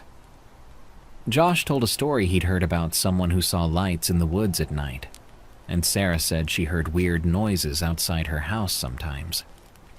Mike and I stayed quiet, listening to their stories but thinking about what we'd seen earlier. Even though we didn't talk about it much more that day, I could tell Mike was still thinking about it too. Once we finished the fort, we sat inside for a while, eating some snacks Sarah had brought and talking about our plans for tomorrow. The longer we stayed there, the more comfortable I started to feel again. It felt safer inside our little fort. Eventually, we started joking and laughing like normal, and it almost felt like nothing strange had happened at all. But eventually, it got late, and we all started to head home. Just before I left the woods, I looked back one last time, and I swear, deep in the trees, I saw it again. It was only there for a second, like a shadow moving, but I knew what I'd seen. That night, I had trouble sleeping. I kept thinking about that strange thing we'd seen. I wondered if it was still there, out in the darkness of the woods. I thought about how it moved, the strange way it glided from tree to tree. The more I thought about it, the more scared I got. The next morning, I met up with my friends again. Mike looked tired, like he hadn't slept either. We didn't say anything about what we'd seen, but I knew he was thinking about it too. Josh and Sarah acted normal, but Mike and I stayed quiet most of the day. We kept playing in the woods, but it felt different somehow, like something had changed. After that day, things weren't quite the same. I still went into the woods, but I was always watching, always feeling like something was there, hiding and watching back. Mike and I talked about it sometimes, but Josh and Sarah mostly forgot about it. Mike moved away the next summer, and I didn't feel like going into the woods alone. Even now, years later, whenever I visit my old hometown and drive by that old house, I look at those woods, and I wonder if that thing is still there. Whatever it was, I never figured out what it could have been, and sometimes I think it's better that way. A few stories from a search and rescue responder. From Ranger D. When I first joined search and rescue, I didn't think much about the things people warned me about. You know, those stories you hear from older rangers and first responders. Strange disappearances, weird noises, things that just don't add up. I chalked it up to stress, exhaustion, and too much time in the woods. but after more than a decade of doing this job, I'll tell you this. Not everything out there has a neat explanation. I've seen and heard things that don't fit into any training manual, but there's a few incidents that stand out more than the rest. I think about them more often than I'd like to admit. This first one was about 4 years ago. I was part of a team based in the Pacific Northwest. Our district covered thousands of acres of forest, mountainous terrain, and a handful of remote campsites popular with the more adventurous types. The call came in just after sunrise. A man in his late 20s had gone missing overnight. His friends said he left their campsite around dusk to get a better look at the stars and never came back. They searched for him themselves until it got too dark, and when he still hadn't returned by morning, they hiked down the mountain and called it in. We assembled a team fast. By 8 a.m., we were loaded up and on the trail. I remember the weather clearly, cool and overcast, not unusual for the time of year. We had 3 teams deployed, one to sweep the trail he was last seen on, one to comb the forest to the north, and a third to follow the ridge line where they believed he might have gone to stargaze. I was assigned to the ridge team. It was me, another veteran named Carl, and a younger guy, Marcus, who was still pretty green. We moved fast, but carefully, calling out the man's name every few minutes and checking for any signs he'd passed through. We found footprints early on, headed west along the ridge. They were consistent with the hiking boots his friends said he was wearing.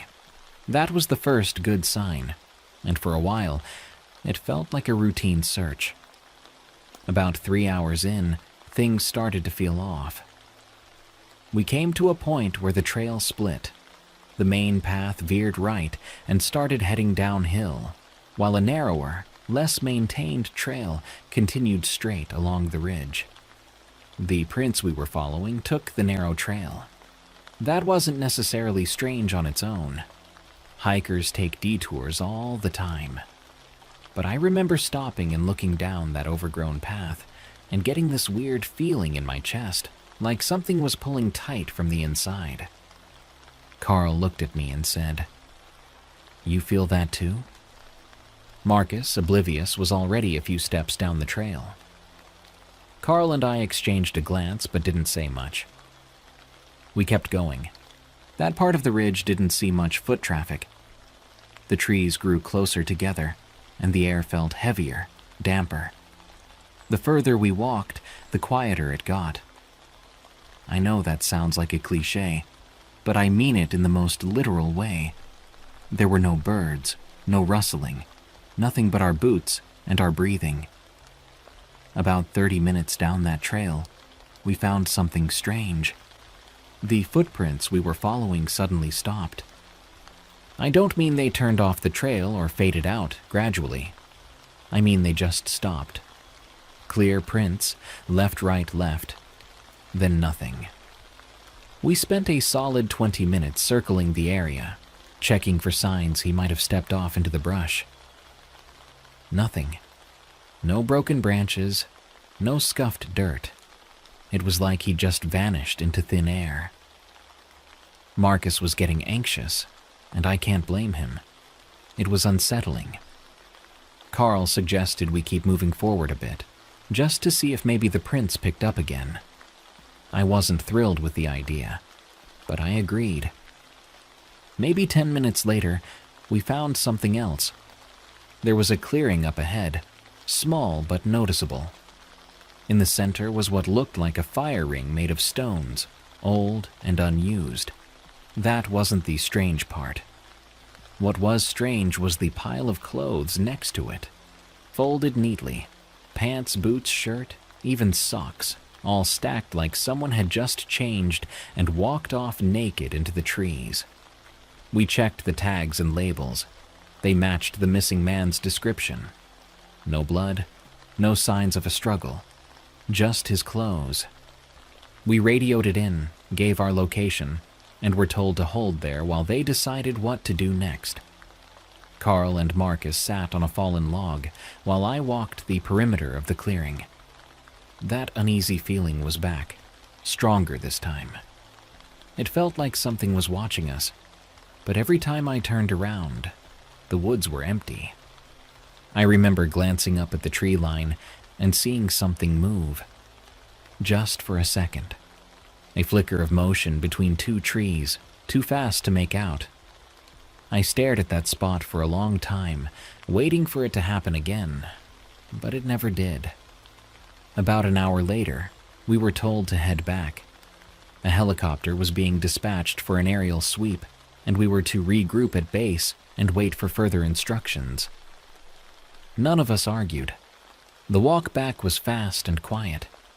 We didn't talk about what we saw. We didn't have to. They never found the man. Not that day, not the next, not ever. His clothes were taken in as evidence, and his friends were questioned again, but the trail went cold. No sign of foul play, no sign he got lost. Officially, he was listed as a missing person. Unofficially? Well, we don't talk about that ridge anymore, not unless we have to. That was one of the last calls I ever went on before transferring to a new region. I still do this job, and I still believe in what we do. But I also know that there are places in the woods where the rules don't work the same. Places that take and don't give back. And if you ever find yourself standing at a fork in the trail, looking at a path that makes your chest tighten and your gut twist, turn around. Some things don't want to be found. For the sake of anonymity, call me Derek. I've been doing search and rescue in the Pacific Northwest for close to 15 years. You see a lot of things when you do this job. Some heartbreaking, some incredible, and some that just don't make a bit of sense. I've pulled folks off cliffs, carried kids out of caves, and helped bring closure to families when it was too late to save someone. But out of everything I've seen, there's one call I keep coming back to. One I can't help but think about when the woods get quiet. This story, if it was the only one I had, would be more than enough to keep most folks out of those woods. It was mid-September, a few years back. The air had that crispness to it that comes right before the leaves start to change. We got a call just before noon. A solo hiker had failed to check in after a 2-day loop through the Cascades. He'd left a note with his partner saying which route he planned to take, and when he didn't show up or respond to any messages, she called it in. From the look of things, he'd been experienced. Plenty of gear, regular trails, nothing too off the beaten path. But that doesn't mean much out there. Even the most experienced mountaineers make mistakes. We assembled a team of 4, me, a rookie named Alvarez, and 2 others I'd worked with for years, Jen and Marcus, who was with me on that first story. Solid people. We took 2 trucks out to the last known trailhead, split up into pairs, and started combing through the area based on the hikers' planned route. It was a long, quiet stretch. Nothing out of the ordinary for the first few hours. Me and Alvarez took the North Fork, while Jen and Marcus headed south. There were signs the guy had passed through. Boot prints, an empty snack wrapper that probably fell out of his pack. Nothing to suggest he was in trouble. But about 4 hours in, we hit a strange patch. Now I've walked enough forest in my life to know when something feels wrong. The birds go silent. The air gets heavy. Seems to be a universal trend. And that's how it was here. Like the woods were holding their breath. Alvarez noticed it too. He kept looking around like he was expecting something to pop out at him. "You feel that?" he asked me. "Yeah," I said. "Keep your head on a swivel." About 20 minutes after that, we came across something I can't really explain. The trail split, and there was a marker tied to a branch. Bright orange tape, just like we used during searches. But we hadn't been this way yet, and none of the other teams had either. I radioed Jen and Marcus to ask if they'd marked the trail for some reason. They hadn't. Said they were still at least 2 miles south and hadn't crossed any intersecting trails yet. So who marked it? We decided to follow it for a bit. The tape led us deeper into a section of forest that didn't look right. Trees were thicker here, the ground wetter. Moss covered everything like a blanket. It had that old growth feeling, like this part of the woods hadn't been disturbed in decades, maybe longer. We followed the markers for another mile, maybe a bit more before we came to a clearing. And that's when things got weird. There was a campsite, but not a fresh one. It looked old, abandoned. The tent was faded, half collapsed, and covered in a layer of pine needles. There were rusted pots and an old cooler lying on its side. Alvarez and I looked at each other. "This isn't our guy's setup," I said. "This stuff's been here a long time." We radioed it in, gave the coordinates, and Jen said they'd swing by on the way back. We decided to poke around, see if there was anything that could help us figure out what happened. Alvarez found a rotted journal near the fire pit, half the pages unreadable. What was legible didn't make much sense. One entry said something like, "He comes at night, but the wind tells me when." Another mentioned the shadows moving wrong. It read more like poetry than anything useful, but it gave me a chill. Whoever had been here last wasn't in the right state of mind. That's when we heard it. A voice, not loud, not yelling, just talking, like someone having a casual conversation somewhere nearby. Alvarez looked at me and mouthed, "Did you hear that?" I nodded. We both stood up and scanned the tree line. Nothing. The voice didn't stop, though. It was low, just above a whisper, and we couldn't make out the words. It sounded close. Too close. I called out, "Search and rescue! If you can hear me, call back." No answer, just more mumbling. We followed the sound about 50 feet into the trees, careful not to lose sight of the clearing. Then it stopped, just cut off, like someone hit a mute button. We stood there, listening. Nothing. No wind, no birds, no insects. Just silence. Alvarez turned to me and said, "I don't like this, man." "Me neither," I replied. "Let's head back to the clearing." But when we turned around, it wasn't there. The clearing, the campsite, gone, like it had never been there to begin with. We stood frozen, trying to figure out what the hell just happened. We retraced our steps, looked for the orange tape. Nothing. No markers, no trail, just trees. I've been doing this job too long to panic, but I won't lie. My chest got tight. Alvarez was visibly shaken. I tried the radio. Static. Not even a crackle. We decided to pick a direction and start walking. After about 20 minutes, we found another trail. This one was familiar, and after a short hike, we spotted Jen and Marcus up ahead. I don't think I've ever been more relieved to see someone. They said they'd been trying to reach us for an hour, asked where we went. I told them the truth, and from the looks on their faces, they didn't think we were making it up. We didn't talk much on the hike back to base. Everyone was quiet, heads down, each of us chewing on our own thoughts. I knew Alvarez was shaken.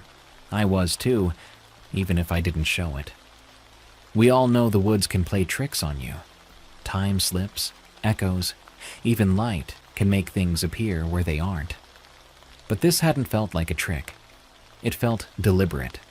And worse, it felt personal. We logged our report and chalked it up as inconclusive. Officially, we told the supervisor that we lost the trail and encountered an abandoned site that didn't match the missing hiker's gear. No mention of the voice, no mention of the clearing vanishing.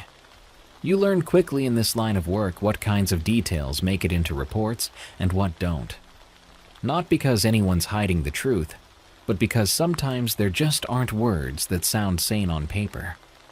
After that call, I took a couple days off. Not because anyone told me to, but because I needed space, some time to clear my head. I stayed close to home, cleaned my gear, reorganized my packs. Normal stuff. It helped, a little.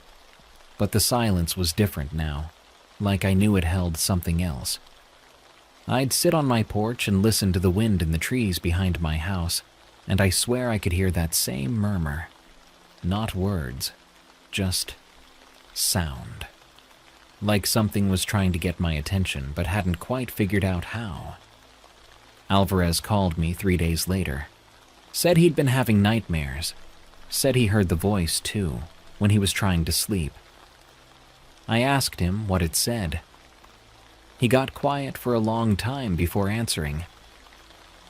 "I don't know," he said, "but I think it knows me now."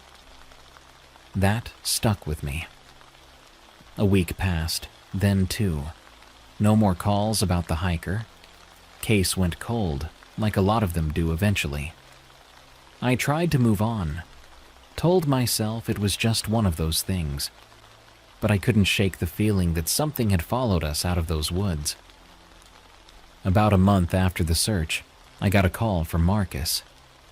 He was out on a solo scouting trip for a new training route and had decided to check out the area where we'd lost the trail. He wanted backup. Said something didn't feel right. I agreed to meet him the next morning. When I got there, Marcus was waiting by the trailhead, looking worse for wear. Pale, fidgety, not like him at all.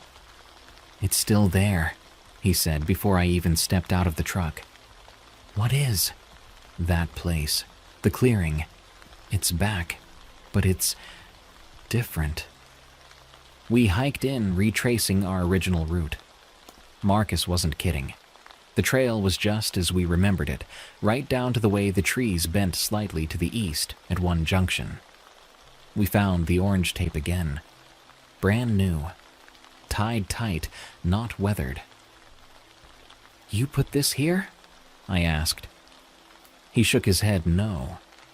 We followed the markers, and sure enough, about a mile in, we reached the clearing. But it wasn't abandoned this time. There was a tent again, same make and color as before, but this one looked clean, new. Fresh gear outside it, a small fire pit with smoldering coals. I stepped forward cautiously, called out, "Search and rescue!" "Is anyone here?" No response. We checked the tent. Empty. Everything looked untouched, like whoever set it up had just stepped out and never came back. On a rock near the fire, there was a notebook. Inside, the writing was neat, sparse, mostly dates and times. Then halfway through, a line that made my blood run cold. "The forest moves when you're not watching." I looked at Marcus. He looked at me. Neither of us said anything. We left everything as it was, marked the GPS location, and headed back. Halfway to the trucks, the forest changed again. Same silence, same pressure in the air. We both felt it. Marcus stopped walking. "You hear it?" I nodded. That voice again. Not loud, not angry, just present. This time I didn't call out. I just listened. It said one word. "Closer." And then it was gone. We hiked back to the trucks in near silence, with that voice still echoing in the back of my head. Alvarez was quiet the whole way. I don't think either of us wanted to be the first to bring it up again. Jen and Marcus could tell something had rattled us, but they didn't press. After that, none of us volunteered to go back out there right away. Alvarez went on leave, and after a week or 2, he decided not to come back. Said he needed time to think. He ended up transferring out of state a few months later. I don't blame him. It would have been easy to file the whole thing away as just another strange event in a long list of strange events. But something about that day kept gnawing at me. I couldn't stop thinking about that voice. or how the clearing just disappeared, how the forest seemed to shift around us like it didn't want us to leave. I've spent years in the woods, and I trust my instincts. That day they told me something was deeply wrong. A few months later, I was back out there on a training expedition with some new guys. The woods looked the same, ordinary even. We walked for a few hours, marking paths and familiarizing them with the area. Soon enough, we walked through it, the same stretch of forest with the heavy moss, the same damp air. It wasn't marked this time, no orange tape, but I recognized the shape of the trees, the contours of the land. I knew this was it. But the clearing wasn't there, just forest. No collapsed tent, no rusted pots, no remnants of a camp. The forest was completely normal. It's so strange how it can just come and go. I didn't say anything to trainees about it. We just finished up our hike and headed back. Look, I've heard all kinds of stories over the years. I've had other strange calls. People vanishing without a trace. Reports of lights in the woods, of hearing voices or music where there shouldn't be any. We joke about it sometimes. SAR teams always have their weird tales. But this one wasn't a joke. Whatever's out there, I don't think everything means harm. At least not in the way people expect. But it's not something I'll ever fully understand. Some places in the forest feel old, like they remember things, like they watch you. And sometimes, if you're unlucky, they let you know they're watching. I don't tell this story to scare people. I still love the woods. I still spend most of my life in them. But I respect them a little more now, and I don't ignore that feeling when something feels off. There are places in the world that don't make sense, places that don't care if you believe in them or not. This was one of them, and I think if I'd stayed in that clearing for too long, I might not have come back at all. That hiker that never turned up, I still think about him. Still wonder if he heard that voice too, if he followed it, if maybe he stayed in that clearing for longer than we did, and if, somewhere deep in those woods, he's still out there. The Crawler, from The Real Lord of Hell. This story begins on a moderate autumn afternoon with myself and two friends, T and J. I live in a small town in Queensland, Australia, and in my area, we have lots of folklore creatures such as the Quincans and the Mist Marauder. However, the creature in this story resembles neither of these. My encounter starts when TJ and myself had gone for a long bike ride around the town. We were about 13 at the time, and being dumb teenagers, had decided to explore an abandoned shed in the rainforest. So we head down the muddy track to the corrugated steel shed and kicked our way through the door. I am very attracted to the paranormal, and can often feel the supernatural in what I can best explain as a violent shiver. As we climbed over plants and abandoned machinery, I started to shiver, but ignored it. T called out to me and J, "Hey, come look at this," in an excited yet scared tone. We rushed to him and saw a pile of small bones, like mice and birds. We thought maybe an owl or kite had made a home in here. Then, from under a rusty tractor, came a screeching noise, which sounded like a wild pig's enraged squeal and a human shout. We turned around, and there, crawling towards us in such an unnatural, slow way, was a pale figure, easily 7 feet in length. It was white, almost slimy looking, and its eyes were like pits, hypnotic and evil, and its mouth, oh, its mouth was a mess of razor-sharp teeth, definitely not for eating anything other than flesh, bone, and muscle. We booked it out of the shed, hurling over machinery and through undergrowth that had grown from cracks in the floor. We slammed down the doors and pushed a log up against them. Its long claws were scraping against the doors, and as we got onto the bikes and pelted down the track, its scream repeatedly piercing the silent night. And then I heard it say, in a twisted, distorted voice, "Come again soon." And its scream turned to evil laughter. Needless to say, we haven't been anywhere near there since. I will post more of my encounters soon, and until then, sleep with one eye open and a gun close by in case the crawler comes looking for you. Did you hear that? From I's Dream. When I moved here, I heard that it was a great tourist site and beautiful city, but everyone failed to tell me that there was a haunted forest not far from my new house. Now I've mentioned the forest before, in my other story, A Whistle in the Woods. Now almost every paranormal thing that's happened to me took place in these woods. Now people say it's haunted by spirits that are buried in the cemetery right next to these woods. Of course, I wasn't alone. It was me, A, G, and S. Now S has lived here longer than all of us, so she told us about the hauntings, and for some dumb reason, I went with her. We walked out there at about 9:30 p.m. with flashlights and A's dog. We walked as deep as we could until I heard something crunching the sticks on the ground. I screamed and turned my flashlight to it and saw a cute white-tailed deer. A and S called me scared, while G started sprinting in a different direction. Of course, we all went to go get her. Once we caught up with her, she claimed she saw a ghost. Luckily, she burst out laughing, which gave away the prank she was trying to pull. We started walking and talking again, but it wasn't long before A claimed she saw a ghost.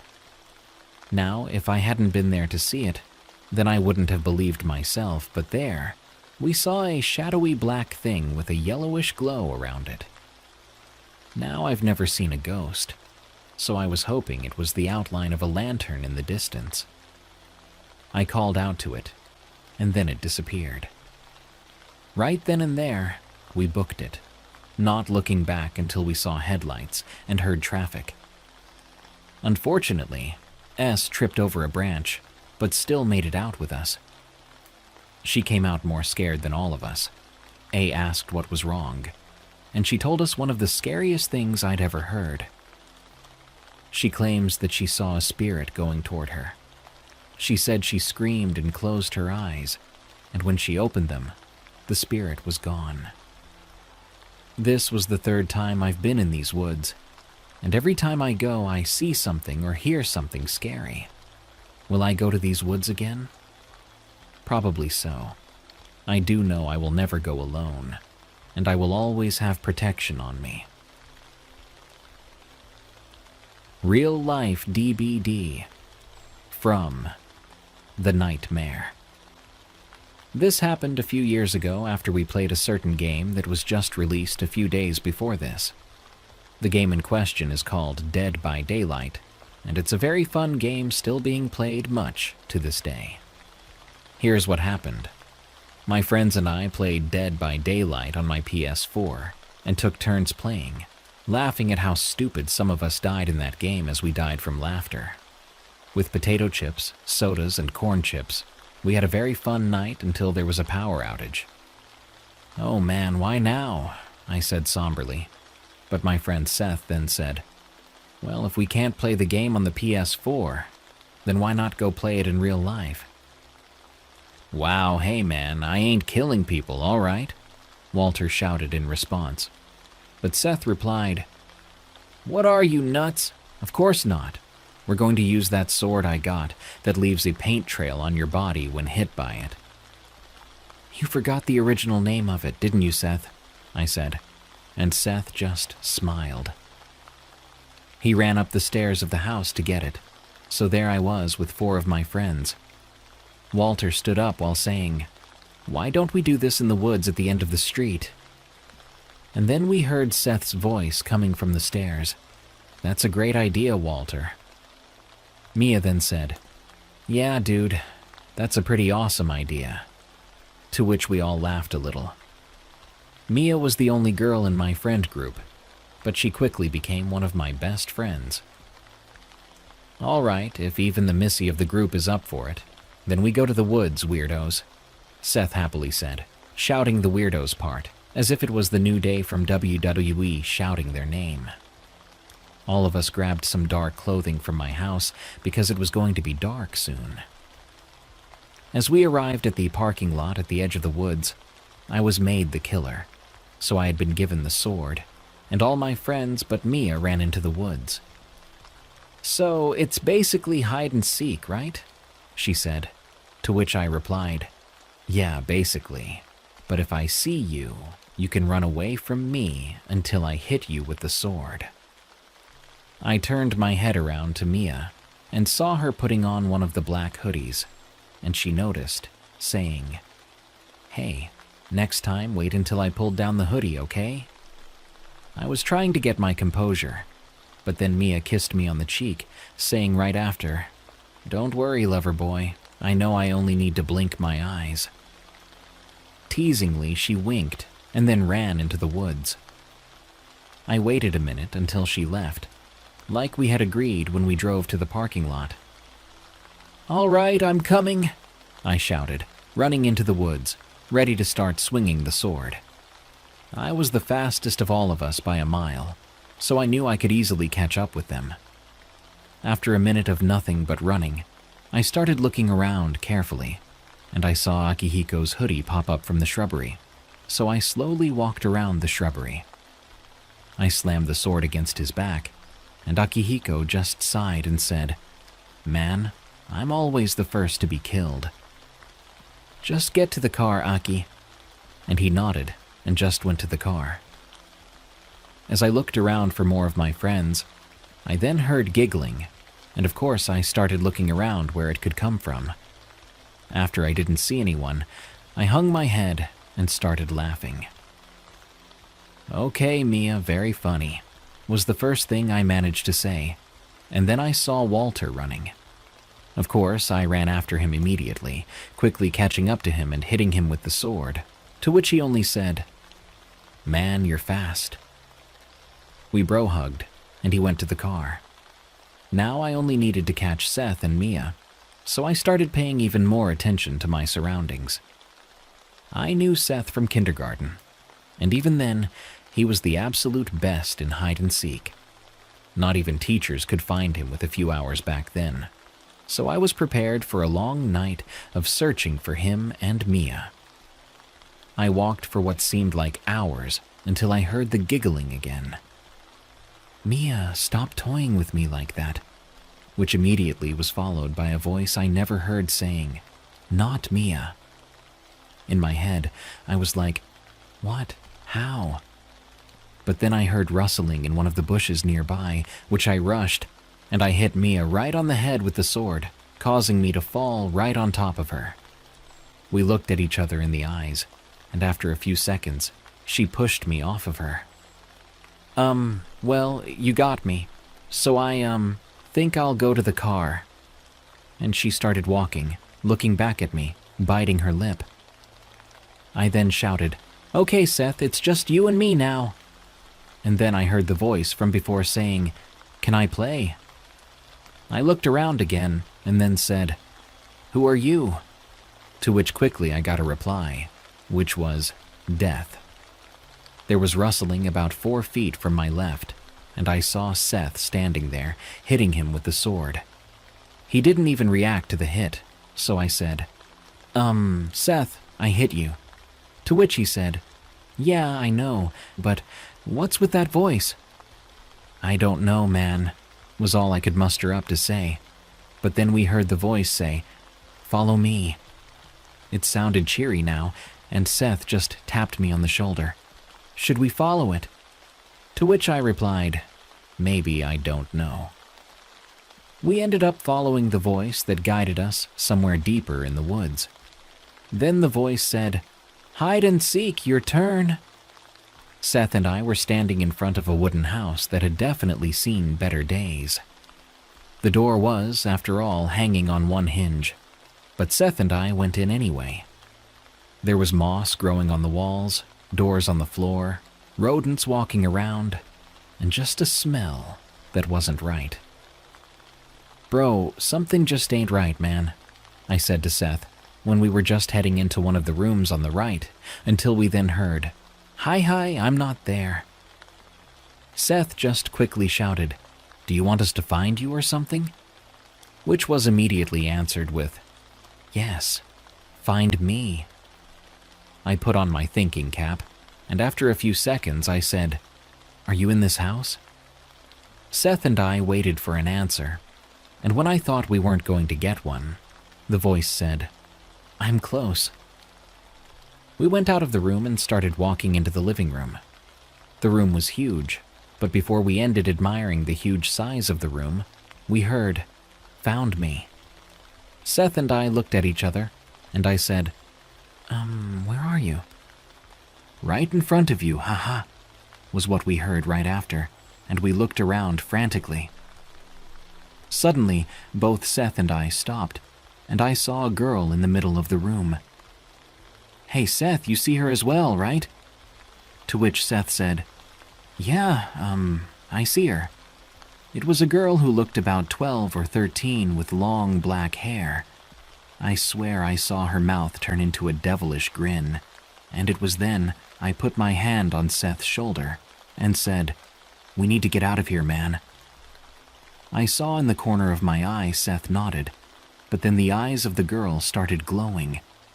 Her mouth then started to get wider and wider, to a point it wasn't normal for a human to lower their jaw lower. Then the scream came, and Seth and I just started to run. All the time we were in that house, we heard the scream. After a time of non-stop running, we arrived at the car in the parking lot. Mia looked at me and said, Are you okay, lover boy? Seth quickly said, We need to go right now. And we all got in the car and gunned it towards my house. We arrived at my house, pretty much all of us getting ready for bed, and I was standing in front of the stairs when Mia said, You're okay, right? Mia put her arms around my waist from behind me and put her head on my shoulder.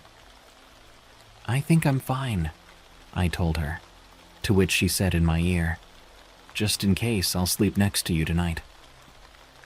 Mia fell asleep pretty quickly, but I just couldn't get the sight of that girl in the middle of that room out of my mind.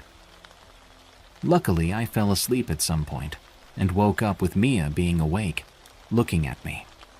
The first thing she said was, Who's the little girl you talked about in your sleep? I don't know what you mean, Mia. To which Mia, clearly worried, said, You said in your sleep, Get out of the room, little girl. What did you mean by that? We both went to the kitchen, and we forgot about it for that moment. None of us ever went back to those woods, to my knowledge, and I never looked up to that house. But all I know, it was the scariest thing I had ever experienced. My old diary confirms a terrifying memory. From No Name Maddox. I hope this experience fits in here. It was my first time encountering otherworldly entities or spirits. I recall this night so clearly, or so I thought.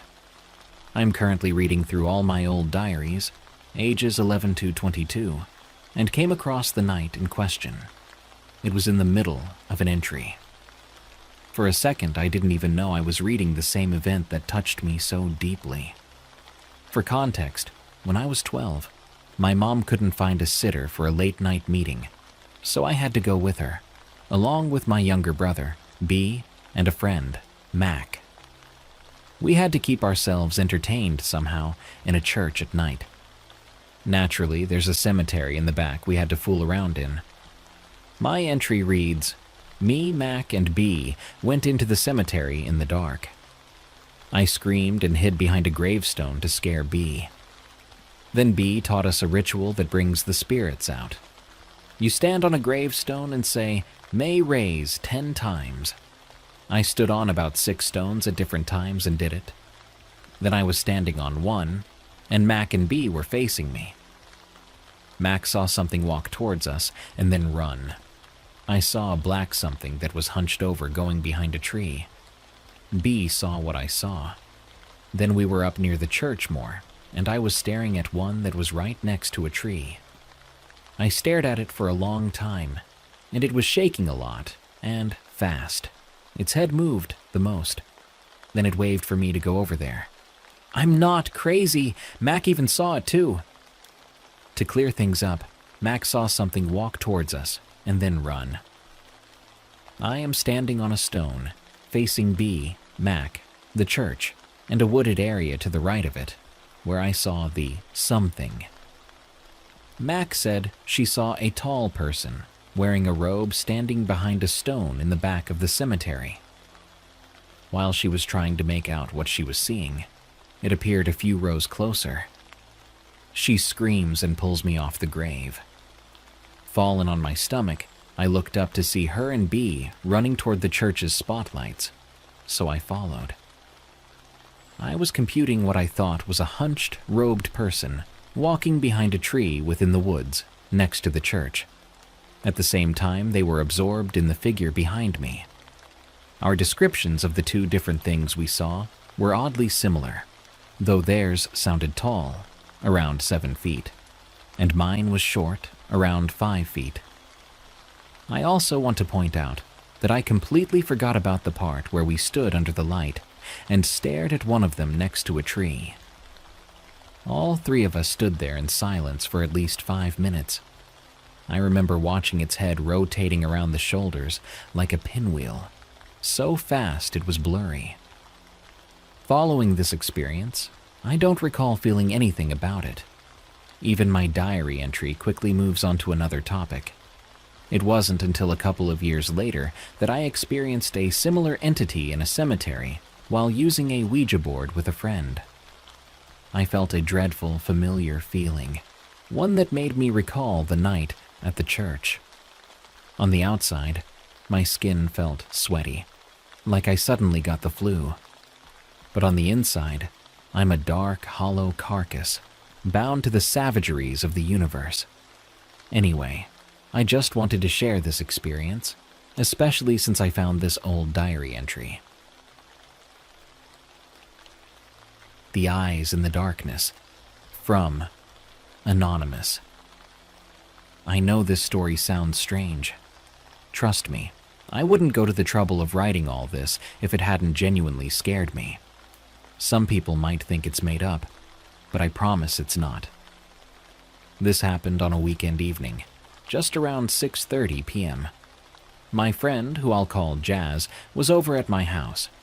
We were out back, tossing a ball around with my dog, Oscar, enjoying the cold evening air. Now, my house sits on a bit of a hill.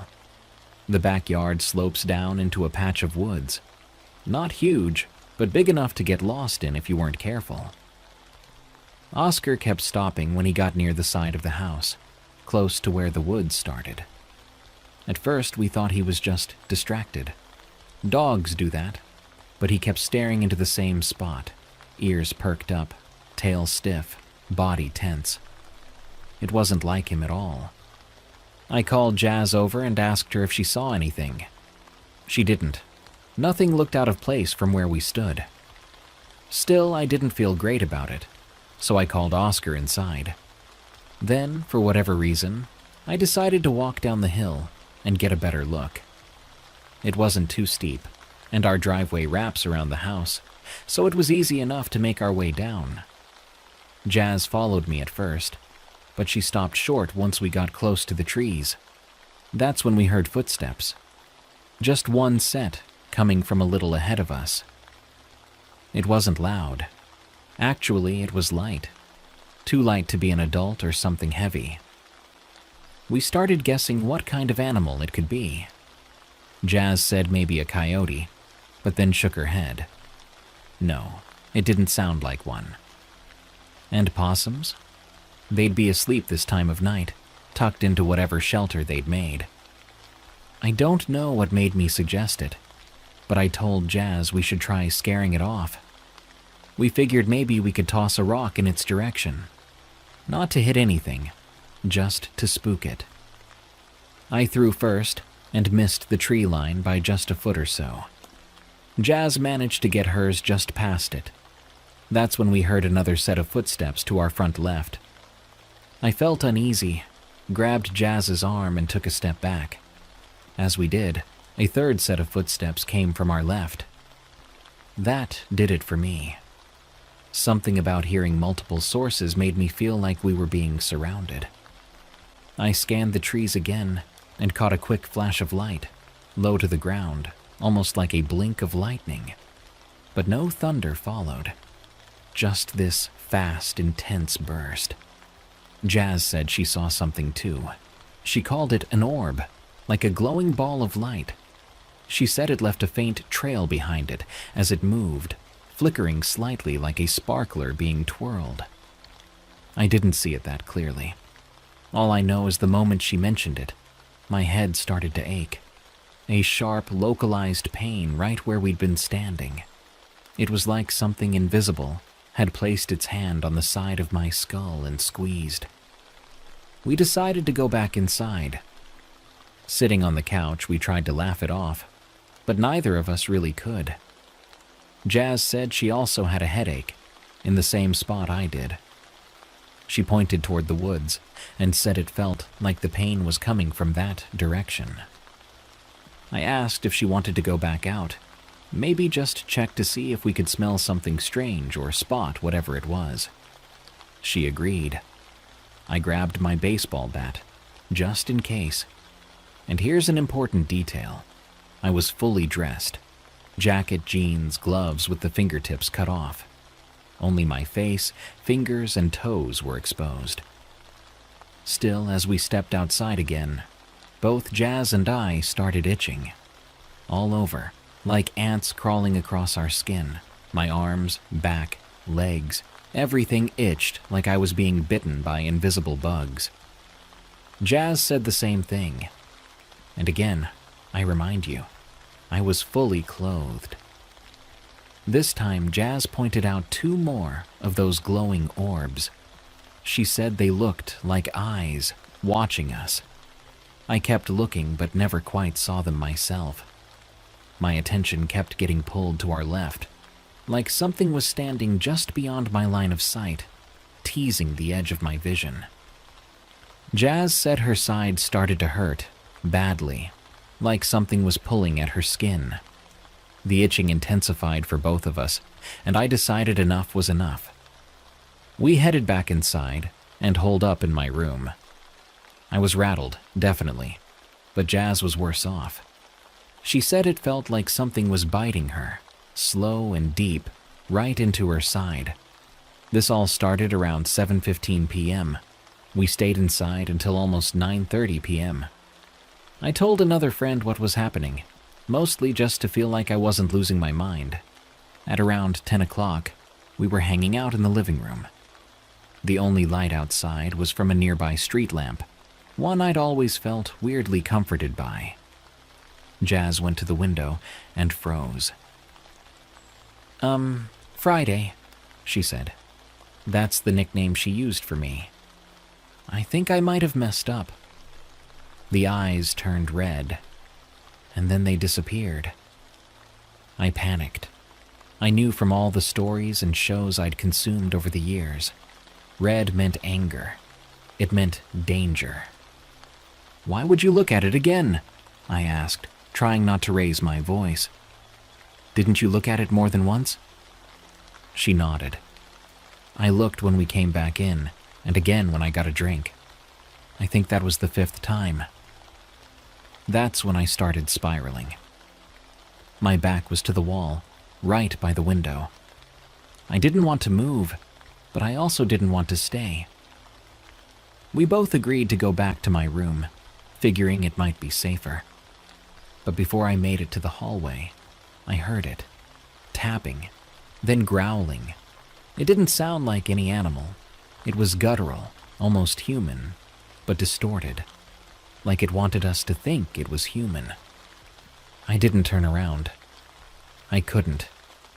I grabbed Jazz and we ran to the room, shutting the door behind us. The growling followed. So did the tapping. My room is on the side of the house that faces the woods, which didn't make me feel any better. Jazz went back to scrolling on her phone. I sat on the edge of my bed, staring at the curtain covering my window. That's when I saw it. There was no breeze, no fan. The curtain shouldn't have moved, but it did.